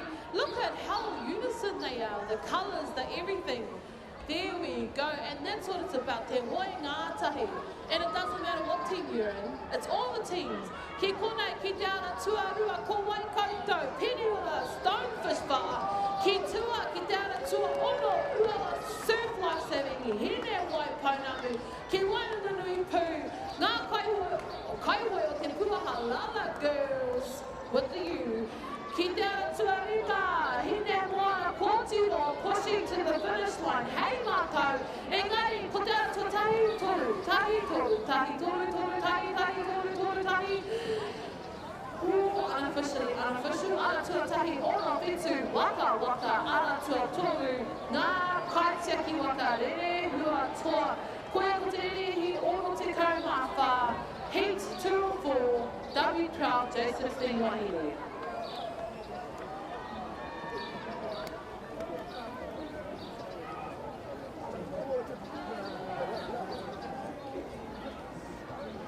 Just a quick party, a quick party.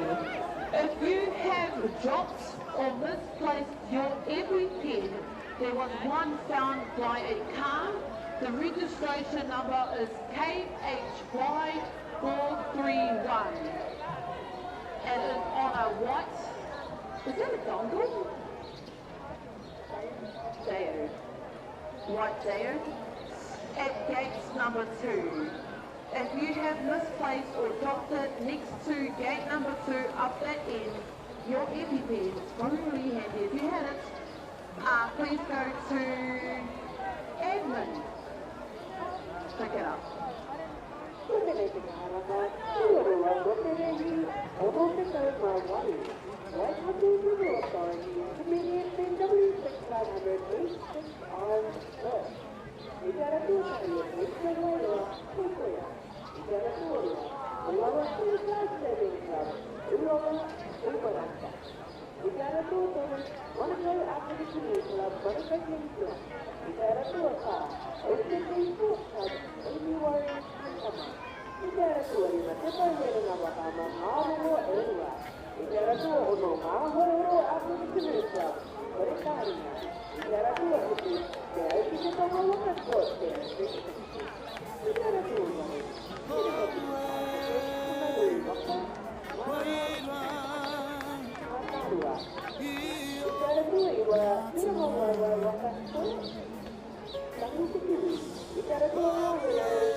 National Hopara Coalition, J16 woman, W12-48404.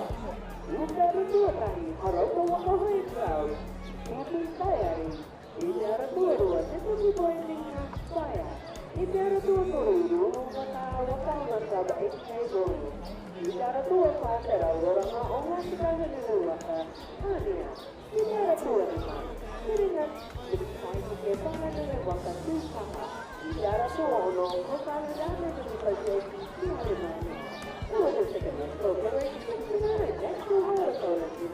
J16 woman, W12-500,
Davy Jones, can you please come to Edmund? Davy Jones.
Kia. It is the Whakaata Robert Waikato River Authority interviewing Rima Ramita Te Roa Tēnei Rehi Heat 4 of 6.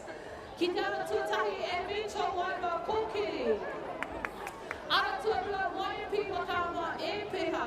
Ara tua toru mai kura Wakaama Club Tūranga Tina. Ara tua wha Waitaki e Auriga Community Club Waka Round Final. I have to say it like it is. Ki te ara tua rima Coco Islands Auriga Association Tua Moana. Ara tua ono i te matanga o le Pacifica Meti Mavericks. Ara tua fitu, tua Wakaama Club Te Pehi. Ara tua waru, Rako Wakaama Canoe Club, Waikawa, ara tua iwa ngā kaihoi o te puaha Paunamu, tua ngā huru hei mātou paddlers ue kaha, ngā huru mātahi Rangiriri Cultural Sports Club Incorporated, Pai Manuka, tua ngā huru marua te aurere Wakaama Club te aurere Intruders. Ka mai te wihi, kua hipa i te ruaro rima tikau, 250 already, hit it, over it, looking down here ki te ara tua rua. E peha, YMP Waka, ki wainga nui.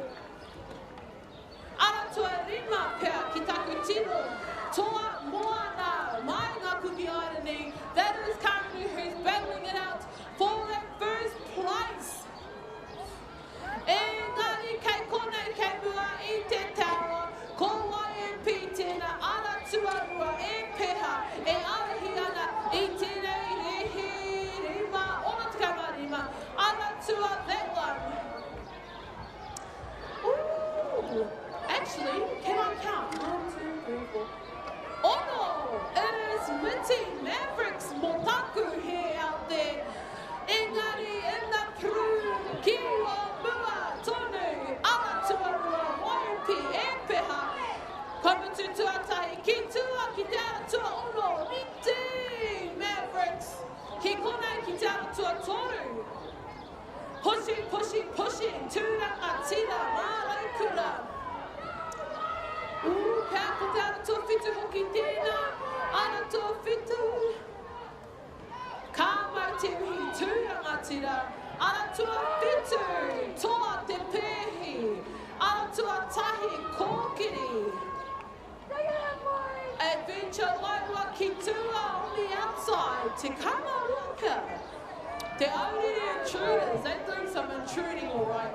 Ara tua wha, waka round, find out. Ara tua rima, toa moana, ara tua waruka. Waipaua, Paunamu, Uekaha, and of course, rounding it all out, Koia Kotera, it is Pai Manuka. Remember, I am totally unofficial. These are not the official results. Engari, that's all I can see with my 4 eyes over here. Kia mai tonu mai. That is the end of race 65 e te whānau kia. Kaha tonu tātou.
Lights on, no one home. If you own a silver ute, silver burgundy ute, in the car park with the registration Z19706, burgundy silver ute.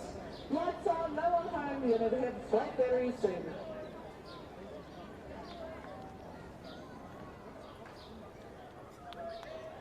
All the sixes click. 66 koea ko te reihi kei runga I te mai. And we have a red flag. Car park is green and it's go time. Race 66, Whakaata River Authority, Itimini, Rimarai Mita, Te Pakiti. It is heat 5 of 6. Ara tuatahi. Adventure Waiwa, Ma. Ara tuarua, kura ki tai Whakaata Club. Pahiki kura. Pakihi kura. Ara tua toru, Manuko Outrigger Canoe Club, Manu Kings. Ara tua wha, Tamaki Outrigger Canoe Club, Tamaki Warriors Black. Ara tua rima, Akarana Waka Ama, Kia tō Koalas. Ara tua ono, ngā hoihoro, Eke Panuku. Ara tua whiti te au ki te tonga, Waka Ama Sports te au 300. Ara tua waru. Hawaii nui tuarua Waka ama mako. Ara tua iwa tūranga waiwai Waka Sports ahu rewa. Tua ngahuru karapiro Waka rangatahi Black. Tua ngahuru matahi rahui pōkeka. Mango hiki, no, better say that right, Sophia. Mango hikura roa. Ara tua ngahuru matahi te Waka pāmahu ngā kama o Waitaha. Kua kua Waka ngā kaihoe kei runga te wā. Why? I was listening to wow. E tēnei ngā tonu. Tino ana ki Wainganui Pukaki. No, that's not Wainganui. Ki tēnei taha. Ki te ara tua toru, Manu Kings, Manu Kau e arahi ana I enei tai tamatane. Ki Wainganui Pupea, Eke Panuku, ngā hoihoro. Down the far end, tūranga waiwai can tell by their t-shirts. Ahu rewa. But ko Waikatoa, I don't know. But I can tell you, by my blind eyes, ki konei, ki te ara tua toru mo te wā nei. We're going to shoot straight into some calls i te whānau. You can see the finish line, we can all see it, so make your own commentary while you're in it.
Hoki, hoki, tonu mai, e te whānau, it is race 60, I was going to say 61, not even, hey, 67, 67. It is that race, National Whakaata Coalition J16 Wahine out on the water, heat 3 of 4. Ki te ara tuatahi Māori kura waka Māori kura hine kura. Ara tua karapiro waka Waimarino. Ara tua toru o taki waka hoi whare kohu. Ara tua wha manu kau Aorangi Canoe Club manu wai. Ara tua lima hei matai paddlers koutu hoha. Ara tua ono rahu poke ka manawa. Koia ko ngā tīma kei roto I tēnei rehi oro te kaumā whitu e hoi ngātahi ana. It is a 12 which means more dynamics in the wakari. Where are we looking? Ki Wainganui pia. In lane number 3. Otaki whare kohu. Ara tua toru, ara tua wha, manu wai. It is going to be a push for the finish line e te whānau as they all start to dig it in, get it in there. Ka mau te wehi, ko te ara tua toru. Whare kohu, ara tua wha, manu wai, ara tua tahi nuki, engari. Who's going to kick in the last bit to get over the finish line? Oh, wow, they just amplified that stroke rate from quarter to 100. Ara tua toru, whare kohu, ara tua wha, manu wai, ara tua tahi mare kura, hine kura. Holy hiccup, ara tua ono. Manawa, rahui pōkeka. Oh, and as they push on, as they start to get fatigued, but still focusing on the technique. Ki te ara tuarua Waimarino, ara tuarima, koutu hoha. Koia ko te rehi ono whitu. I tēnei rā, kia kaha, kia mai, kia toa.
Hoki ana ki te wai, e te whāra ki te haku wā, tēnei ki tēnei tātou. It is race 68.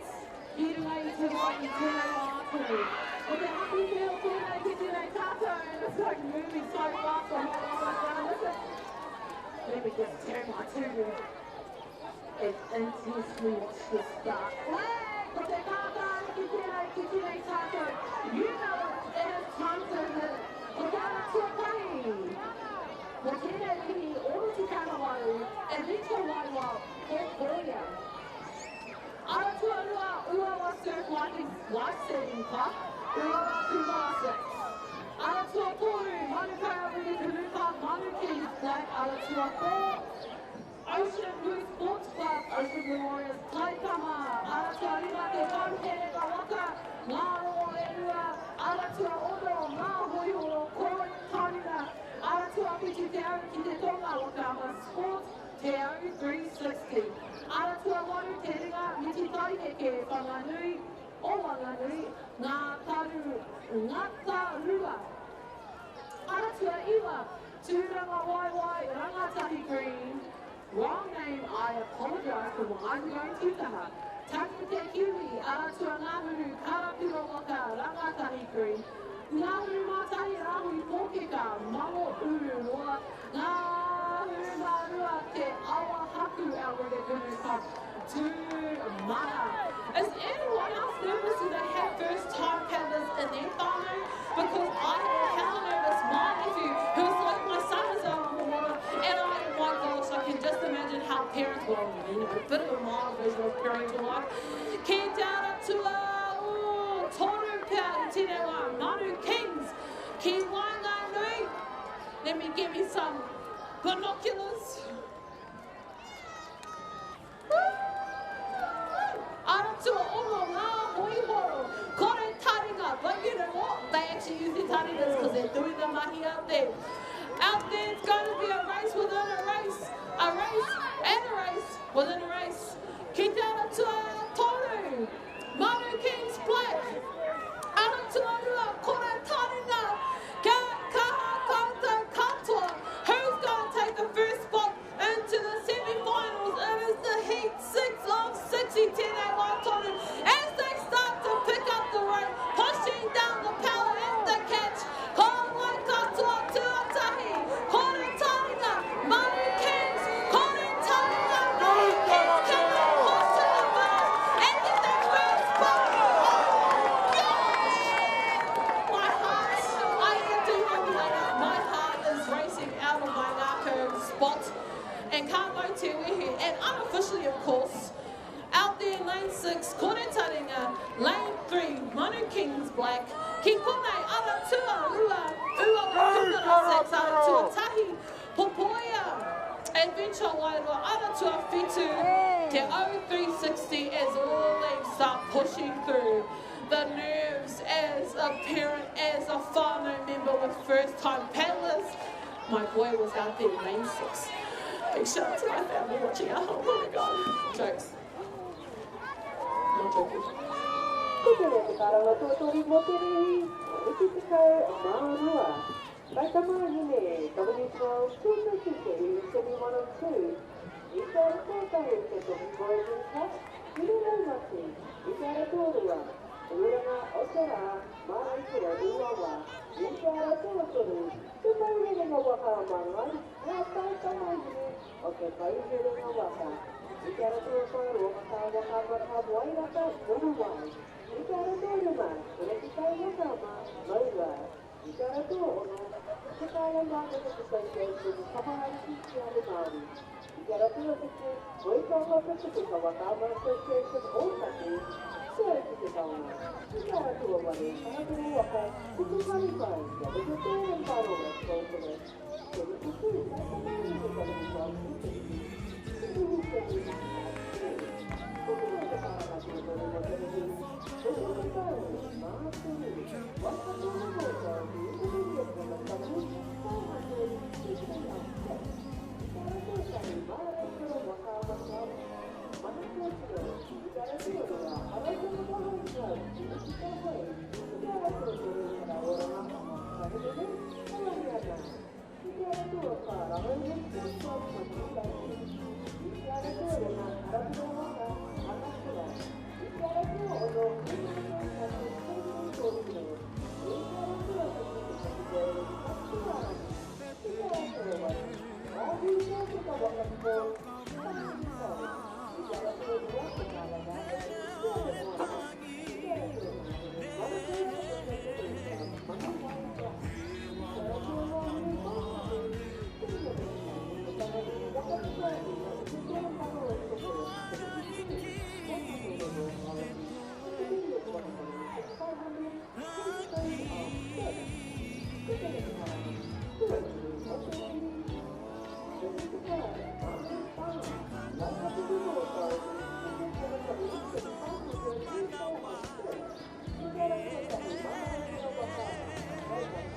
Ko te reihi ono te kaumā iwa National Hauora Coalition J16 Women W6 500 metres heat 4 of 4.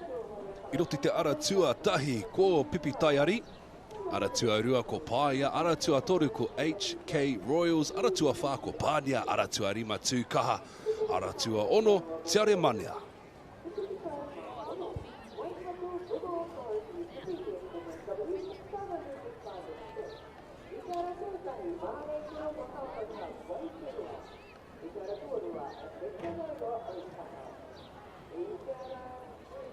Kua tū te haki mā, tēnei te whiringa whānui tua whā o ngā whiringa whānui e whā.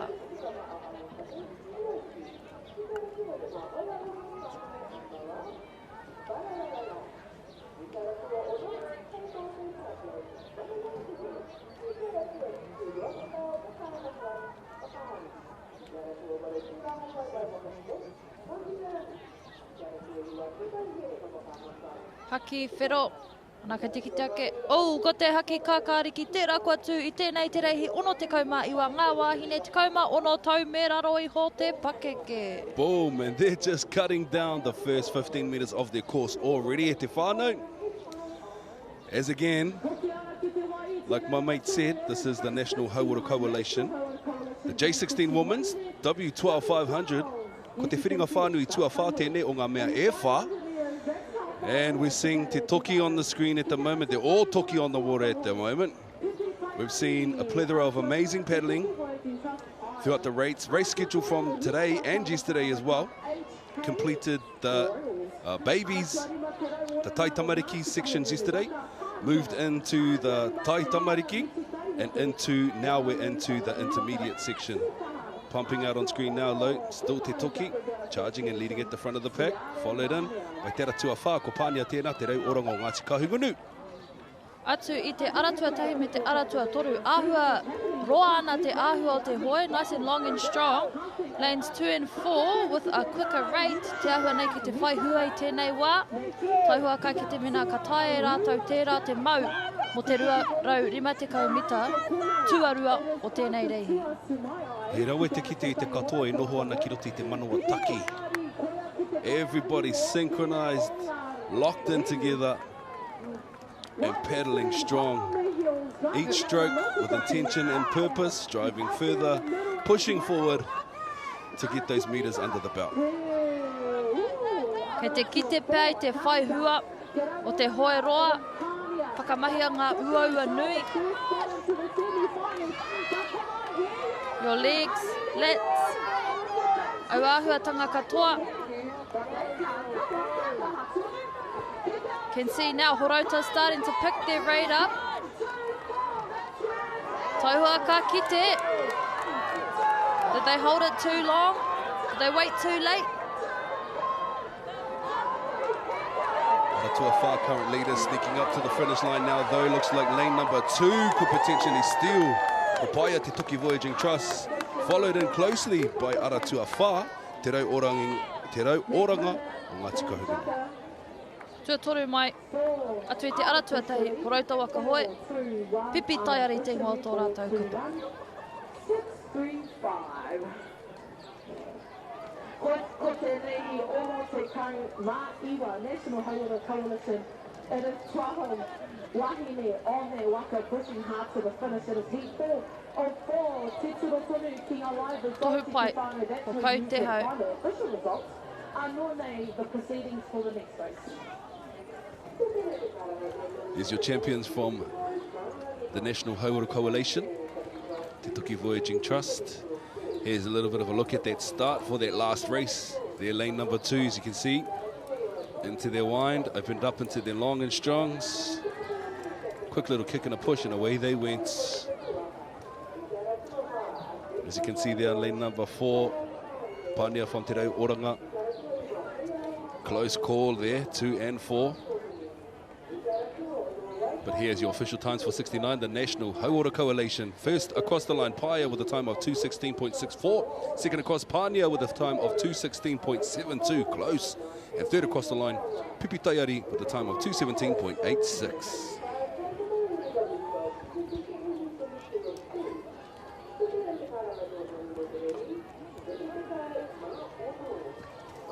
Ko te reihi whitu te kau tēnei Waikato River Authority Intermediate Woman W6 500 metres, heat 1 of 6. Lane 1, Te Ahu Maurea, Te Ahi Maurea. Lane 2 is Hine Kitai, girlsos.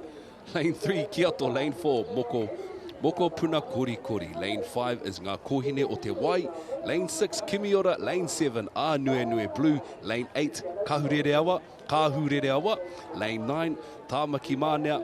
Lane 10, Hine Puti Puti. Lane 11, Tu Aotea. And lane 12, Huia.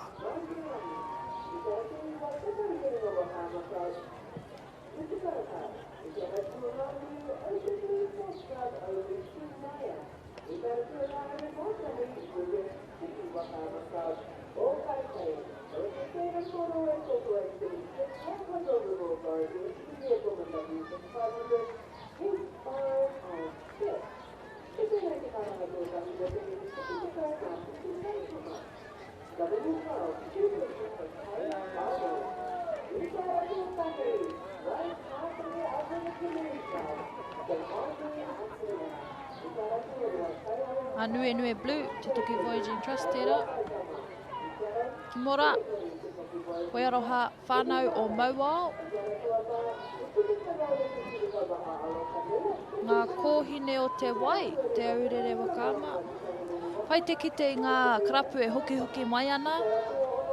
Ina rā ngā karapu kua āhua roa e tamo ana i te whakataetai nei.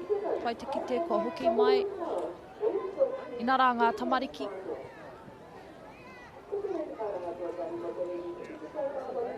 Te Ahi Maurea on screen now, as you see, approaching that finish line. Starts. Ko te haki kakariki tērā kua tū. Tēnei te reihi whiti te kau. Ngā kōtiro taka wainga, taki ono 500 mita. Ika mā. Calling the opposite end of the course, Te Whānau. That was the start, obviously, as my mate said, taku ua haere. Young eyes, young ears. Young brain. Young brain, keeping koro over here on his toes. Ara tua whā tērā, moko puna kori, kori tirohanga waka ama. Doing the mahi too.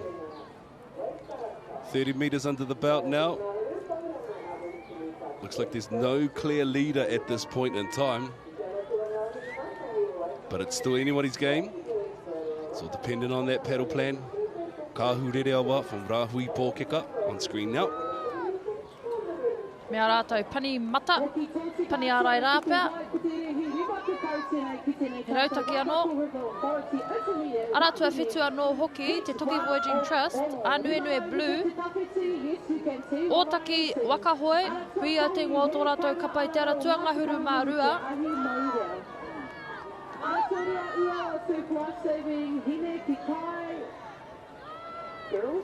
Ko te whiringa whānui tuatahi tēnei, o ngā whiringa whānui e ono.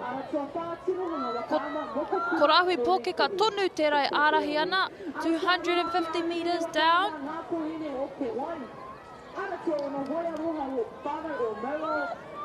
Rahui Pōkeka looking strong. Sitting comfortable, lane number 12 there. Our kōtiro from Ōtaki Waka hoi huia. Sitting there.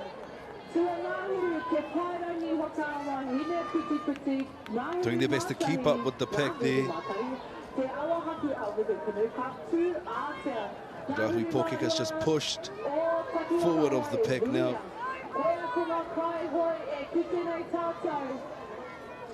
And what is happening?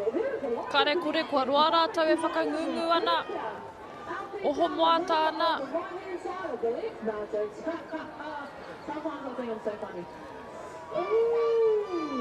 Ka te rongo hoki ia ōtaki e pakanga ana. Pirangi tūranga ki te whiringa whaiti.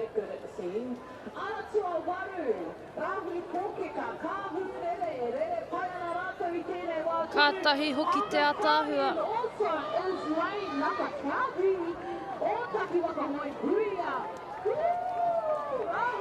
Ko Rahui Pōkeka tērā ka tuatahi mai. Tūarua. Atu I te aratua ngahuru mārua. Ōtaki Waka hoi. Tuatori ko te aratua whetu ko te Toki Voyaging Trust Anue Blue.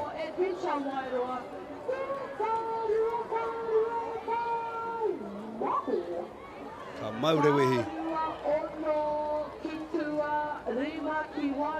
Let's have a quick look back at the start, not the finish of that race. The starting end.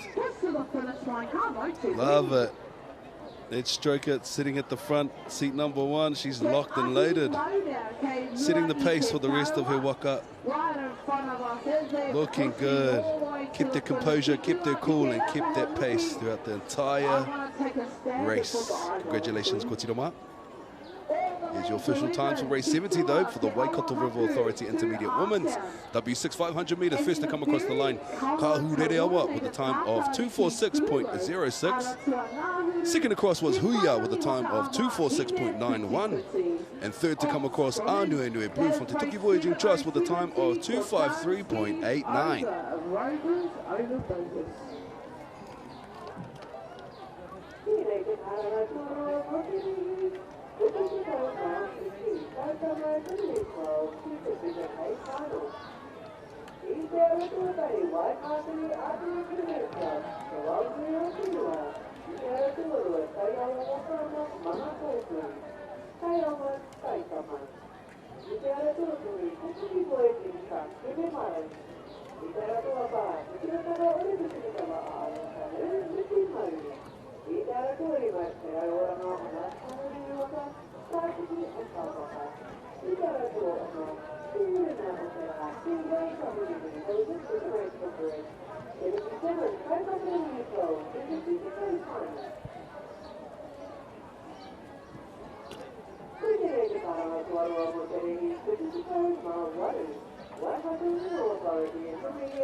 Ko te reihi whiti te kaumā tahi tēnei, Waikato River Authority Intermediate Women W6 500 metres Heat 2 of 6. Out in lane 1 we have Whakaata. Lane 2 is Hineki Uta Girlsies. Lane 3 Takitimu Kōtiro. Lane 4 Tai Kohine. Lane 5 Kanai. Lane 6 Shakabahandi. Lane 7 Nue Whites. Lane 8 Mumuho. Lane 9 Tāmakitiare. Lane 10 Karengo Catches. Lane 11 Te Au 364. And lane 12 Ngā Paretai Hina.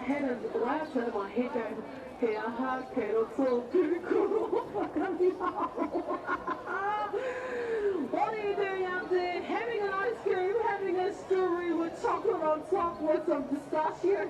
I hope you think it was. No, thanks. Two scoops chocolate on, you know, if anyone thinks of us for staying out there.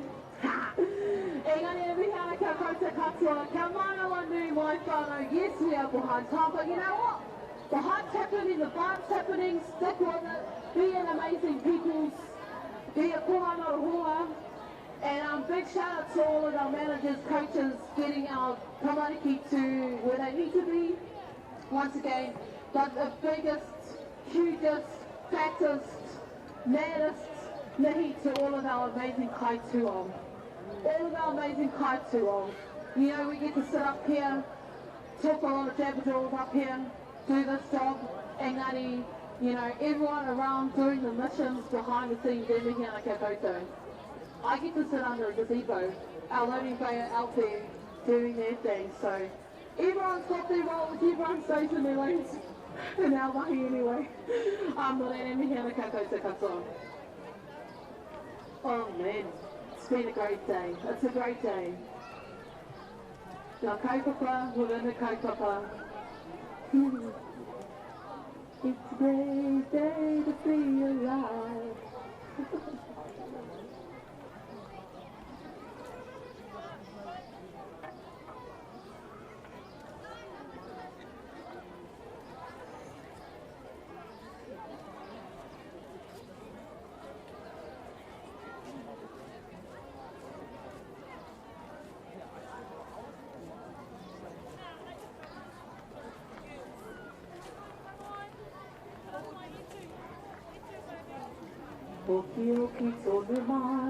Kua tū te haki mā I tēnei wā. Haki whero, e rere atu ana.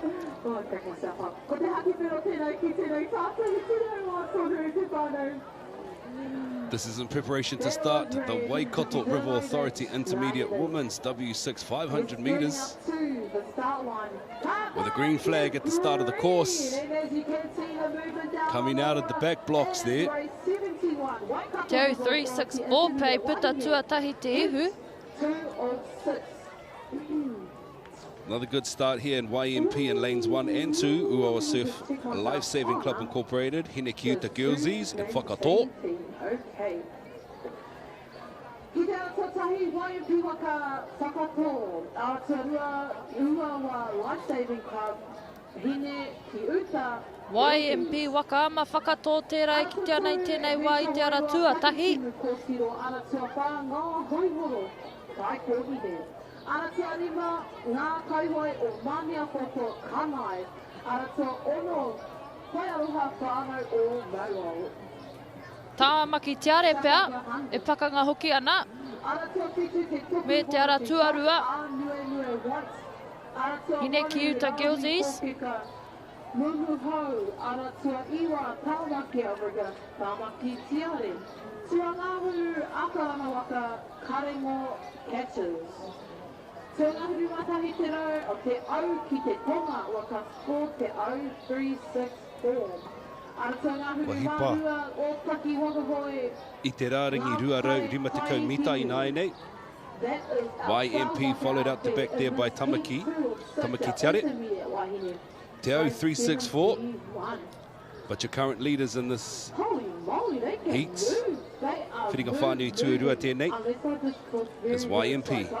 Ka tino kite I te kanohi kai mā tārai. He mea whakaako e tō rātou kai ako.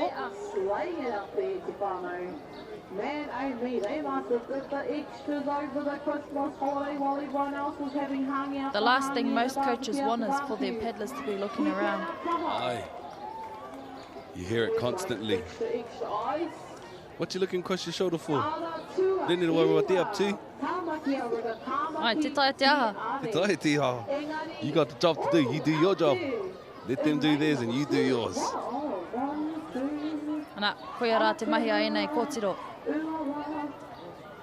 Kāre ke he tiro tiro.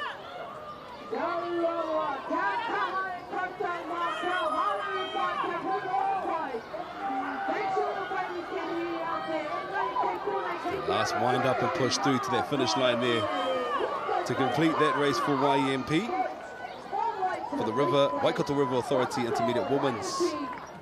Second to cross the line. Tāmaki te are, atu I te ara tuaiua. And then third to come through, te ara tuarua ko Uawa. Hine ki uta girlsies. Ara. Matoa, the winners of the Waikato Authority, Whakaata.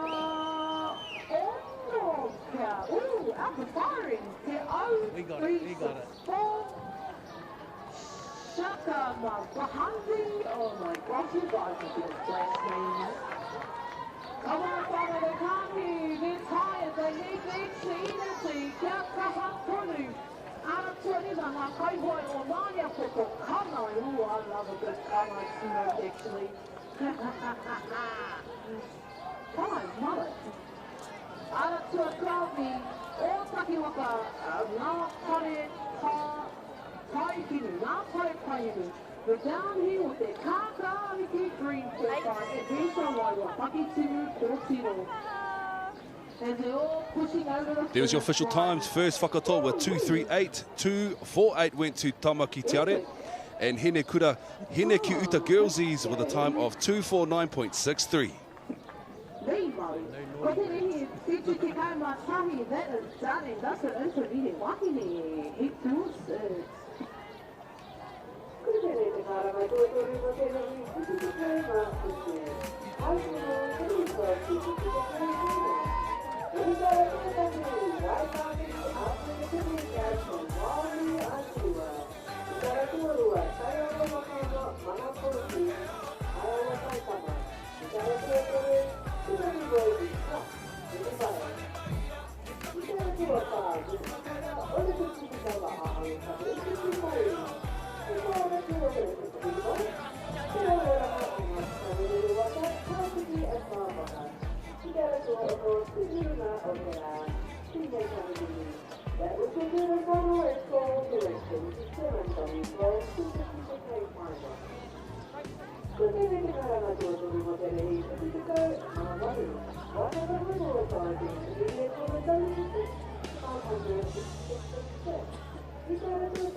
Ko te reihi whitu te kaumārua, ngā taita māhine, taki ngahuru mārua, ruarau rima te kaumita, ko te whiringa whaiti, te ihu tuatahi o ngā whiringa whaiti e rua. Kino te ara tuatahi ko hine raumati, ara tua rua ko mārei kura uawa, ara tua toru ko ngā taita māhine o TPHW, ara tua wha ko wairaka muriwai, ara tua rima ko maurua, ara tua ono ko tamaki, tiare Māori, ara tua whitu ko ōtaki, te au ki te tonga, ara tua waru ko tutu taniwhas.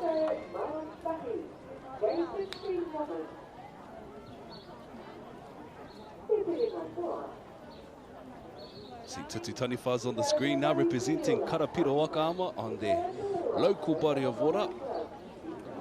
Ōtaki, te au ki te tonga, just drawing to align their waka in their respective lane. Tamariki tiare Māori out there as well, sitting in lane number 6, preparing to head out. Maurua. Wairaka Muriwai from Ruamata, sitting in lane number 4. Lane 3 is Ngā Taita Māhine o TPHW. Mā reikura uawa, te uranga o te rā, nohona ki roti te ara tuarua. Me te ara tuatahi ko hine raumati.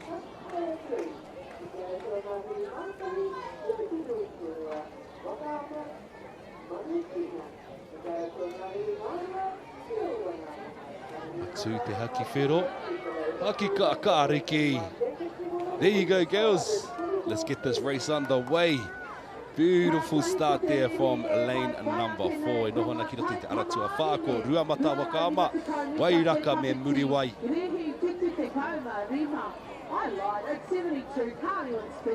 Kaha aki ngā kaiurungi.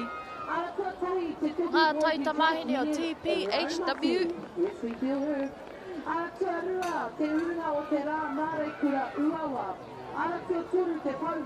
Māreikura uawa te uranga o te rā. Sitting in there, pumping out. Doing incredible as well to stay at the front of the pack with everybody else, charging up the course. With precision and pizzazz, they're kaiurungi at the back there. Paupau ana I te taho te rauawa o te waka. He ahe ana te tira, te noho I roti te manawataki.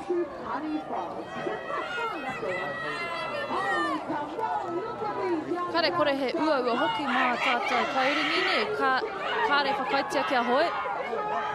Just sitting there, tamariki pulling their body weight as well.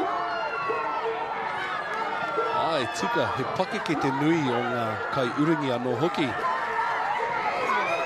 But our babies show why they are the next future guns, because they can pull through the water. Tai tuatahi mai ko te ara tuarua. Tuarua ko te uranga o te rā, mā reikura uawa. Ara tua whāpea, Wairaka Muriwai, tuatahi tuarua rānei. Ana ko te ara tuatahi I taku mohu e tuatoru hine raumati. Miharo katoa tamariki mā. Ko ngā taita māhine e nei. Me te mea hoki he whiringa whaiti te ihu tēnei. Ngā taitamahine tere rawa.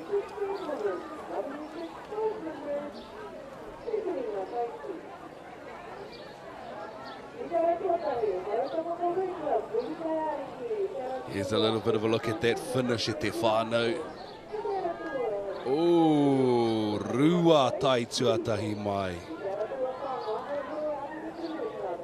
Tata rawa. Man, only by a hair. There's your official times for race 72, the Taitamahine W12-250s, the Ihu semis. First to cross, Mārekura Uawa with 134.35.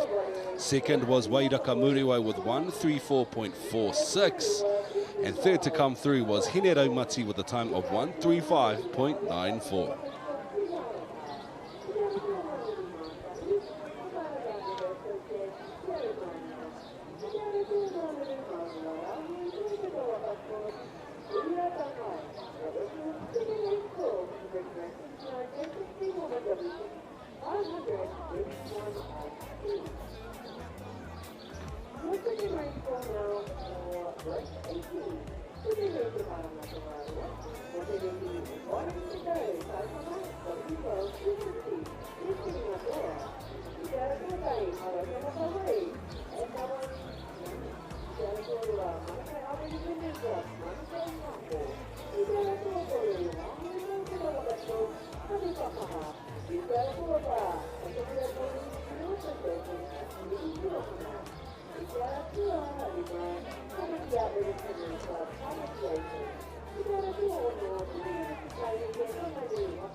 Ko te reihi whitu te kaumātoru Waikato River Authority Intermediate Women W6 500 metres Heat 3 of 6. Roto mai te ara tuatahi ko mana kōtiro, ara tuarua ko Kiwi ki te hoi, ara tuatoru ko Auahiana, ara tua whā ko Ngatu Lakers, ara tua rima Rangakura, ara tua ono koutu kōtiro, ara tua whitu Puarangi, ara tua waru. Tā kere tau, ara tua iwa te are moana, tua ngahuru, Manuwai Black, ngahuru mātahu, te kāhu.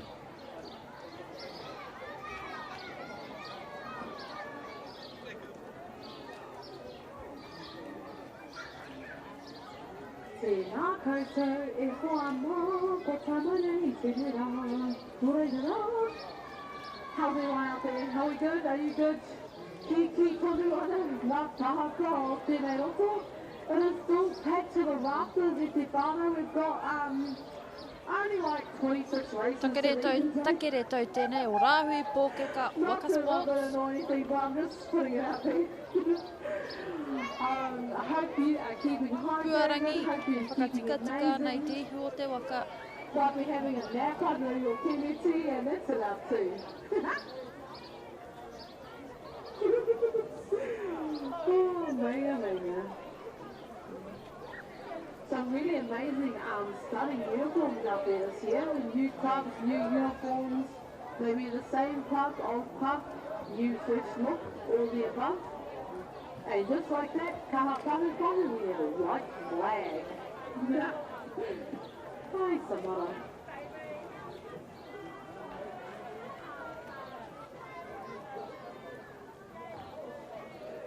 Ko tū te haki mā.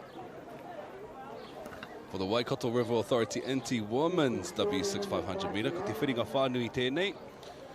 Whiringa whānui tuatoru. O ngā whiringa whānui e o. This is heat 3 of 6 e te iwi. If you've just joined us for the day, welcome in. You're locked and loaded to Whakaata Māori with a live broadcast and full coverage of scheduled racing day number 2 for the 2026 Sprints National Championships here at the beautiful Waikato River at Lake Karapiro. And they got a green flag to start the race at the back end of the course. Pumping off the line, 3, 4. Oh, etching forward, it's 3 and 4 now. 3 could have potentially stolen the lead, and that is te rau orango Ngāti Kahungunu Waka, Auahiana. Me te aratua whā Ngatu Lakers Rangaunu Sports Club tērā.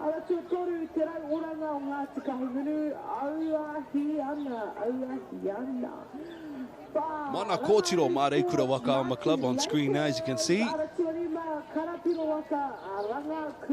Lock in. Lock in.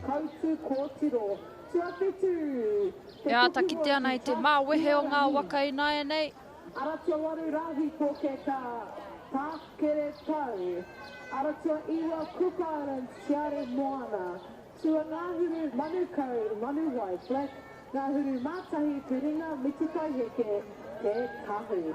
Those are the... Pai hoki te kite ngā kuti maunu ne. Ai. Aha koa te hoha I etahi wā te hoi I a koe mau kuti maunu ana ko te haumarutanga te mātāmua. Kia ora. Better to be safe than sorry, ne. 250 metre mark now. Girls are just pumping through the line there, charging through with lane number 3, followed in by lane number 4. Auahiana and Ngātu Lakers. Ngātu Lakers representing Rangaunu Sports Club.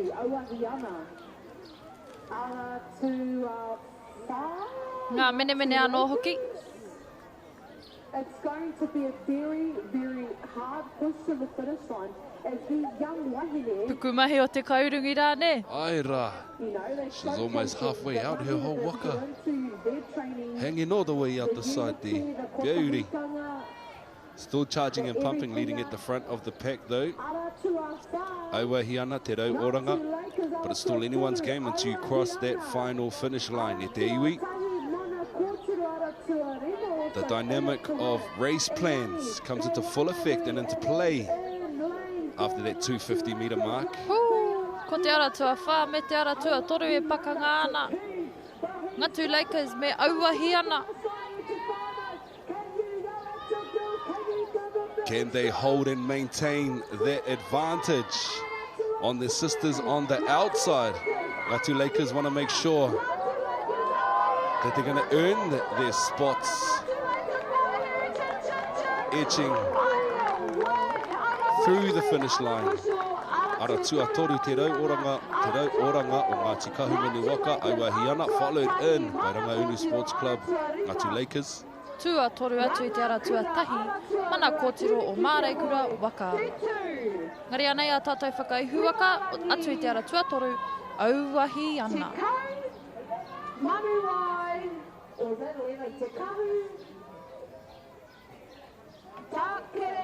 They just managed to hold on.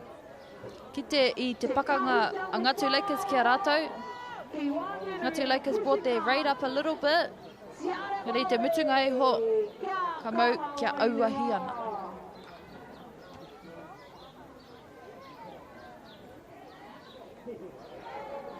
Here's that close-up of the finish there. Stunning stuff.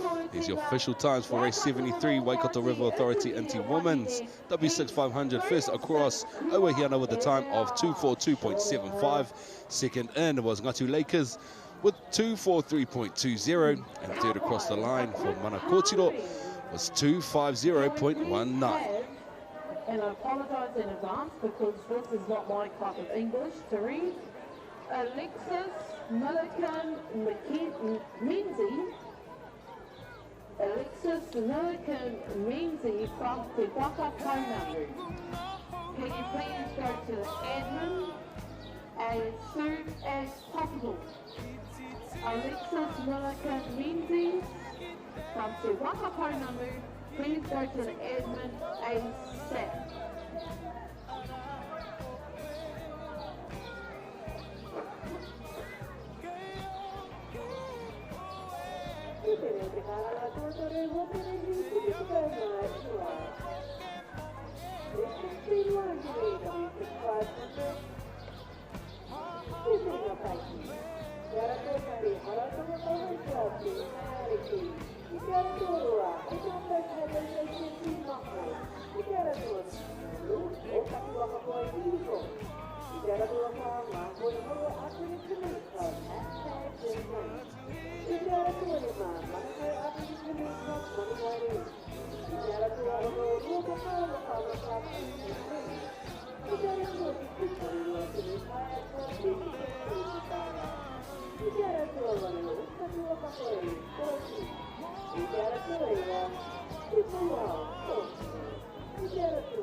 River Canoe Club, Waikoho Nation.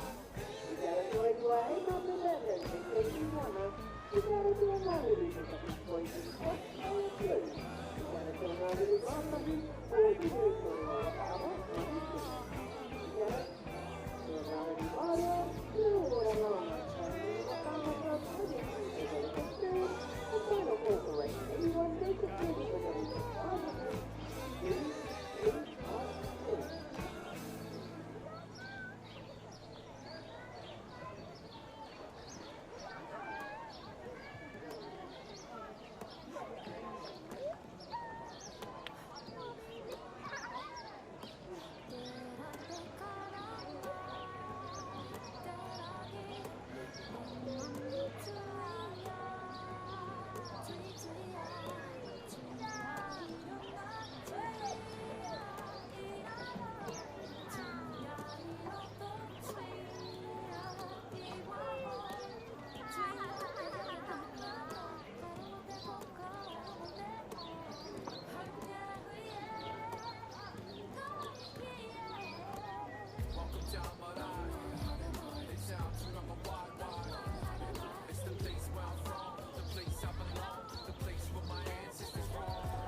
Ko te reihi, whitu te kaumawha, Waikato River Authority Intermediate Woman W6 500 metres, heat 4 of 6. Lane 1, Waimata. Lane 2, Maha ki toa. Lane 3, Auahi Nui. Lane 4, Te Ahu Kohine. Lane 5, Ora. Lane 6, Manakōtiro. Lane 7, Mautohora. Lane 8, Tūrehu. Lane 9, Waka Up. Lane 10, Manuwai Red. And lane 11, Waitohi.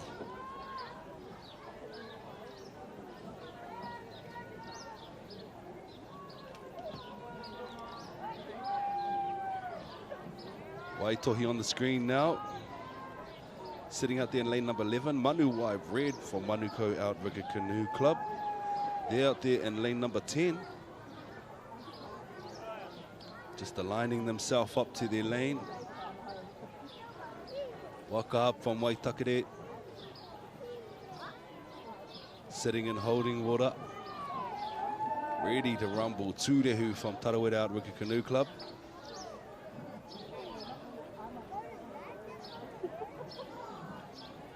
Mau tohora, Ruamata Waka Club. Te motu tērā I whakatāne taku whakapai. Ai, tikatai. Mana... Whakaari ne? Ai, ai. Te. Mana kōtiro o hei mātou paddlers.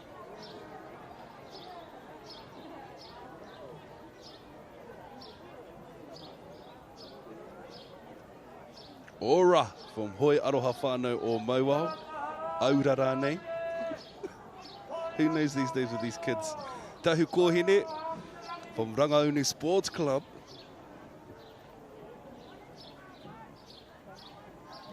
Auahi Nui from Te Rau Oranga Ngāti Kahungune Whakaama Club.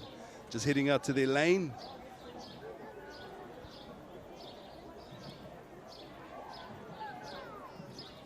Maha ki toa, Horauta Waka Hoi.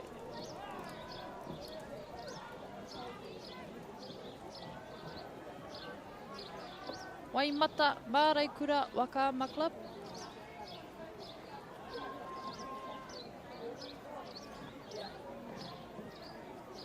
Ono te kauma waru katoa, ngā taki ono, ngā waka I tēnei reanga. As you can see at the bottom left-hand screen of your television, te whanau I te kāinga, that little floating island is iconically known as Siberia. That's where we call all of the race starts from at the adjacent end of the course. Just wondering if People are thinking, I wonder if that's a wharepaku for the Waka. They can pull up there and have a quick little excited mums before the reihi. He whare tiaki. E whakarite ana i ngā reihi, karangana kia whakarewe i ngā haki. Just like that, red flag comes flying up.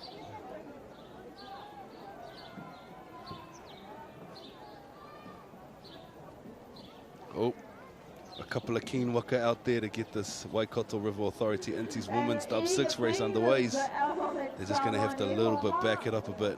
Back it up. Hey, back it up. Back it up. There they go. Just realigning themselves to their lanes now. Want to push back a little bit further behind the flag lines of buoys. Buoys, as Matuere would say. Buoy. Che buoy. You can see, ko te haki kākāriki tērā kua tū. Tēnei te reihi whiti te kaumā. Whā, Waikato River Authority Intermediate Women W6, 500 metres. Ki tō whakapai, ko ai pita tuatahi mai. Ko te ara tuarua me te ara tuawaru pēo, tūrehu. Tūrehu, Tarawera outrigger on screen now, as you can see. Obviously had the better start. Whee, koe tērā. Chance te. Mahaki toa. Tino a tāhua te kite I ngā ingoa whakamaumahara ana ki taua tuahangata. Tērā wahine katuarehe kia Kiwi Campbell.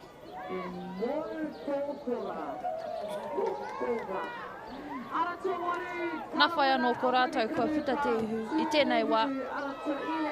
Ko rauta waka hoi, maha ki toa.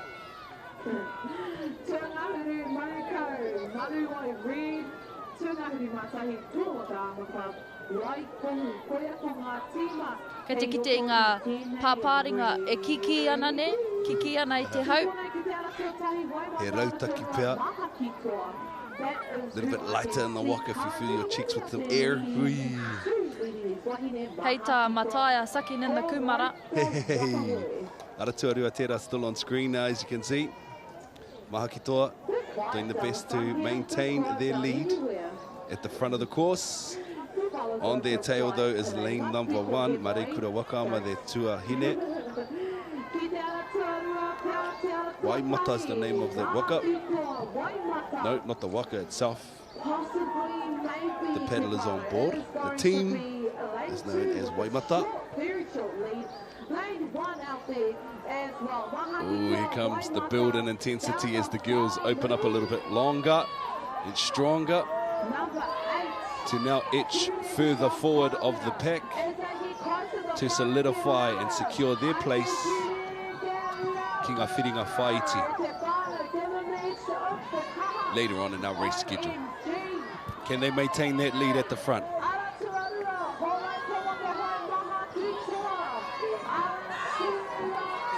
Ka te rongo I te whānau ne, all the way past the flags. Tētahi o ngā mate nui, te tui mua I te mutu, I te reihi. Ara, ko horauta tērā, maha ki toa ka tuatahi mai tuarua I te ara tuatahi, Waimata o Māreikura, tuatoru taku whakapai ko tūrehu o Tarawera Outrigger Canoe Club.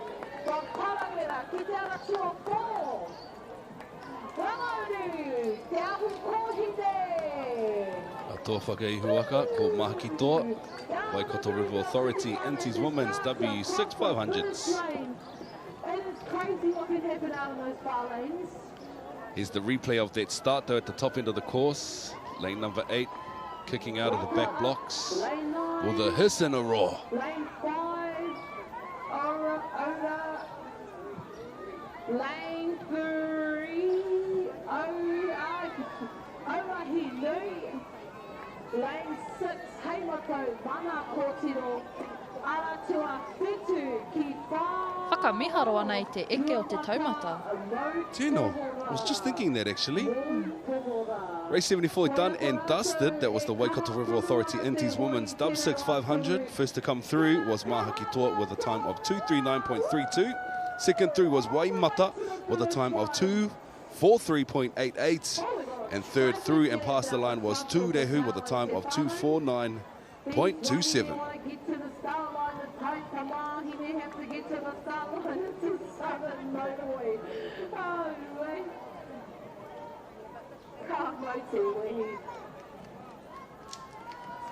And of course you would get it their way.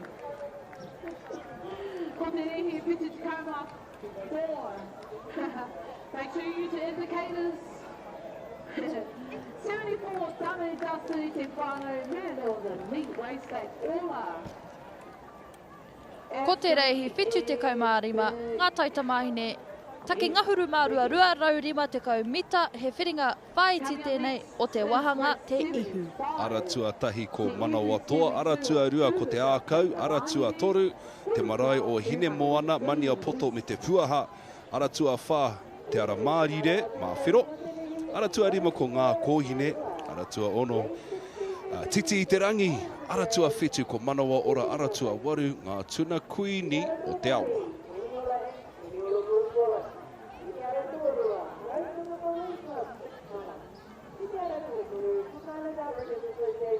Ngā tuna kuini o te awa.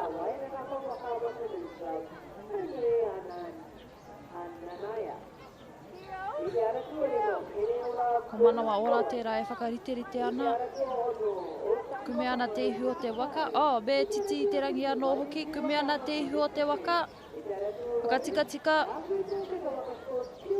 Kei whātimata i te reihi.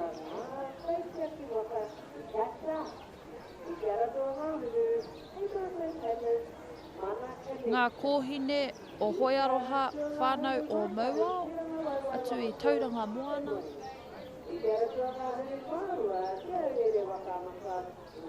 Ni te hoki ana ngā kōtiro o te ara marire māwhero.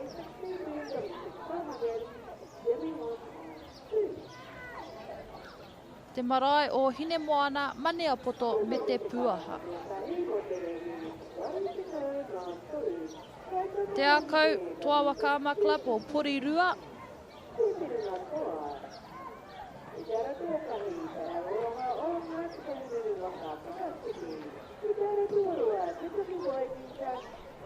Me rahui pōkeka anō hoki i te aratuatahi, manawa toa te ingoa o tō rātou kapa. Ko te haki mā tērā kei te tū i tēnei wā, tēnei whiringa whaiti te ihu mō ngā tai tamahine. He waka haurua, rua, rau, rima te kaumita.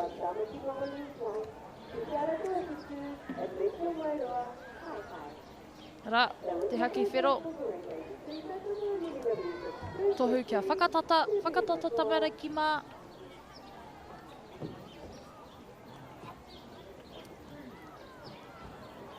Ko te haki kākāri ki tērā, kuatu mo tēnei te reihi whitu te kaumārima, ngā taita māhine, take ngahuru mā rua, rua rau rima te kaumita.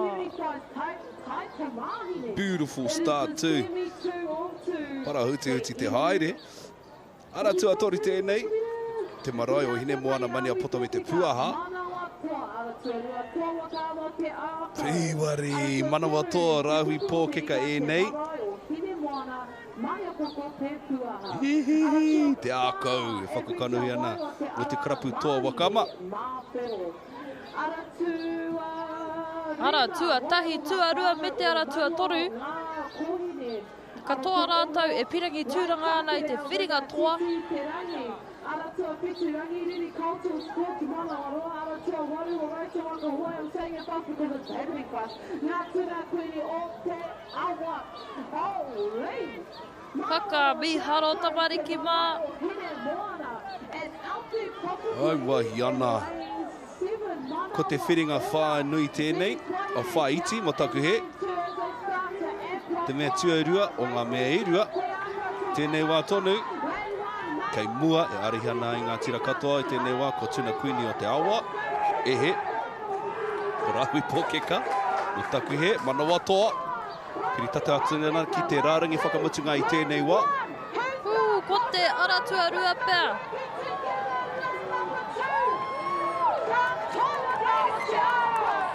Ko te aratua rua ka taitua tahi mai. Tuarua ko te ara tuatahi, ko rahui pōkeka manawa toa. Tua toru, o te atu I te aratua toru te puku o te ika te marae o hine moana mania poto me te puaha. Ngā toa, te Ako, winners of the Taitama Hine W12 250 te ihu semis. Ka Wanike. Anei te aratua toru. Te puku o te ika tēnei. Rātou katoa I whai tūranga. Ki te whiringa toa.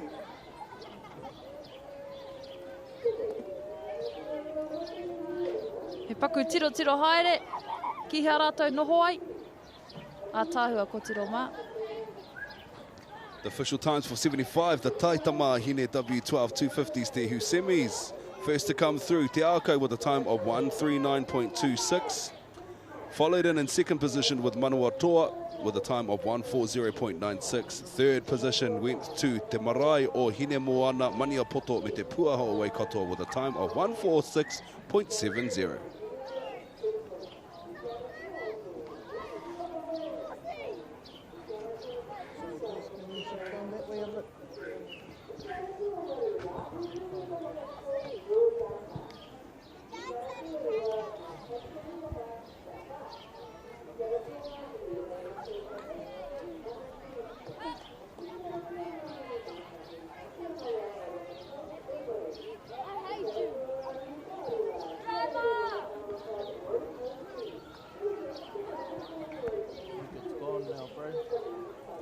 Ko te reihi whiti te kauma ono tēnei, Waikato River Authority Intermediate Women's W6 Rima Rau Mita te tawhiti.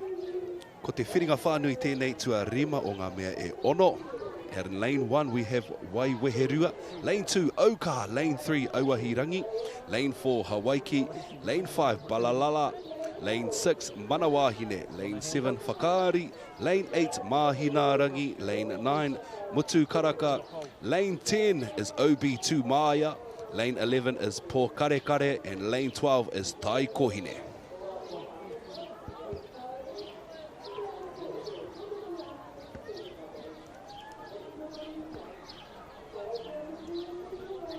Tai Kohine out there from Hoihoro.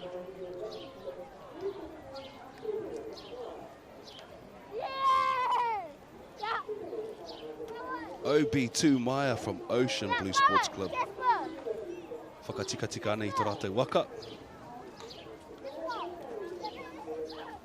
Motu Karaka over there from Pauhiringa Waka. Just sitting, waiting patiently. Mahinarangi Tūranga Waiwai Waka Sports. Whakaari o Ruamata Wakaama Club. Taku mohi o tā rātou kaitautoko kua hia nei ngā wā I puta I tēnei rā. Mana wahine o hei mātou paddlers. Balalala. Hoi aroha whānau o maua. Balalala. Ai, ko te kiwaha Baymax. Balalala. Hawaii ki tērā. Auahirangi from te rau oranga o Ngāti Kahungunu. Au kaha o Adventure Wairoa. Waiweherua Māori Kura Whakaama Club Incorporated. Choosing to sit up at the back end of the course. Waiting patiently with the nose in the wind. Here we go. Watch them correct their waka now as they advance into their respective lanes, I should say, sorry.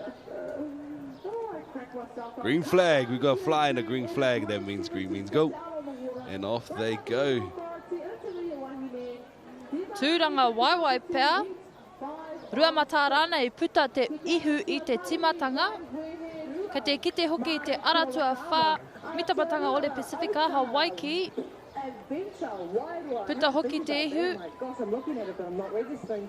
Aratua toru. Auahirangi te rauoranga o Ngāti Kahungunu, aratua whā. Hawaii, ni te matanga o le Pasifika. Tērā I te aratua ngahuru mā rua. Tahi pēr. Ko Po kare kare pēr. ko Tai Kohi from Hoihoro. Hei mātou paddlers, aratua whetū. Tai kohine mo take he. Tai kohine ngā hoi horo. Atu I te ara te kau mā rua. Kite.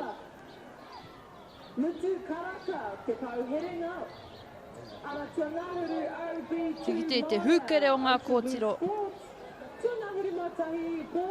Wawe te puta.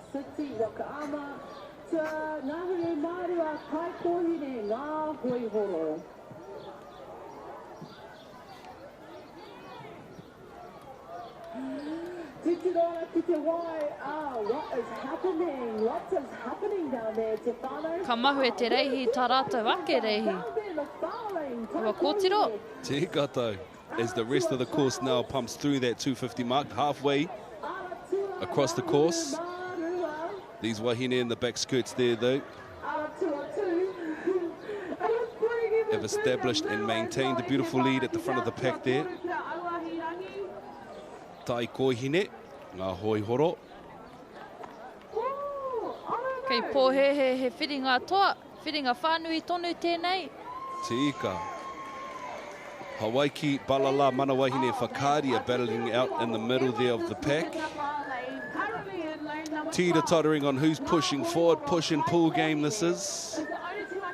Nose a little bit out the front, sits with Hoi Aroha Whanua mai, while Balala could be Manawahine.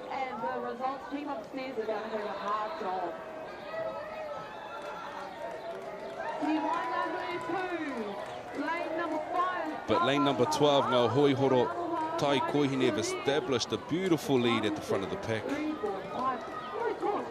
And are doing incredible to maintain that speed and hold that intensity as they pump through the finish line to complete that race for them. All the way through the flags. Coming across now Tai Kohine from Hoi Horo. Happy with their result. Tuarua atu e te aratua ono, mana wahine o hei mātou paddlers. Tua toru mai ko te aratua rima. Aratua rima ko Hoi Aroha Whanua mai wa Balalala.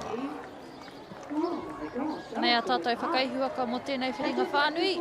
Tai kohine atu I te aratua ngahuru mārua ngā hoi horo. Absolutely wow.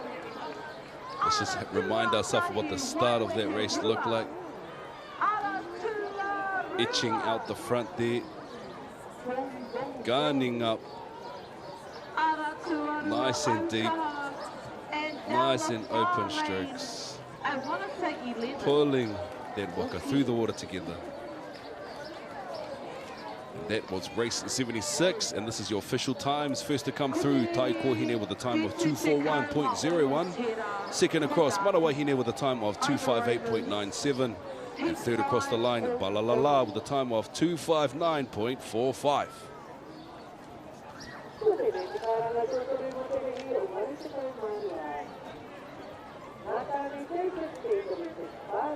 Mauri ora e te iwi. Special karere going out. The Cook Islands are celebrating the 20th anniversary of the Wakaata. This event will be held in Rarotonga from the 20th to the 27th of November 2026. The race includes a W1 singles and OC1, a V6 iron and the V6 round Rarotonga relay, and also a mixed V6 round Rarotonga relay. The festival caters for juniors, opens and masters categories, so it covers all ages of the spectrum. The Cook Islands have recently updated their fleet of Waka with brand new matahina, with plans to add even more to the fleet in 2026. It's going to be an amazing week of paddling, hosted by some of the most friendliest people you'll ever meet. With so much to enjoy throughout the week, if you haven't been or experienced it, it's a must-do. And if you have to come back and join them for the biggest year yet, as they celebrate 20 years of Whakaata. For full details and entries, check out the Whakaata website and social media channels. Amihi.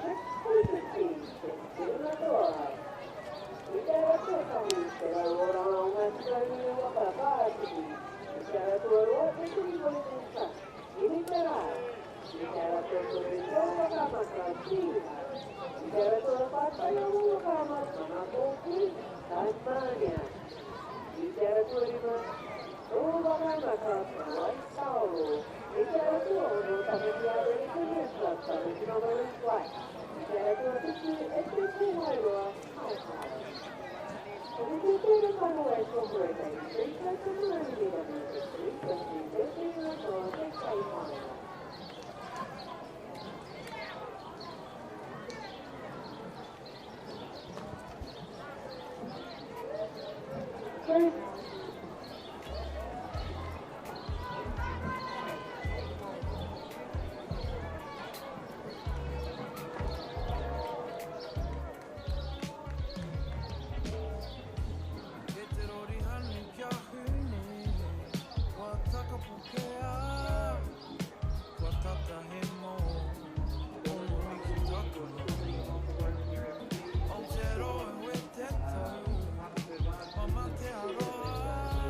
Ko te rehi, whitu te kaumā whitu, ngā taitama, take ngahuru mārua, 250 mita, he whiringa toa tēnei mō te reanga te kei. Te kei finals underway and out in lane 1, te wao nui a tiriwa. Lane 2, tai awa taitama. Lane 3, Himi Maras. Lane 4 is Miti Maoris. Lane 5 is Pātiki and Pāpaka. And lane 6 is Tihei Kaunganu.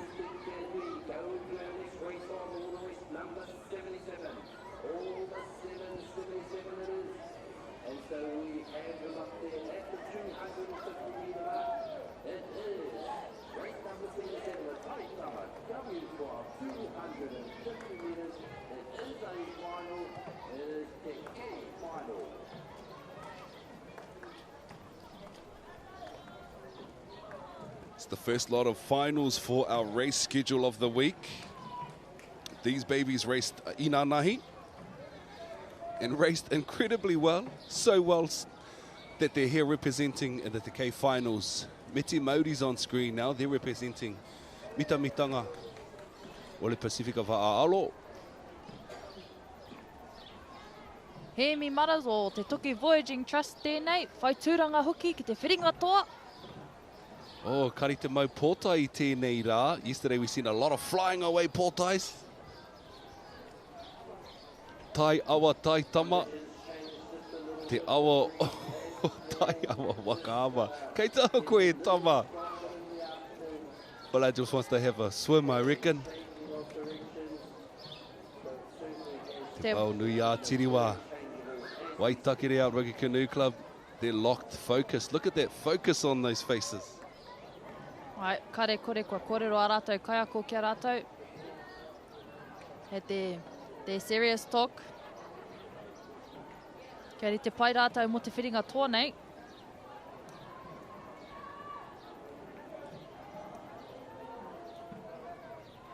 Ko te haki whero tērā kua tū.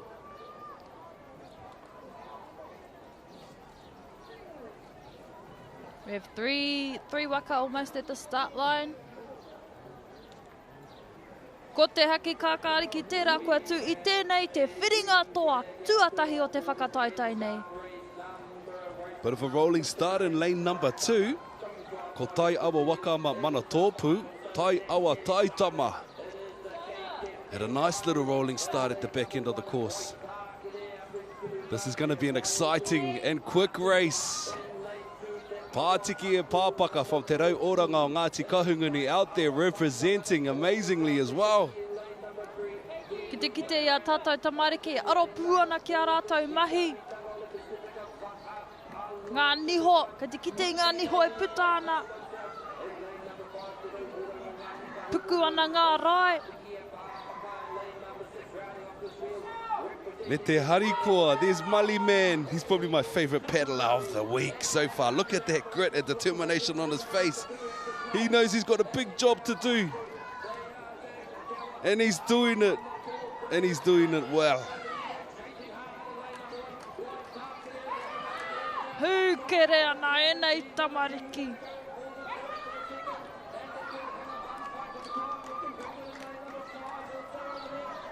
Ko te aratua tahi tērā Waitakere, te wao nui a tiriwa. Wicked, kia kaha koutou.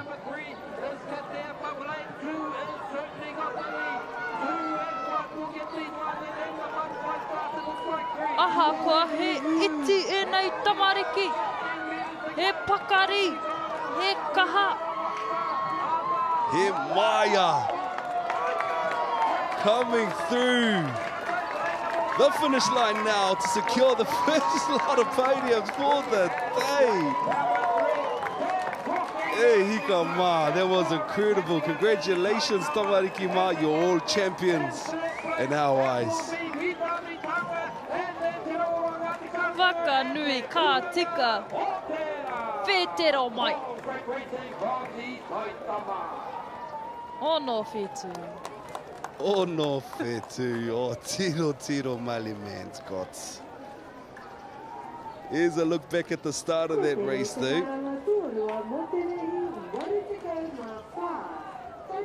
Locked and loaded. Quick little changeover.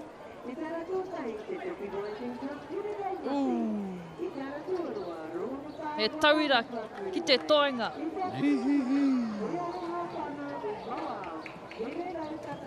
Look at those faces. Look at those faces.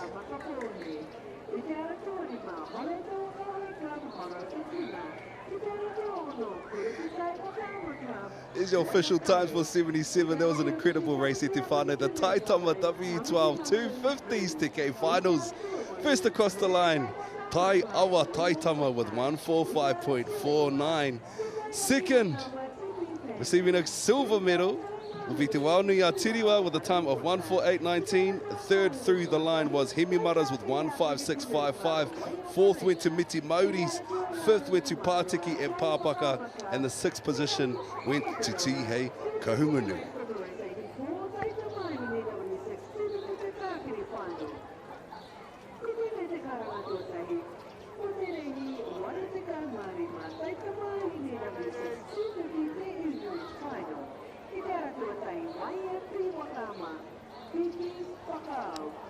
I te ara tuarua, te pahiri na Whakaama Club Waikowhai. I te ara tuataru, tō Whakaama Club Tūtari. I te ara tuataru, Waka Whakaama Club Wairaka. I te ara tuari mau taki wakahore, Ina Turi. I te ara tuaro, Waiapi Whakaama Ulukapua. I te ara tuaro, Te te ra rora ngau matikahere na Whakapua.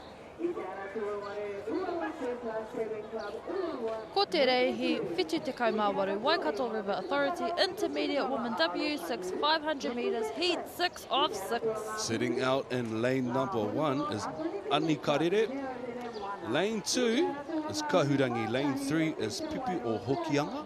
We've got Manawa Nui in 4, Hoi Hoppers in 5, Anue Nue Black in 6, O Karahea in 7, Miro Piko in 8, Waikaraka in 9, SOB Lumanai in lane number 10, Manaya in lane 11, and Koutu Kōtiro in lane number 12. Poha, ana tēnei whiringa whānui.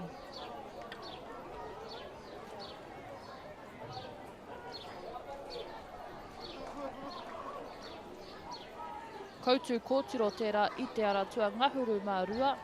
Hei mātou paddlers. Te ahua nei he haupātaha. Manaia tērā, atu te ara tua ngahuru mā tahi. SOB Lumanai I te ara tua ngahuru. Ara tua iwe I nei, ko Waikaraka, ko te pauherenga Waka I nei.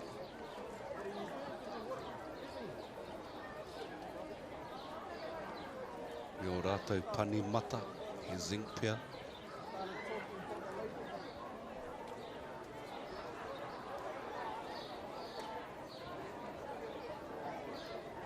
O karahea tērā, ngā kaihoi o te puaha.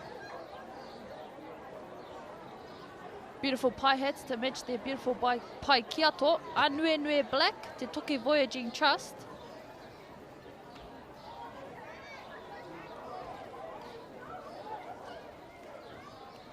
Hoi Hoppers from Hoi Aroha Whānau o Mauao. Whakarite ana.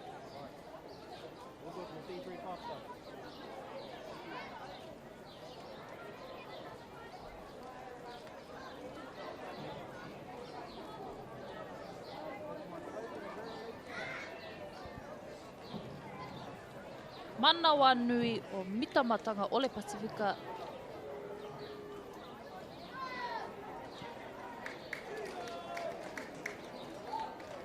Pipi o Hokianga o te krapu o ngā kaitiaki Waka.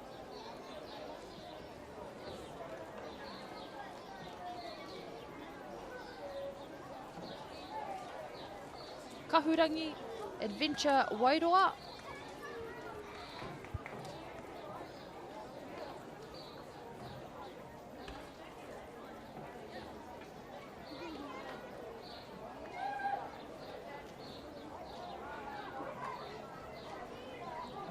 Ani karere kura ki tai Whakaama Club. Atu te ara tuatahi.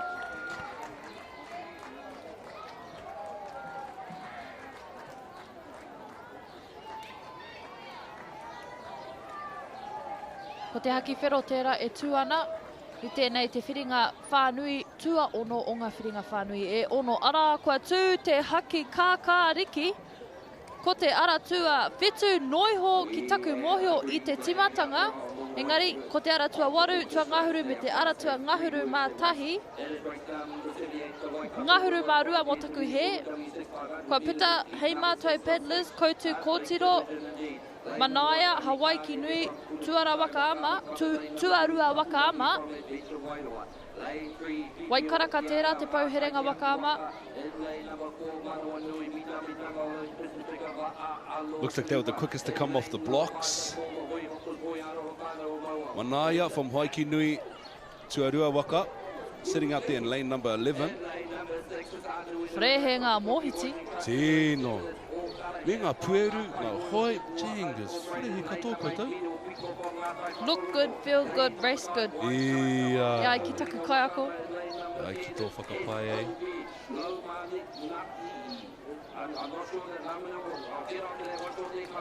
Ka rawe e ne kōtiro. Te aratua iwa tēnei, te pauherenga Wakama, Waikaraka. E ārehi ana o tēnei reihi. Kua hipa i te rua raurima te kaumita i nai nei. Ka hawhai a rātou ko te ara a ngā huru mātahi. Ko hoai ki tuarua tērā. Ara tuatahi i nā e nei. Whakawhiti ana i taua rārangi rua raurima te kaumita. Engari he haurua anō e toi ana e te whānau. Ka kite i nai nei te puta o te turbo o ngā waka. Ka kite mena rānei rātau i whakangungu kaha. Mena rātau i kai parakuhi i te ata nei. Koe anō kua tino māwehe ngā waka i tēnei wā. Mā rake rake te kite kōwai kei mua.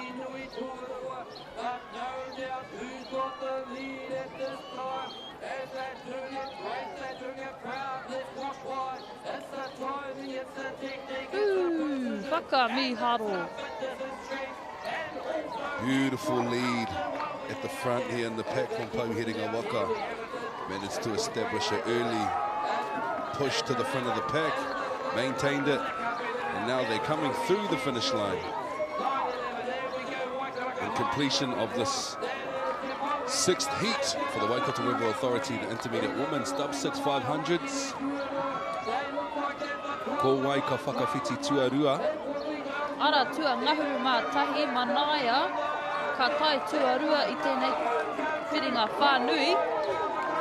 Muri tata mai i te ara tuatahi ani karere kurakutai Whakaata Club. Ngari anei a tātai whakaihua ko mo tēnei whiringa whānui, Waikaraka.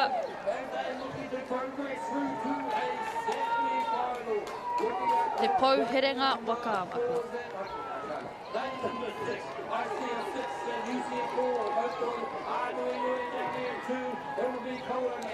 It's another little bit of a quick look back at the start of that race.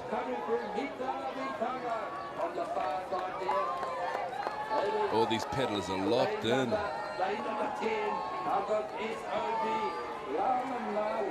Celebrating each other's success. Congratulations, Kotiroma. Here's your official times though for race 78 for the Waikato River Authority Intermediate Women's W6 500 meters. First to come through, Waikaraka with a time of 2:43.63. Second in was Manaia with a time of 3:01.74. Third across was Anikarere with a time of 3:03.58.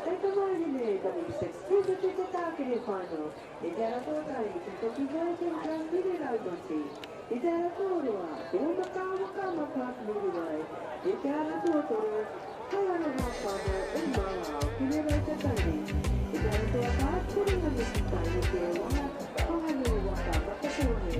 I te ara tōre mā hara tōna whahe club, koro te tina. I te ara tōa o no pamakia ere kineka, pamaki mana loo blue. I te ara tōra e, kore te waka maka, wai e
Whakaata Māori kia tūtūru, rongo mata ne mauri tau kia u. Rongo mata ne mauri tau kia u, kia tūtūru. Whakaata te wairua, kia ukato. Whakaata te wairua, kia ukato.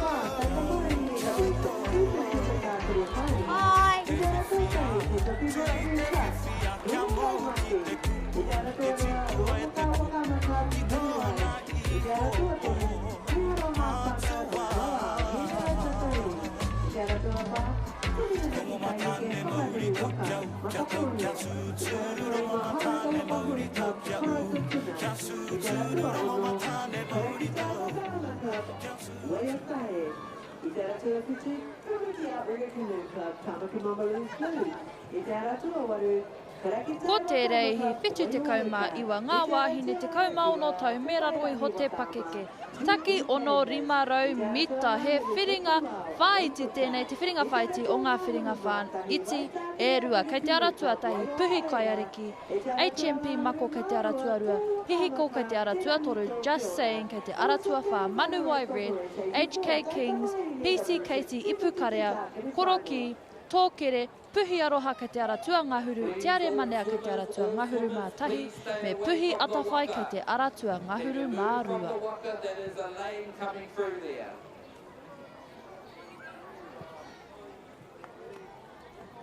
Ia tātou ka eke ki ngā whiringa whaiti me ngā whiringa toa kāre kore, e rongo ana ngā wāhine nei, ngā ārita-rita, ngā ā-mai-mai, me te mea hoki, he tau whakataitai a-ao hoki tēnei.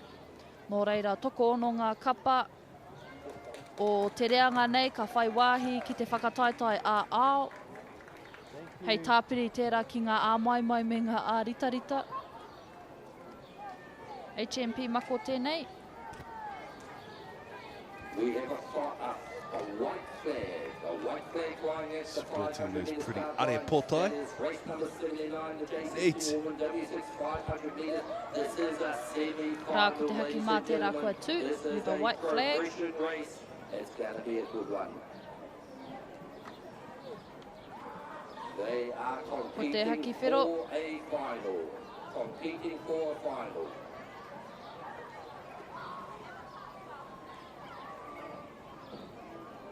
Ko te haki kākāriki tērā koe tū I tēnei te whiringa whaiti tuatahi mo ngā wāhine te kauma ono tau me raro I ho te pakeke.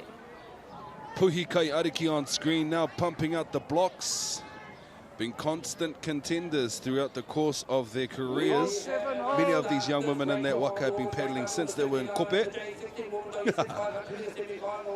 Likewise with these beautiful wahine as well from HMP Mako. Ka pai the girls. Looking poised and strong in that waka. Actually, all of these wahine look incredibly fit, strong, graceful. O taki waka hoi, hihi ko te ingoa tēnei kapa. Pakari ana.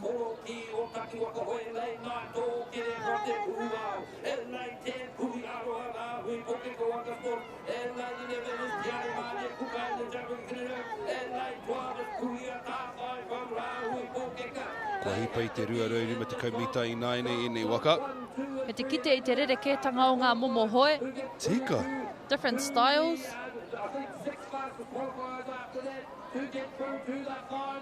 Long and strong with Otaki with a quick return. Ana tērā ahuatanga taira o Horauta, te tere o ngā hoe.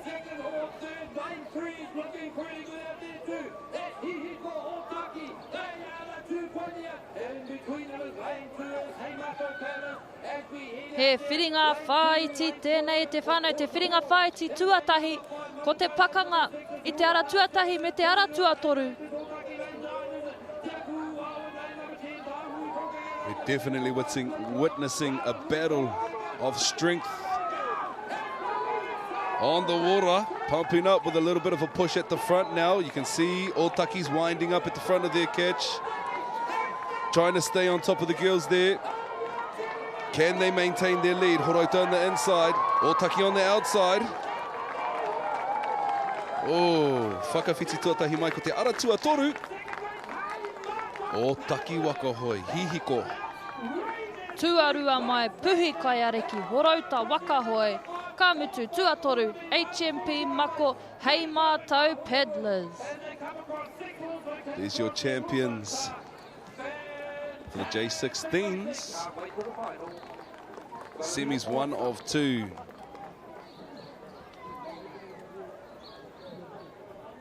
Have a little bit of a gander at the top end of the course at the start of that last race, Horota. Take some notes if you will. If you will, if you please. A masterclass unraveled. And we saw greatness today and yesterday, and we'll continue to see greatness throughout the rest of the race schedule for the week. But here are your official times for 79, the J16 Women's W6 500 semis. First through the line was Hihiko with a time of 2:16.34. Second was Puhi Kaiariki with a time of 2:16.82. And third, of course, was HMP Mako with a time of 2:19.87.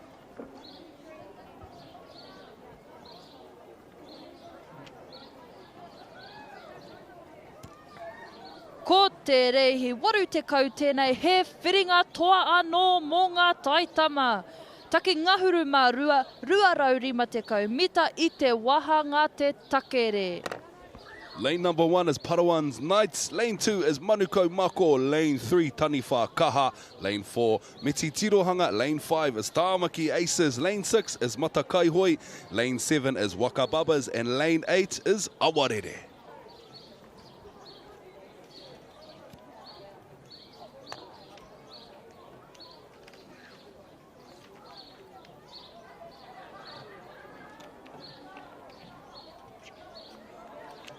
Okay, if we look up the race course, we can see on the 500 in the start line, they're lining up nicely.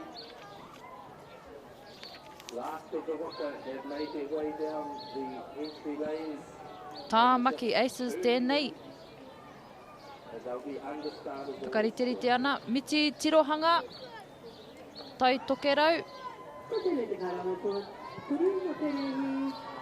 Taniwha Kaha o Rāhui Pōkeka e whakamuri ana.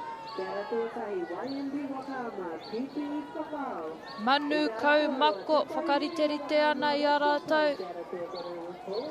Parawan's Knights, o Horota, Waka Hoi. Ko ngā whiringa toa ēnei mō ngā taitama. Taki ngāhuru mā rua, rima rau, rima te kau mita te tawhiti. Toko waru, ngā tima I roti tēnei reihi. Ko riro I a rātou, he haki mā.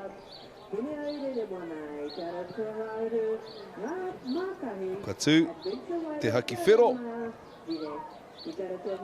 And just as our teams approach that official start line, etch ever so closely to the flag line of boys to receive a green flag, and off and down the course for the second final of our race schedule for the day. This is race 80, the Taitama W12, 250 meters.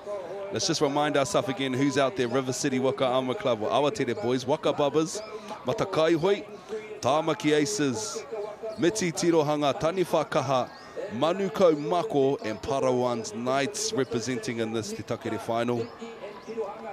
Ka re kore, whakahihi ana rātou whānau I te kāinga. Te tai ki te whiringa toa. Whiringa toa o te motu.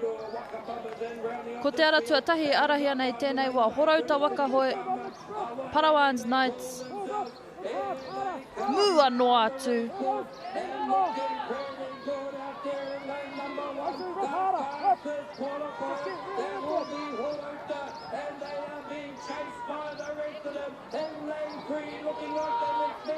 It's quite exciting because we can hear some comments coming from the Waka, from our boat staff.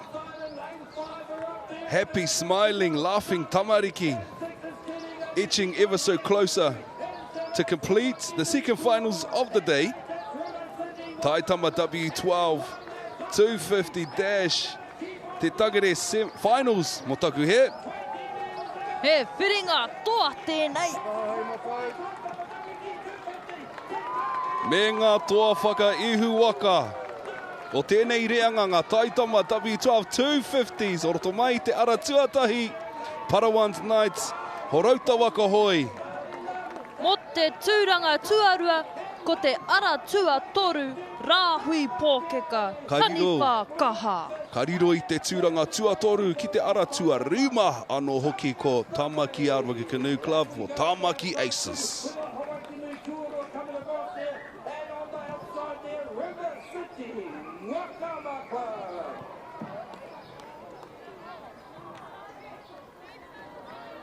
There's the start of that race there. Parawans Knights with an impressive race start at the back end of the course there. Ara tuatoru tērā. And there's a nice little action shot of them coming through that finish line, chucking some mana at the camera. Some celebratory splashes, high fives all around. And your official times for race 80 for the Taitama W12 250 Te Takere finals. First receiving a gold medal is Parawans Knights with 137.31. Receiving a silver, Taniwha Kaha with 148.85. And receiving the bronze medal, representing Tamaki Aces with 150.73.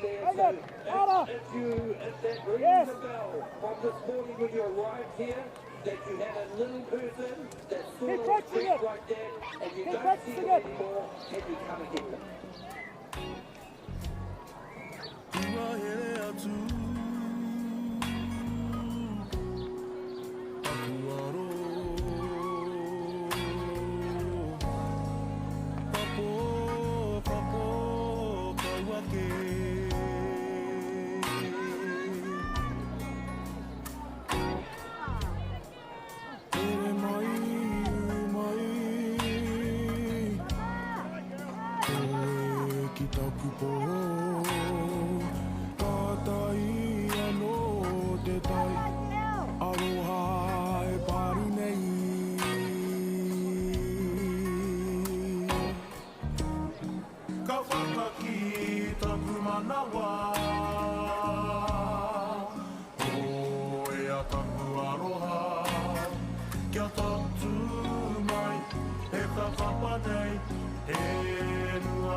Ko te reihi, waru te kaumātahi tēnei. Ngā wāhine, te kaumaono tau mera roi ho te pakeke. He whiringa whaiti, taki ono rima rau mita. Out in lane 1 we have Mahina. Lane 2, Pipitaiari. Lane 3, Uawa Hine Matioro. Lane 4, Puhi Kaimoana. Haya White in 5. Pānia Kitai in 6. Hine Kura in lane 7. Waikohu Natives in lane 8. HMP Moana in lane 9. Paya Blue in lane 10. Manusina in lane 11. And Pānia Kiuta in lane 12.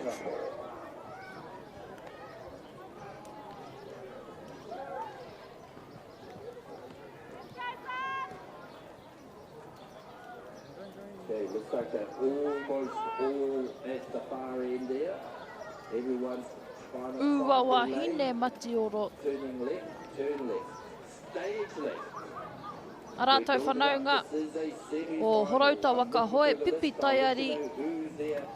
Once they start, and this is a hot session. Rā ngā tamahine a Saira Tureia. Mahina o Pineula. Pineula.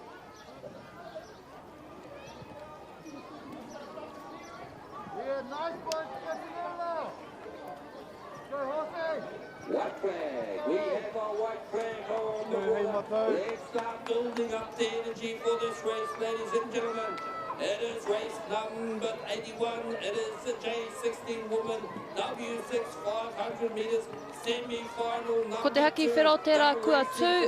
Place in the final. That's what's online at the moment.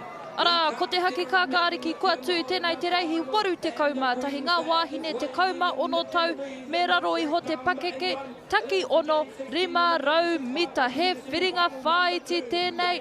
Ara, ko puhi kai moana, ko puta tuatahi te ihu, taratau hoi, pene te kōrero mo te aua ingoa hoi. Anaka te kite, kua timata tā rātou hoi roa.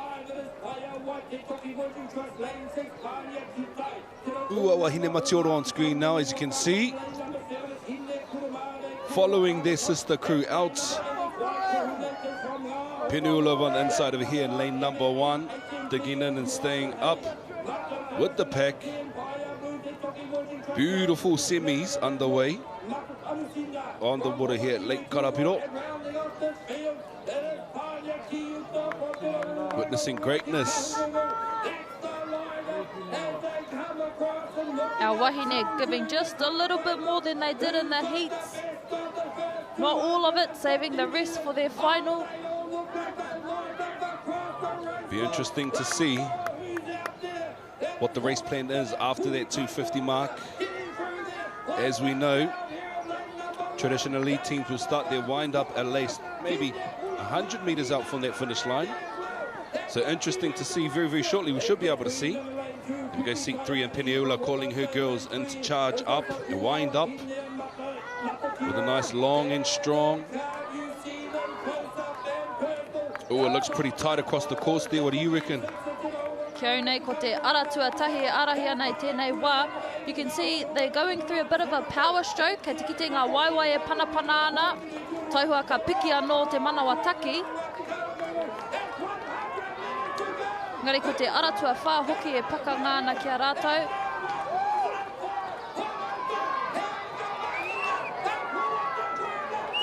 Starting to bring their rate up in lane 1. Me te aratua whā. Aratua rua anō hoki. Pineula to come through the course. Mahina. Tuarua ko te ara tuarua, pipi taiari. Tua whā mai ko te ara, tua toru mai ko te ara tua whā, puhi kai moana.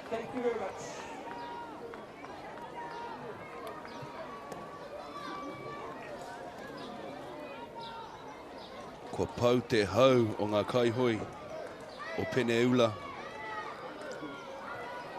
Whai hā ana. Have a look back at that replay at the top end of the course for the start of that race. Bit of an aerial of Uawa now on the water. Pineula into their long and strong. Their hoiroa.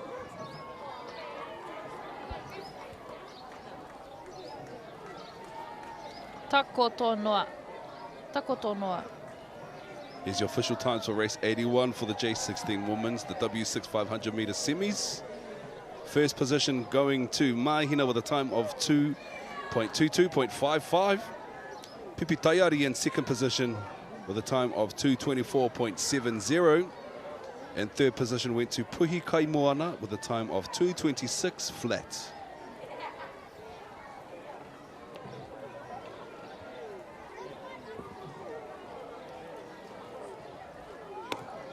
Ko te reihi, waru te kaumārua, ngā tāne, te kaumaono tau, me raro iho te pakeke, taki ono 500 mita, he whiringa whaiti tēnei.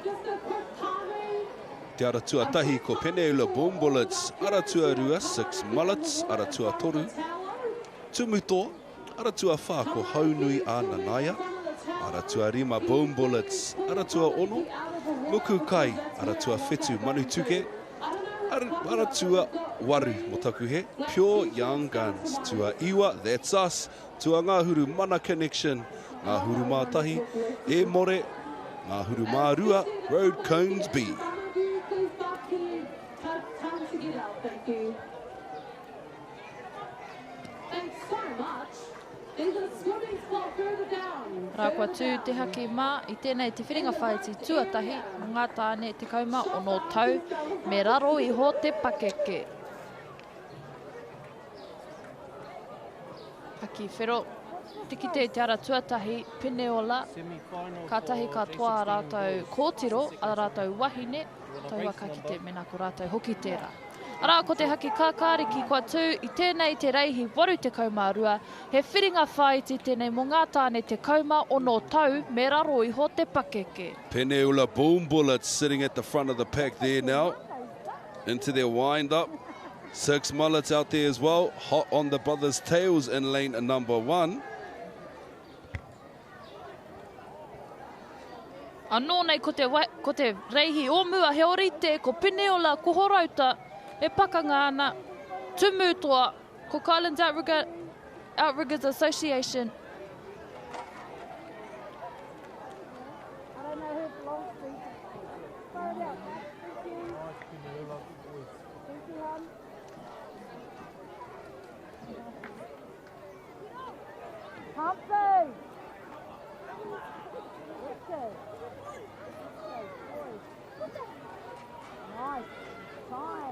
Kua hipa I te ruarau rima te kaumita I nai nei.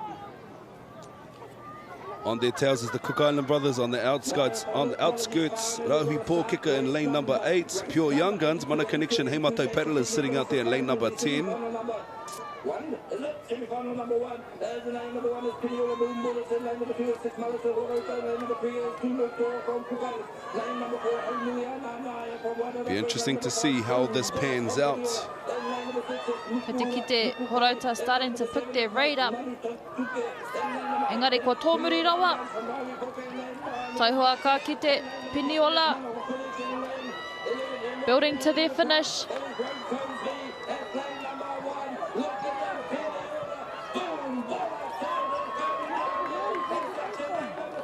With a healthy Waka lengths advantage in front of the rest of the pack as they approach that finish line now, coming across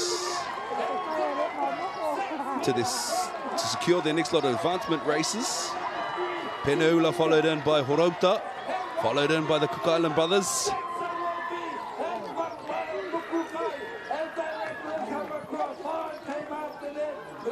Peneola Boom Bullets. Those are the winners of the J16 men's semis. Good race, gentlemen. All of the teams out there on the water today during this race and all the other races that have blessed the water today have been incredible to watch. Exciting. Look at that.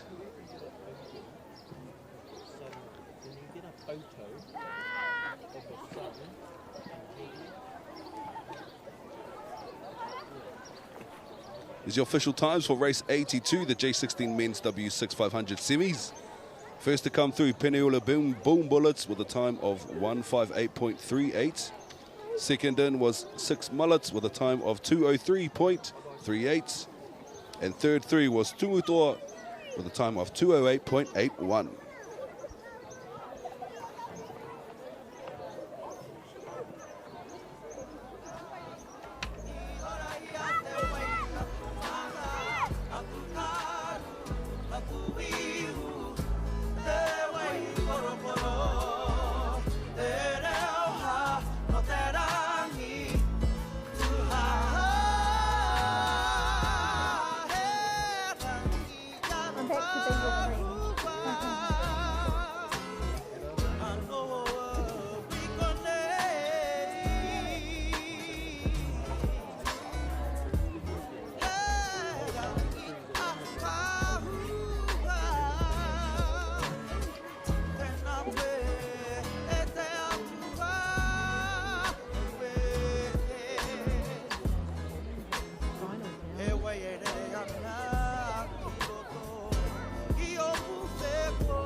Garanga Toro, Materehi, Warataka Ono, J16, Atani, W6, 500, Timmy 22.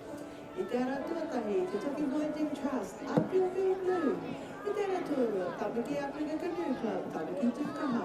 I te ara tua toru te rau ora maunga te kahiri Waka Māori, Waka Māori. I te ara tua wha, te toki mai in trust, ka whiawhia wait. Te ara tua rini ahura Canoe Club Aiwa.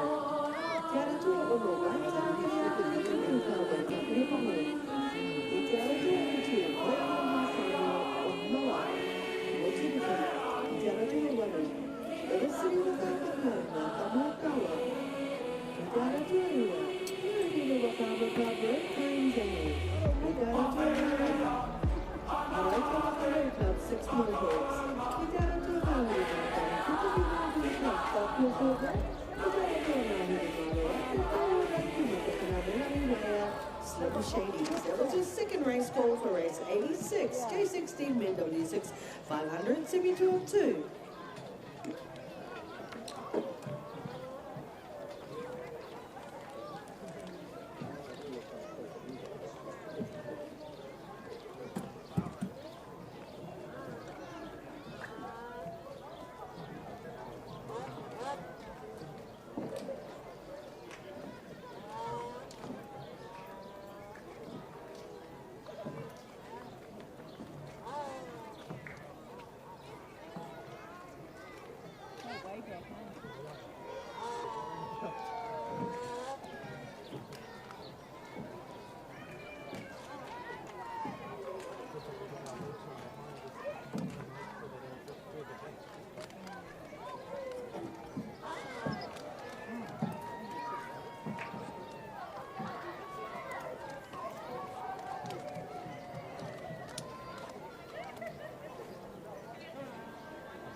Ko te karangato kare mo te rehi, wana te kare mo whitu. National Holiday Coalition, J16 Women W12 500 I te rato tahi, harato o ka club i kai ariki. I te rato roa o taki o ka hoi whare kunu. I te rato toru hei mātou paitais moko moana. I te rato a wha, manukau a Puri Canoe Club manuai. I te rato rima, harato o ka hoi club i kai ari. I te rato ono, Mare kura Whakaama Club, Mare kura Hinekura. I te rato a whitu, tiare mania. Cook Island Africa's Association, I te rato a waru. Rahu Whakaata Sports Manoa, that was their first race call for race 87. The National Holiday Coalition, J16 Women W12 500. And we have a final race out there on the order, race number 83, the Tai Tamahine W6 250 metre teke final. It is Te Oranga Ngati Kātu Kahungungu Pātiki, they call themselves in lane 1 and lane number 2. Te Toki Voyaging Trust.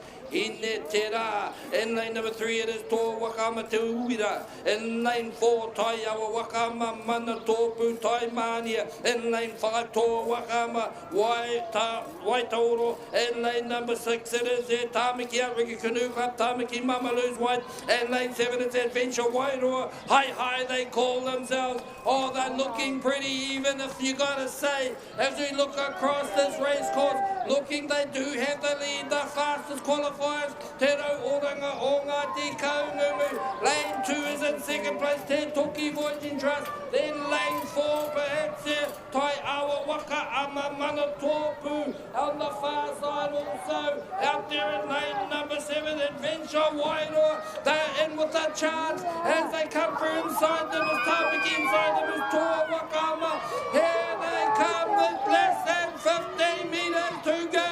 It is a final. Let them know who are here. Lane 1 it is. Te rau oranga o Ngāti Kaururu. They're not going to give up this lead. Chased hard by Te Toki. That's it. 5, 4, 3, 2, 1. Winner! It is here. Te rau oranga Ngāti Kaururu. Te Toki in lane number 3. In lane number 4. Te awa Whakaata Mana Tōpū. They will come through for that third place, and then it will be 3 and 5. 3 and 5. Tō Whakaata. They can do paper, scissors, rock to see who won that one. As they come out through there, what brace racing in that little final there. Fantastic. Ko te karanga tuaroa ma te rehi o Whakaata Māori. National Motor Coalition J16 Women W12 500 Semi-102 Te ara tuatahi Harautua Kawai Club i Kaiariki. E te ara tuaroa o Taki Wakamoe Wharekohu. E te ara tuatoru hei mātou paddlers Maku Mana.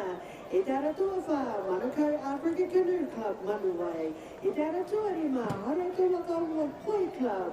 Pipi Taiari, e te ara tua ono Māre Pura Wakaama Club, Māre Pura Niripura. E te ara tua ki te Kukarana British Association, Te Aramania. E te ara tua wari, Rāmu Kōna Te Waka Sport, Nā, Waka Secondary School, Waka Kureka i Suga. Te National Motor Coalition, J16 Women W12, 521 Okay, KP, also we still have that lost child in our possession. Whanua, if you are with your car this morning or with your children, we take the children to unsure counselors again.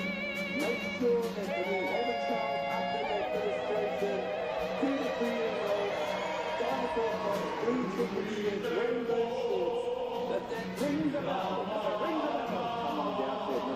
With much more encouragement. Thank you.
Can the Tāpiki club coordinator please come to admin?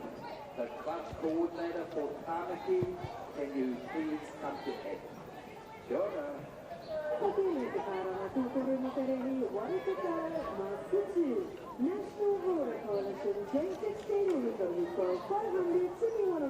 Ko te reihi waru te kaumawha ngā taitamahine taki ono ruarau 50 mita. He whiringa toa mo te wahanga te takere. Out in lane number 1, hine raumati aratua rua ko muriwai, aratua toru hine rau katauri, aratua wha matapohe, aratua ima horauta tuna, aratua ono, wai ōtahe, aratua whetu tāmaki, mama lose blue, aratua waru wai o weka, aratua iwa TP Pandas, aratua ngāhuru reiputa, aratua ngāhuru mātahi, wai ōpareira, aratua ngāhuru mārua, te rangi tope ora. Our next 2 races on the water are both finals, so start getting ready for hot action on the water. It is race number 84, the Taitama Hine W6 250 metres to Tākere final. And the race number 85, the Taitama Hine W6 250. Ko te aratua toru tēnā ko Hine Rau ka tauri hoi aroha whānau o Mauao. E whakarite ana, mo tō rātou whiringa toa te takere. I te mōhio, kai rātou te wā tuatoru, te wā tere tuatoru, i tā rātou reanga, tā rātou whakawehenga. Ko muriwa i tērā, mo te karapu o Ruamata. Nō roto te puku o te ika, o roto rua. Behind the tower, I've been having my daily coffee down there each morning, and they are awesome. They smile. Hine raumati o te Toki Voyaging Trust with the fastest qualifying time. Engari, kia tai ki tēnei reihi, ka timata anō ana, ka kite kōwai ka hua, kōwai ka tohu.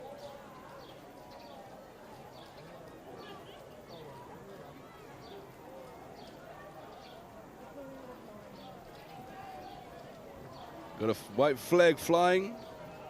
He haki mā. For the Taitama Hine W6 250s te takere finals. As they just approach the 250 mark now. Which will become the start line for this sprint race. It's going to be super duper fast as well. Aha ko te pakeke. O ngā pepe I roto I nei o ngā waka. They've got a green flag and they're off. Lanes 1, 2, 3 and 4 right on the start line. I te tūnga mai o te haki kākāriki, ngari kei te kite, I te hoi o te ara tuatahi Hine Raumati, te Toki Voyaging Trust.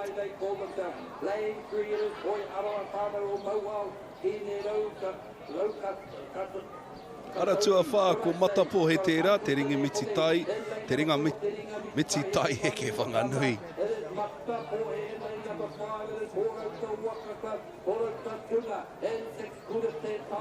Hukere ana tātou tamariki, muri wai Ruamata Whakaama Club.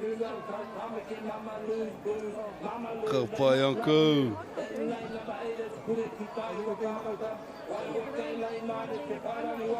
Kāre tawhiti ana I noia nei.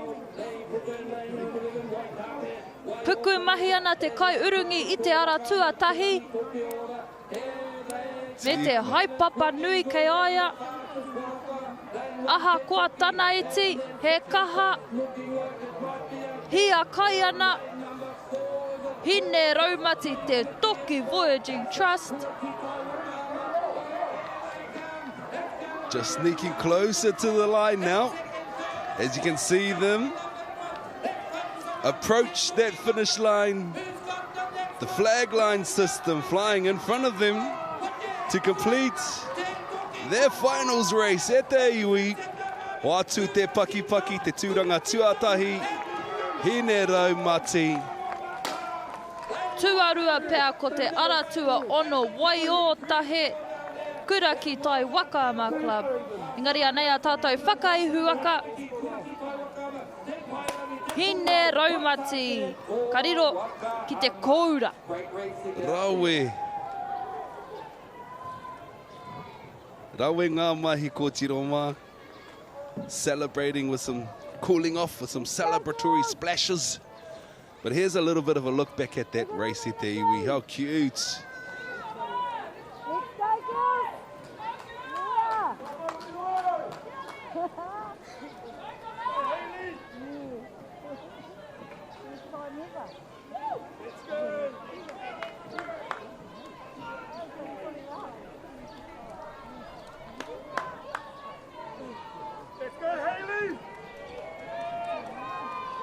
Ka rawe ko Tiroma. That was the Taitama Hine W6 250s te takeres, and this is your official times at the iwi. Receiving the gold medal, Hine Raumati with a time of 1:40.71. Receiving a silver, Wai Otahe, 146.19. And receiving a bronze will be Muriwai with a time of 147.62. We wait in anticipation, looking forward to this.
Ko te reihi, waru te kaumārima, ngā tai tamāhine take ono 250 mita, he whiringa toa mo te wahanga te ihu.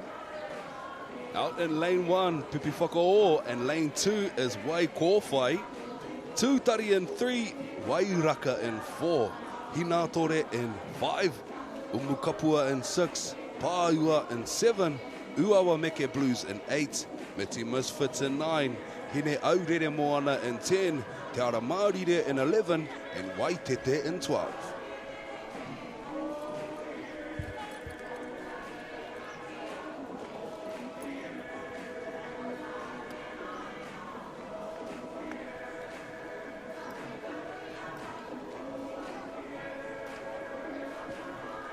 Tūtari tēnei o toa Wakaama.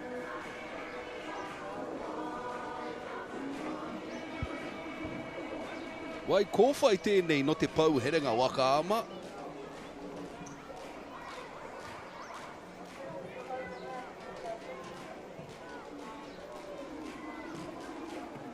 And our fastest qualifiers from the semis, Pipi Whakaō, YMP Wakaama.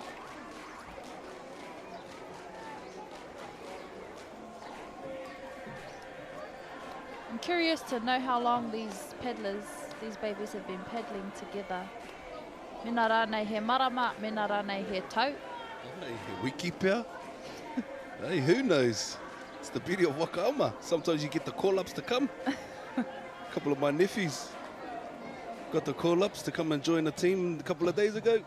That's exactly what they did in representing at regionals. Nationals, I should say, sorry. Cheddar O'Rourke boys. Green flag on the water, 85. Ooh, fastest out the block there. Ara tua whā. Ara tua whā. Wairaka. Rua mata, waka mata. Ara tērā kaiurungi anō. He's been out multiple times today. Ai, tika ana. Supporting with the same ihi. Same vibes every time. Tūtari o te Toa Whakaama Club.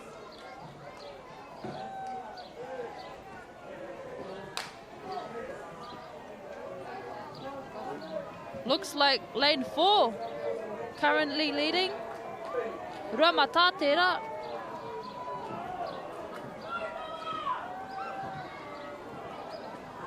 Engari, lane 1 showing us why they're in lane 1. YMP in full effect. Less than 50 meters of the course left for these Taitama, hine. YMP still charging up the front of the pack though. It could be them to receive their podium finish. Me te mea hoki he me tara tēnei wahanga.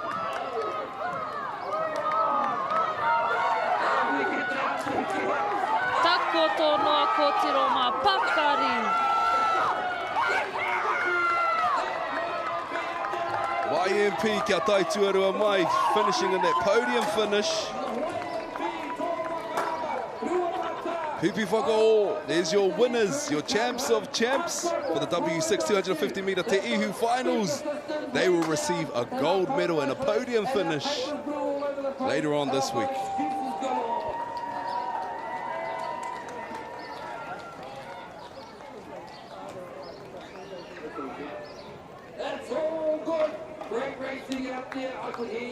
Ana ko rua mata e punda tua tahi mai. Pakanga kia toa. Toa Whakaama. Tūtari ara. YMP PP whakao. Hei whakaihuaka. Mo tēnei tau. Rua mano. Rua te kau mā ono.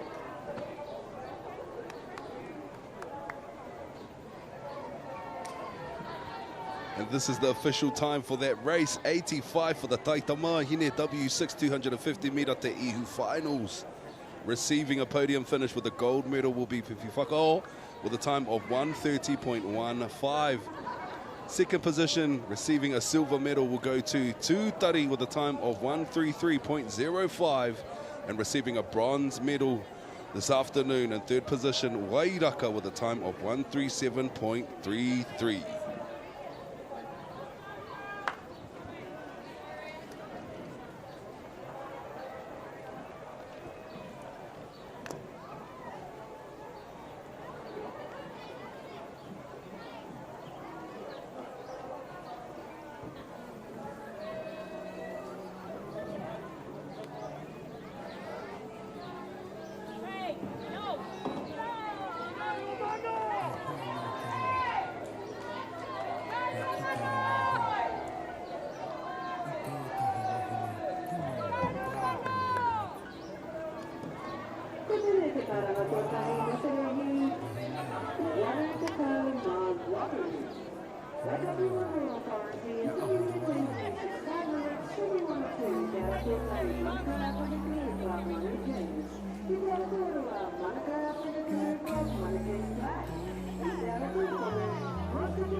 te reihi waru te kauma ono ngā tāne te kauma ono tau me raro iho te pakeke taki ono rima rau mita he whiringa whaiti, te whiringa whaiti tua rua.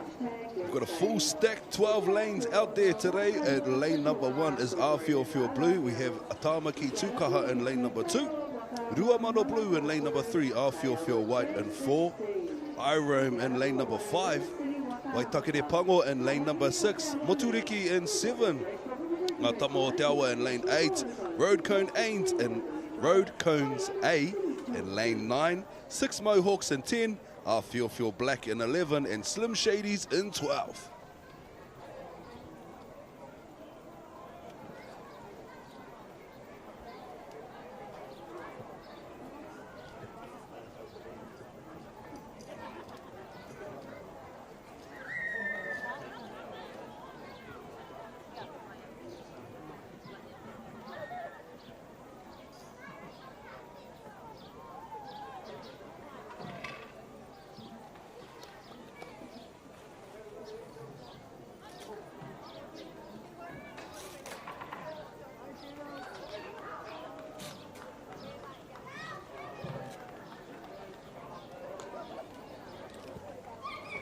Te haki mā tērā kua rewa I tēnei te whiringa whaiti tua rua me te haki whiro as our boys make their way up to the start line. Kua timata te reihi waru te kauma ono ngā tāne te kauma ono tau me raro iho te pakeke. This will be another really quick race, Te Whānau. As you can see, these young guns are already into their wind-up. Ruamano Blue on screen from Te Rau Oranga. O Ngāti Kahungunu. As you can see, Irome from Ngā Hoi Horo Aotearoa Canoe Club in their stride now.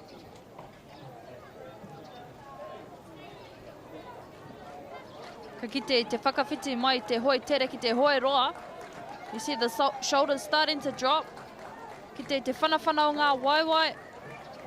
Ngare kāre te kite te māwehe. You can't see who's out front yet.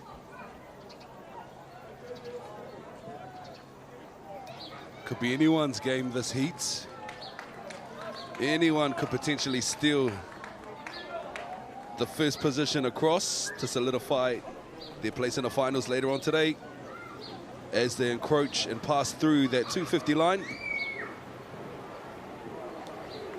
Still blanketed across the course there, moving and progressing beautifully through the course together. On screen now is Te Toki Voyaging Trust.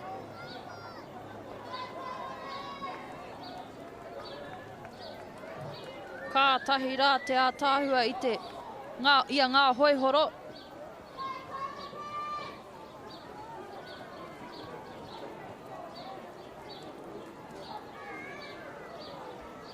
Awhio, Ruamano Blue, and Awhio White, and Irome from Ngā Hoi Horo.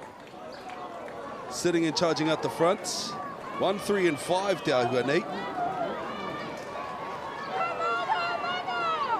It's going to come down to wits to see who will solidify their place in the finals tomorrow. There they go. But too close for me to call. Aratua toru pea Ruamano Blue. Ruamano Blue. The Hevere Te Whānau. Tuarua ko te aratua tahi Awhio Blue. Taku whakapai ko te tuatoru Irome o Ngā Hoi Horo. There you have it, te iwi. Have a little bit of a look back at the tukuruatanga, the instant replay of that start of the race.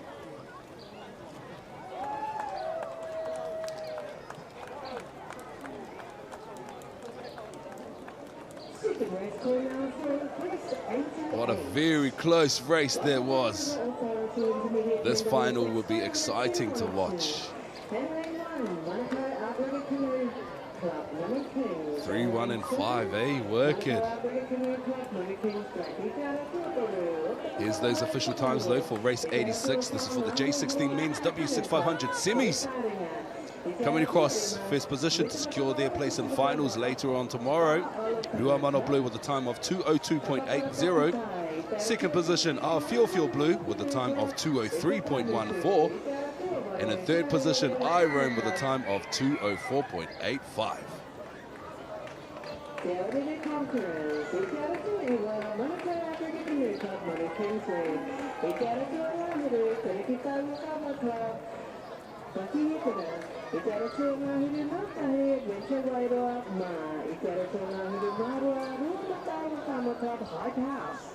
Ko te reihi, waru te kaumawhitu tēnei, ngā wahine te kaumaono tau, me raro iho te pakeke. Puhi Kaiariki, Whare Kohu, Maku Moana, Manu Wai, Pipi Taiari Mareikure, Hine Kura Taiari Manea, those ones out there on the water e te iwi. This is the National Hauora Coalition J16 Women's Dub 12 500 semis. Hi kaka na ngā wahine nei. 2 or 3 canoes still over the start line. Ka te tū tonu te haki pango.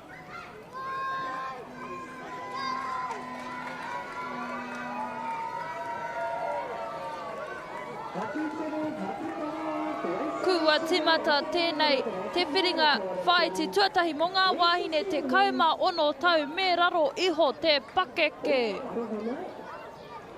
Horauta into that iconic wind, hard and fast. They're tied up, Puhi Kaiariki.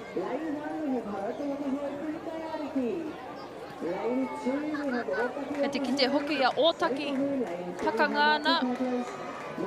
They're still in their start stroke. Horauta have come into their long. Mako Moana o Hei Mātou paddlers.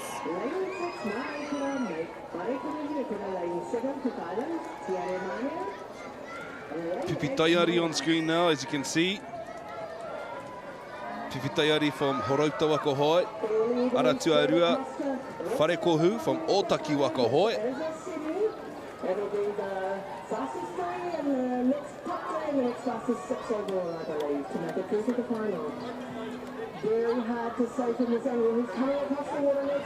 About to surpass that 250 mark now.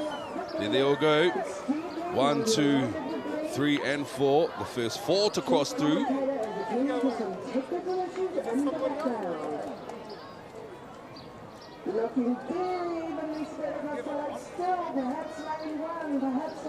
Look at the definition within those arms. These girls are moving that waka beautifully through the water. Sitting in their stride. Beautiful positioning in that waka. Both Horauta and Ōtaki. Puhi Kaiariki still with a nose out the front. Whare Kohu on the outside of them and 2 though, keeping them on their toes. And just over there in lane number 4, Manu Wai Manuko charging up now. Lane 1 and 2 both coming into their finish. Engari, ko te ara tuatahi tērā. Horauta ka tuatahi tuarua mai ko Ōtaki. Tuatoru. Taku whakapai ko Manuko. Manu Wai te ngō tō rātou kapa. Nei a tātou whakaihuaka mo tēnei whiringa whaeti ko Puhi Kaiariki o Horauta Waka Hoi.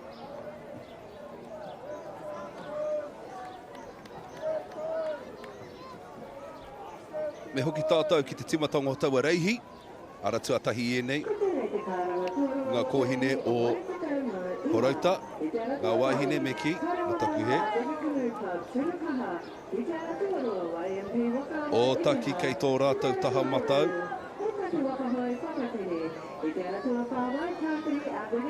E pakanga ana ki a noho tahi ki te taha o Horauta. Nei te wā kia koutou, 87, the National Hauora Coalition J16 Women's W12 500 metre. Tai tuatahi mai ko Puhi Kaiariki with a time of 2:12.45. Tuarua mai ko Whare Kohu with a time of 2:14.35. And third, Manu Wai with a time of 2:14.70.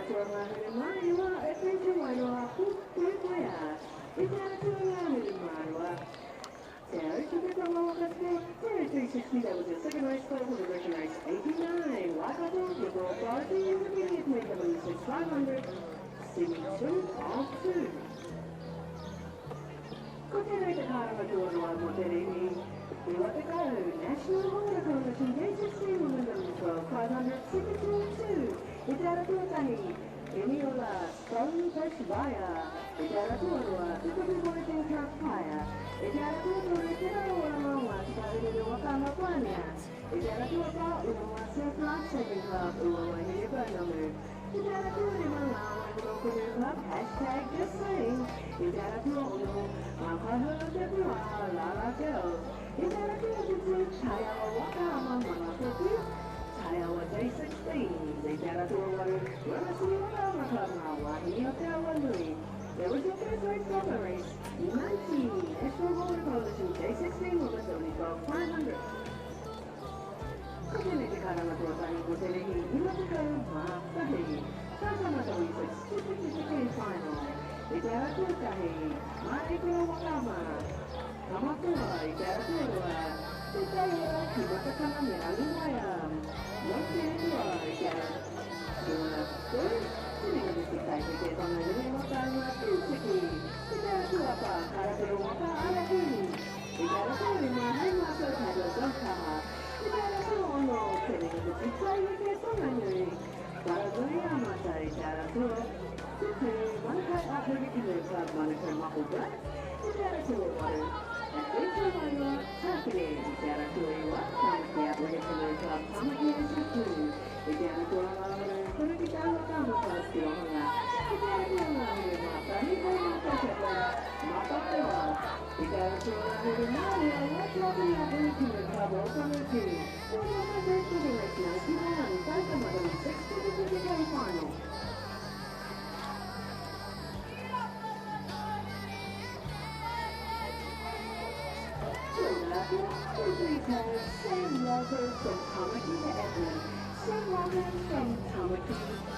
Ko te reihi waru te kaumā waru Waikato River Authority Intermediate Men W6 500 metre semi 1 of 2. Out in lane 1 we have Manu Kings.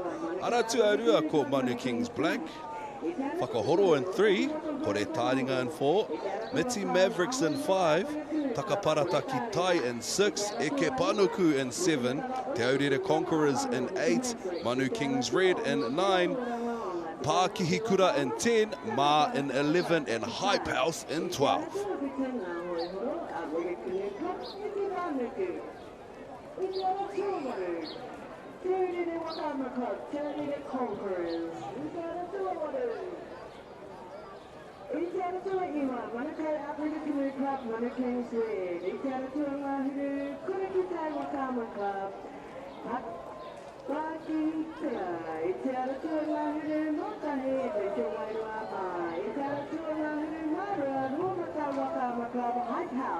Then what's your third and final call for race 88? Whakaata River Authority Intermediate Men W6 571 2.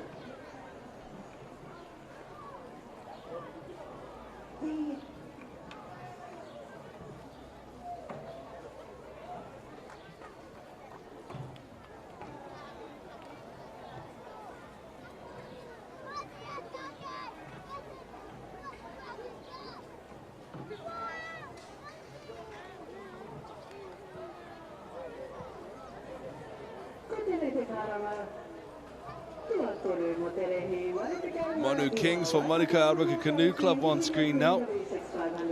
Whakarite ana. Te reihi nei. Just making their way out to the start line now. Positioning themselves in their respective lanes.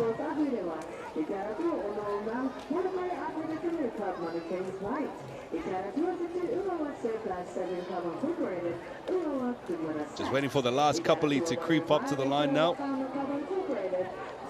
He haki pā. He haki pā? Kau, he haki mā.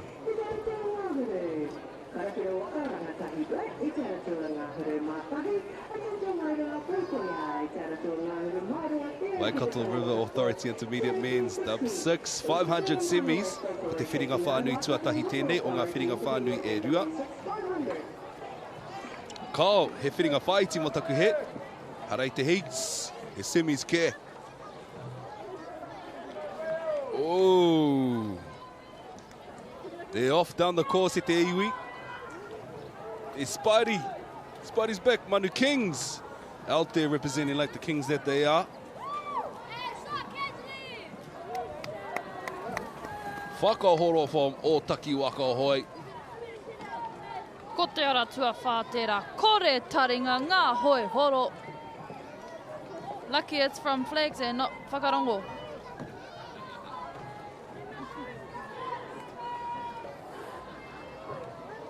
Aratua tahi me te aratua whā, kore taringa me Manu Kings.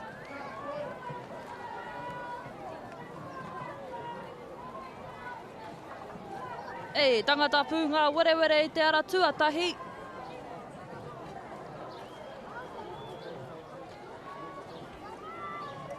Te aratua whā tēnei, kore taringa, ngā hoihoro at Riggers. Pumping down the line. Kua hipa atu te rua rau rima te kau mita. I nā e nei, a kune peaka ki te tātou. Ka tūwhera ngā pū kahu. Ka rere kē ngā hoe. A kua nei tātou ka kite. Exactly what they've got stored up in their pockets for their finisher of their race. Ara tua rua hoki te rā Manu Kings Black. E pakangana mo tētahi tūranga i te whiringa toa. Locked in. These boys are locked and loaded. Their weapons of choice, he hoi wakaama. You can see on the screen now, Aratua whā kore taringa, hoi horo out Riggers. Represented amazingly over the last 2 days of our race schedule, with the inclusion of the babies as they encroach that last 30 metres of the course. Te whānau, watch them open up just that little bit more to potentially secure their place in the finals later on tomorrow evening. There you have it. Whakawhiti i taua rārangi whakamutunga. Ko te ara tuatahi. Tua rua mai, kore taringa. Tua toru Manu Kings Black. Anei a tātou whakaihuaka mo tēnei te whiringa whaiti tuatahi mo ngā tamataka wainga Manu Kings. Ka rawe, tēnā koutou tamariki mā, tāne mā mo taku he. Jeez, encore. They'll forever be babies. Even ngā Tweety's still a baby. She'll forever be a baby for us.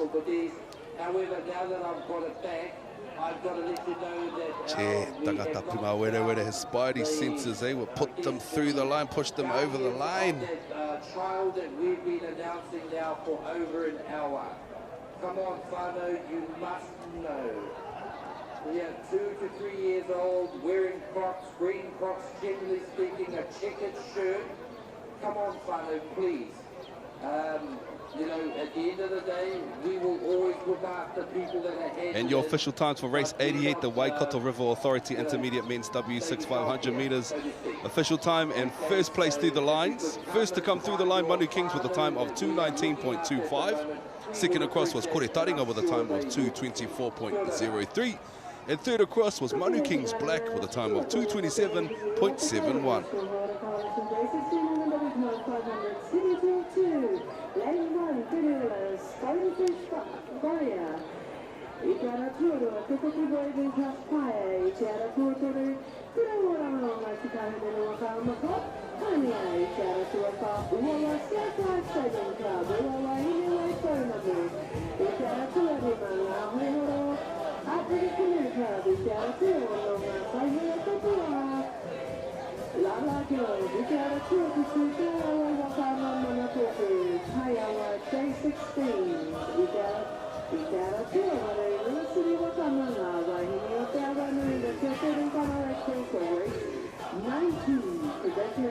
National Border Coalition 316 Women W12 500.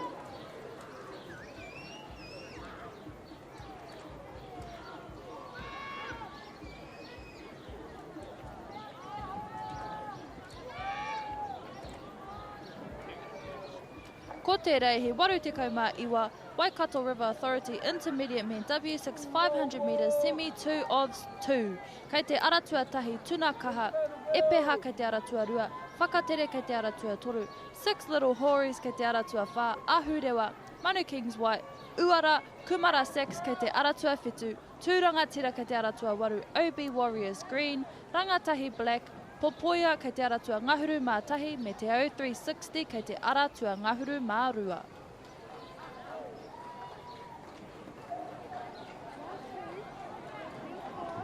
Katahi tātou ka kite i te whiringa whaiti tuatahi o ngā tama taka waenga.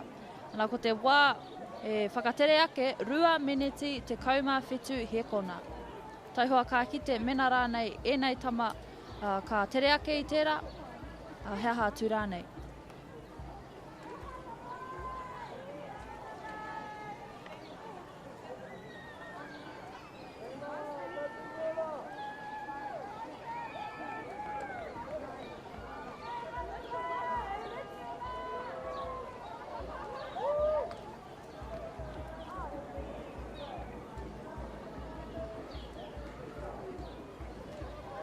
Ko te karanga tuatahi o te reihi iwa te kaumātahi ngā tautama. Ko te ara tuatahi tamatoa mā reikura, te ara tuarua mai te rekoa e tāua ki matakana me rangi waia. Ko te ara tuatori pūtiki te ringa miti kai heke. Ko te ara tuawha ara puni karāpiro. Ko te ara tuarima au kaha hei matau peddlers. Ko te ara tua ono paranui a mata te ringa miti kai heke. E peha tēnei YMP Waka ama. Mako Black, Manukau Outrigger. Ko te ara tua wari tākere e whita wairoa. Ko te ara tua iwa Tāmaki Aces Blue, Tāmaki Outrigger. Ko te ara tua ngāhiru tirohanga, kuraki kai Waka ama. Ko te ara tua ngāhiru ngā tahi mā tātoa hei matau. Ko te ara tua ngāhiru ngā rua. E ponuku waitākere. Koina te karanga tuatahi mo te reihi. Tuna kaha o Tauranga Moana Outrigger Canoe Club kei te aratua tahi. Ko te karanga tuatahi mo te reihi iho te kaumārua ngā tau tamāhine W12. Ko te ara tuatahi koala rama. Kua tū te haki mā i tēnei wā. E tohu ana ki ngā kai urungi. Kia kuhu ki roti i o rātou ara. Ngā reina me ki.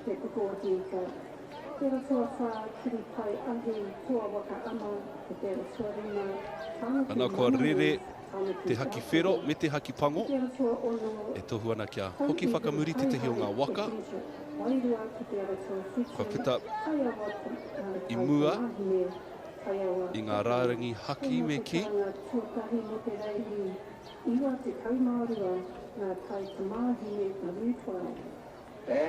Āna, ko tū te haki kākāri ki tēnei wā. Ka aroa te tate te titiro ki te wai i tēnei wā. Kia kite kōwai puta tuatahi mai ko te ara tua rima. Kāore, kore. Koa i roti te ara tua rima ko Ahurewa. Ahurewa no Tūranga Waiwai Waka Sports. Held their position, held their line strong. Hukere ana tā rātou kai urungi.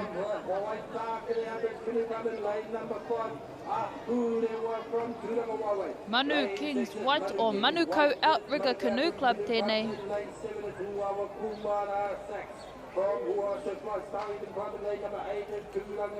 It's always good when you see us there paddling. Aha koa ko tana mahi matua he urungi, he ka ngāwari ake ki te kapa, mena e hoi ana ia. Ai, me hāpai. Hāpai te kāhui.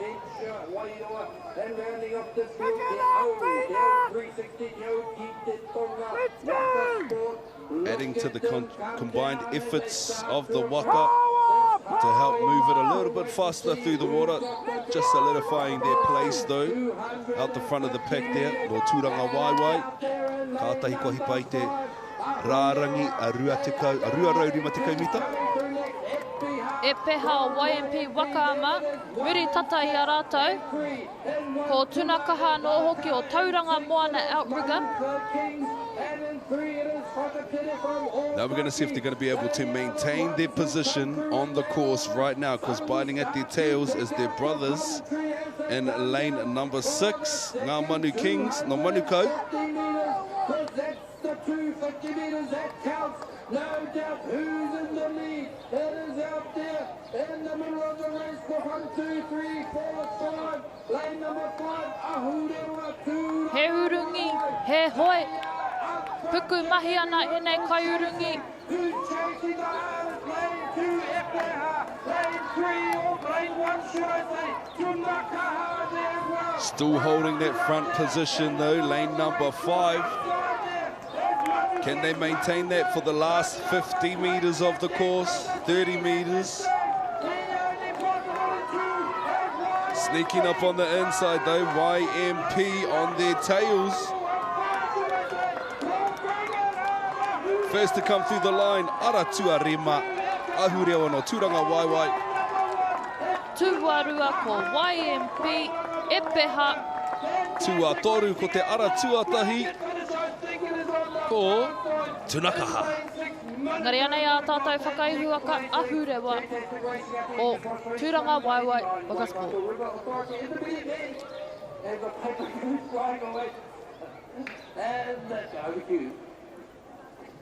Ko te karanga tuatahi no te reihi iwa te kaunga toru ngā taitama te tāperi. Ko te ara tuatahi ngā rangatira ngā tai whakarongo, te ara tuarua te mau... Nei ka ki te mai te timatanga, ko rātou tērā, arahi ana, te wa kaurungi kahara. Te ara tuawha, taniwha, rāhui pōpeka. YMP on screen now. Just a nice little reminder of how it's done. Nice and strong all the way through. A very well-deserved stretch and celebration. Nice. Celebrated. 89 Waikato River, here's your official times for that race there. First to come through, Ahurewa with a time of 2:32.43. Second, Epeha with a time of 2:36.46. And third to come through was Tunakaha with a time of 2:41.52.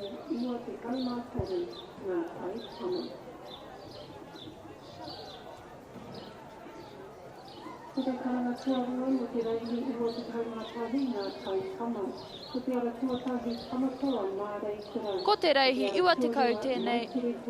Ngā wahine te kaumaono tau, me raro iho te pakeke. Take ngahuru mārua, 500 mita. Stonefish Va'a out in lane 1. Oroto mai te Aratua Rua ko Pāia, Aratua Toru ko Pānia, Tua Whā ko Uawa Hine Waipounamu, Aratua Rima ko #just saying, Aratua Ono ko Lala Girls, Aratua Whetu ko Tai Awa J16s, Aratua Waru ko Ngā Wāhine o te Awa Nui.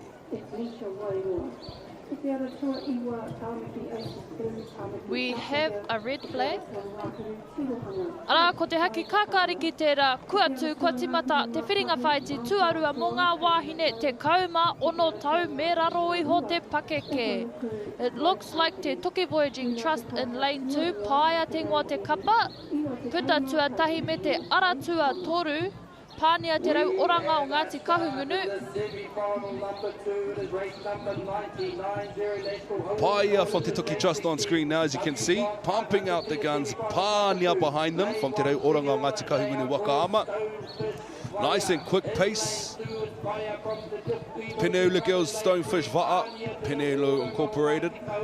Nā kua timata kē tā rātou hoi roa. Hoi roa rawa.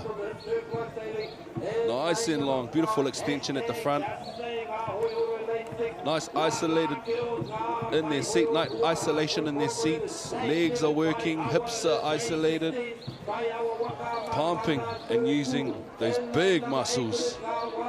Ko te Aratua Rua, tā rātou rautaki e whai hua nei tēnei wā Pāia. I'll just have a quick check, see who gets across there first. As they come to the first 250 metres, we wait and see. Kare kore kua roa e whaka ngungu ana i a rātou rautaki reihi. up there at this moment in time. Lane 2's Stick to their race plan. 1 and 3 are neck and neck beside them. In lane 1, Stonefish Fire from Papino. That's why we train, to polish those race starts, to make sure that we've got enough in the tank to empty out at the last back end of the course. Last 100, last 50 meters, we'll be able to see them open up just a little bit more. We've got Piniola cutting the back of their stroke. Ko hoi tere, ko te tuki hoki tērā. Who has more kaha? Hea wai te kaha I taua hoe.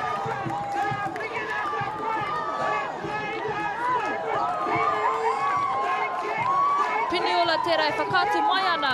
Te take kei te ara tuatahi rātou. Tuarua. Ko te toki Voyaging Trust Paia. Tuatoru, pānia te rauoranga o Ngāti Kahungunu. E mihi ana kia koutou katoa wahine mā, au taia ngā mahi.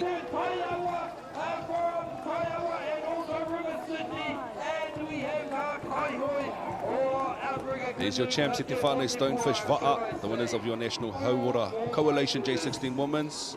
Dub 12,500 semis, ko te whiringa whai te tuarua tēnei.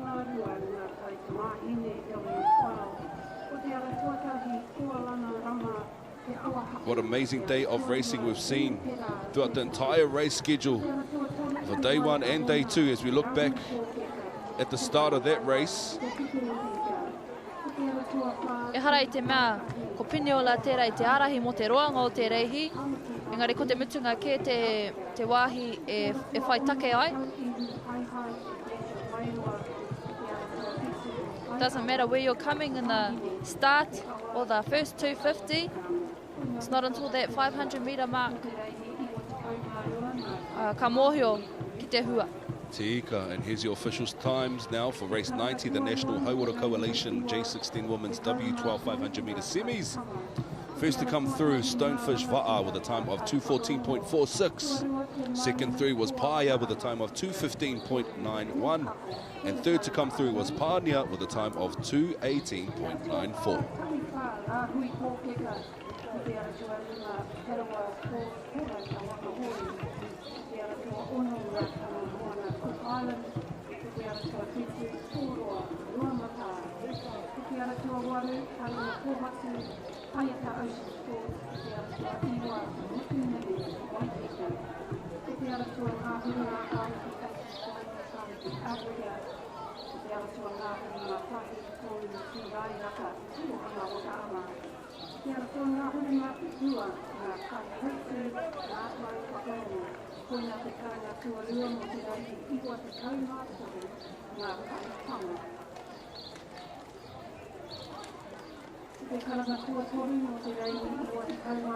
What an amazing race schedule we've had over the entire day, Te Whānau. Just as a kind reminder, we're going to bless your screens with the amazing plethora of awesomeness we witnessed today. We've had a spectacular day of racing. We also had a moment of silence and a guard of honour to commemorate the life and the legacy of the great Kareitiana, Papa Mac. So as the day unveils e Te Whānau, just going to remind ourselves of their guard of honour. His last visit on site to a place he once upon a time called home for those many, many years. Your legacy will continue to live on through the lives of your tamariki and mokopuna e pā, haere, haere, haere atura.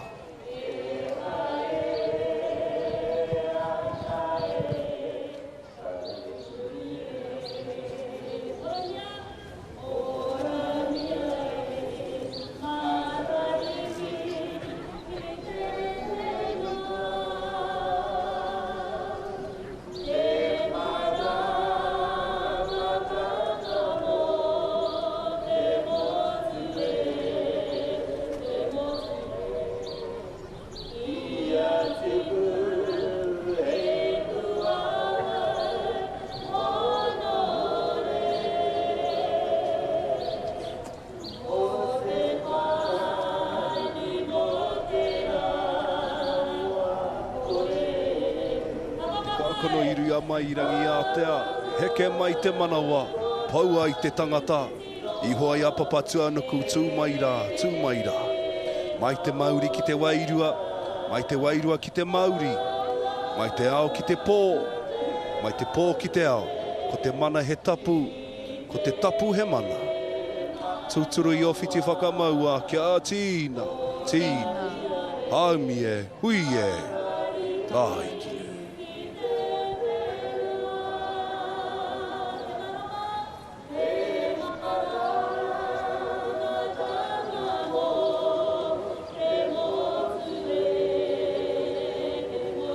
Ka tikina te kōrero a tātātou pāpā. He pakanga ki tai, he rongo pai ki uta.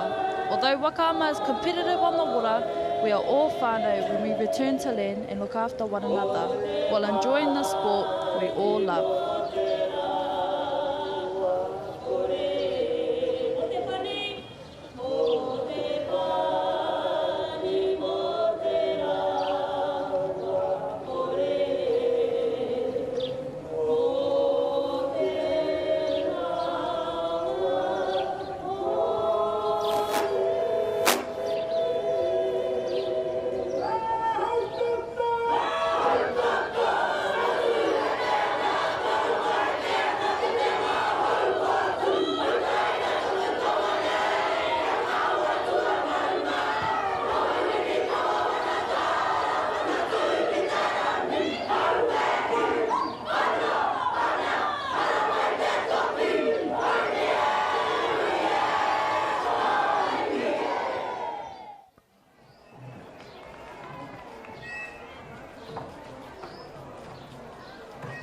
Te taonga o te mate, haere.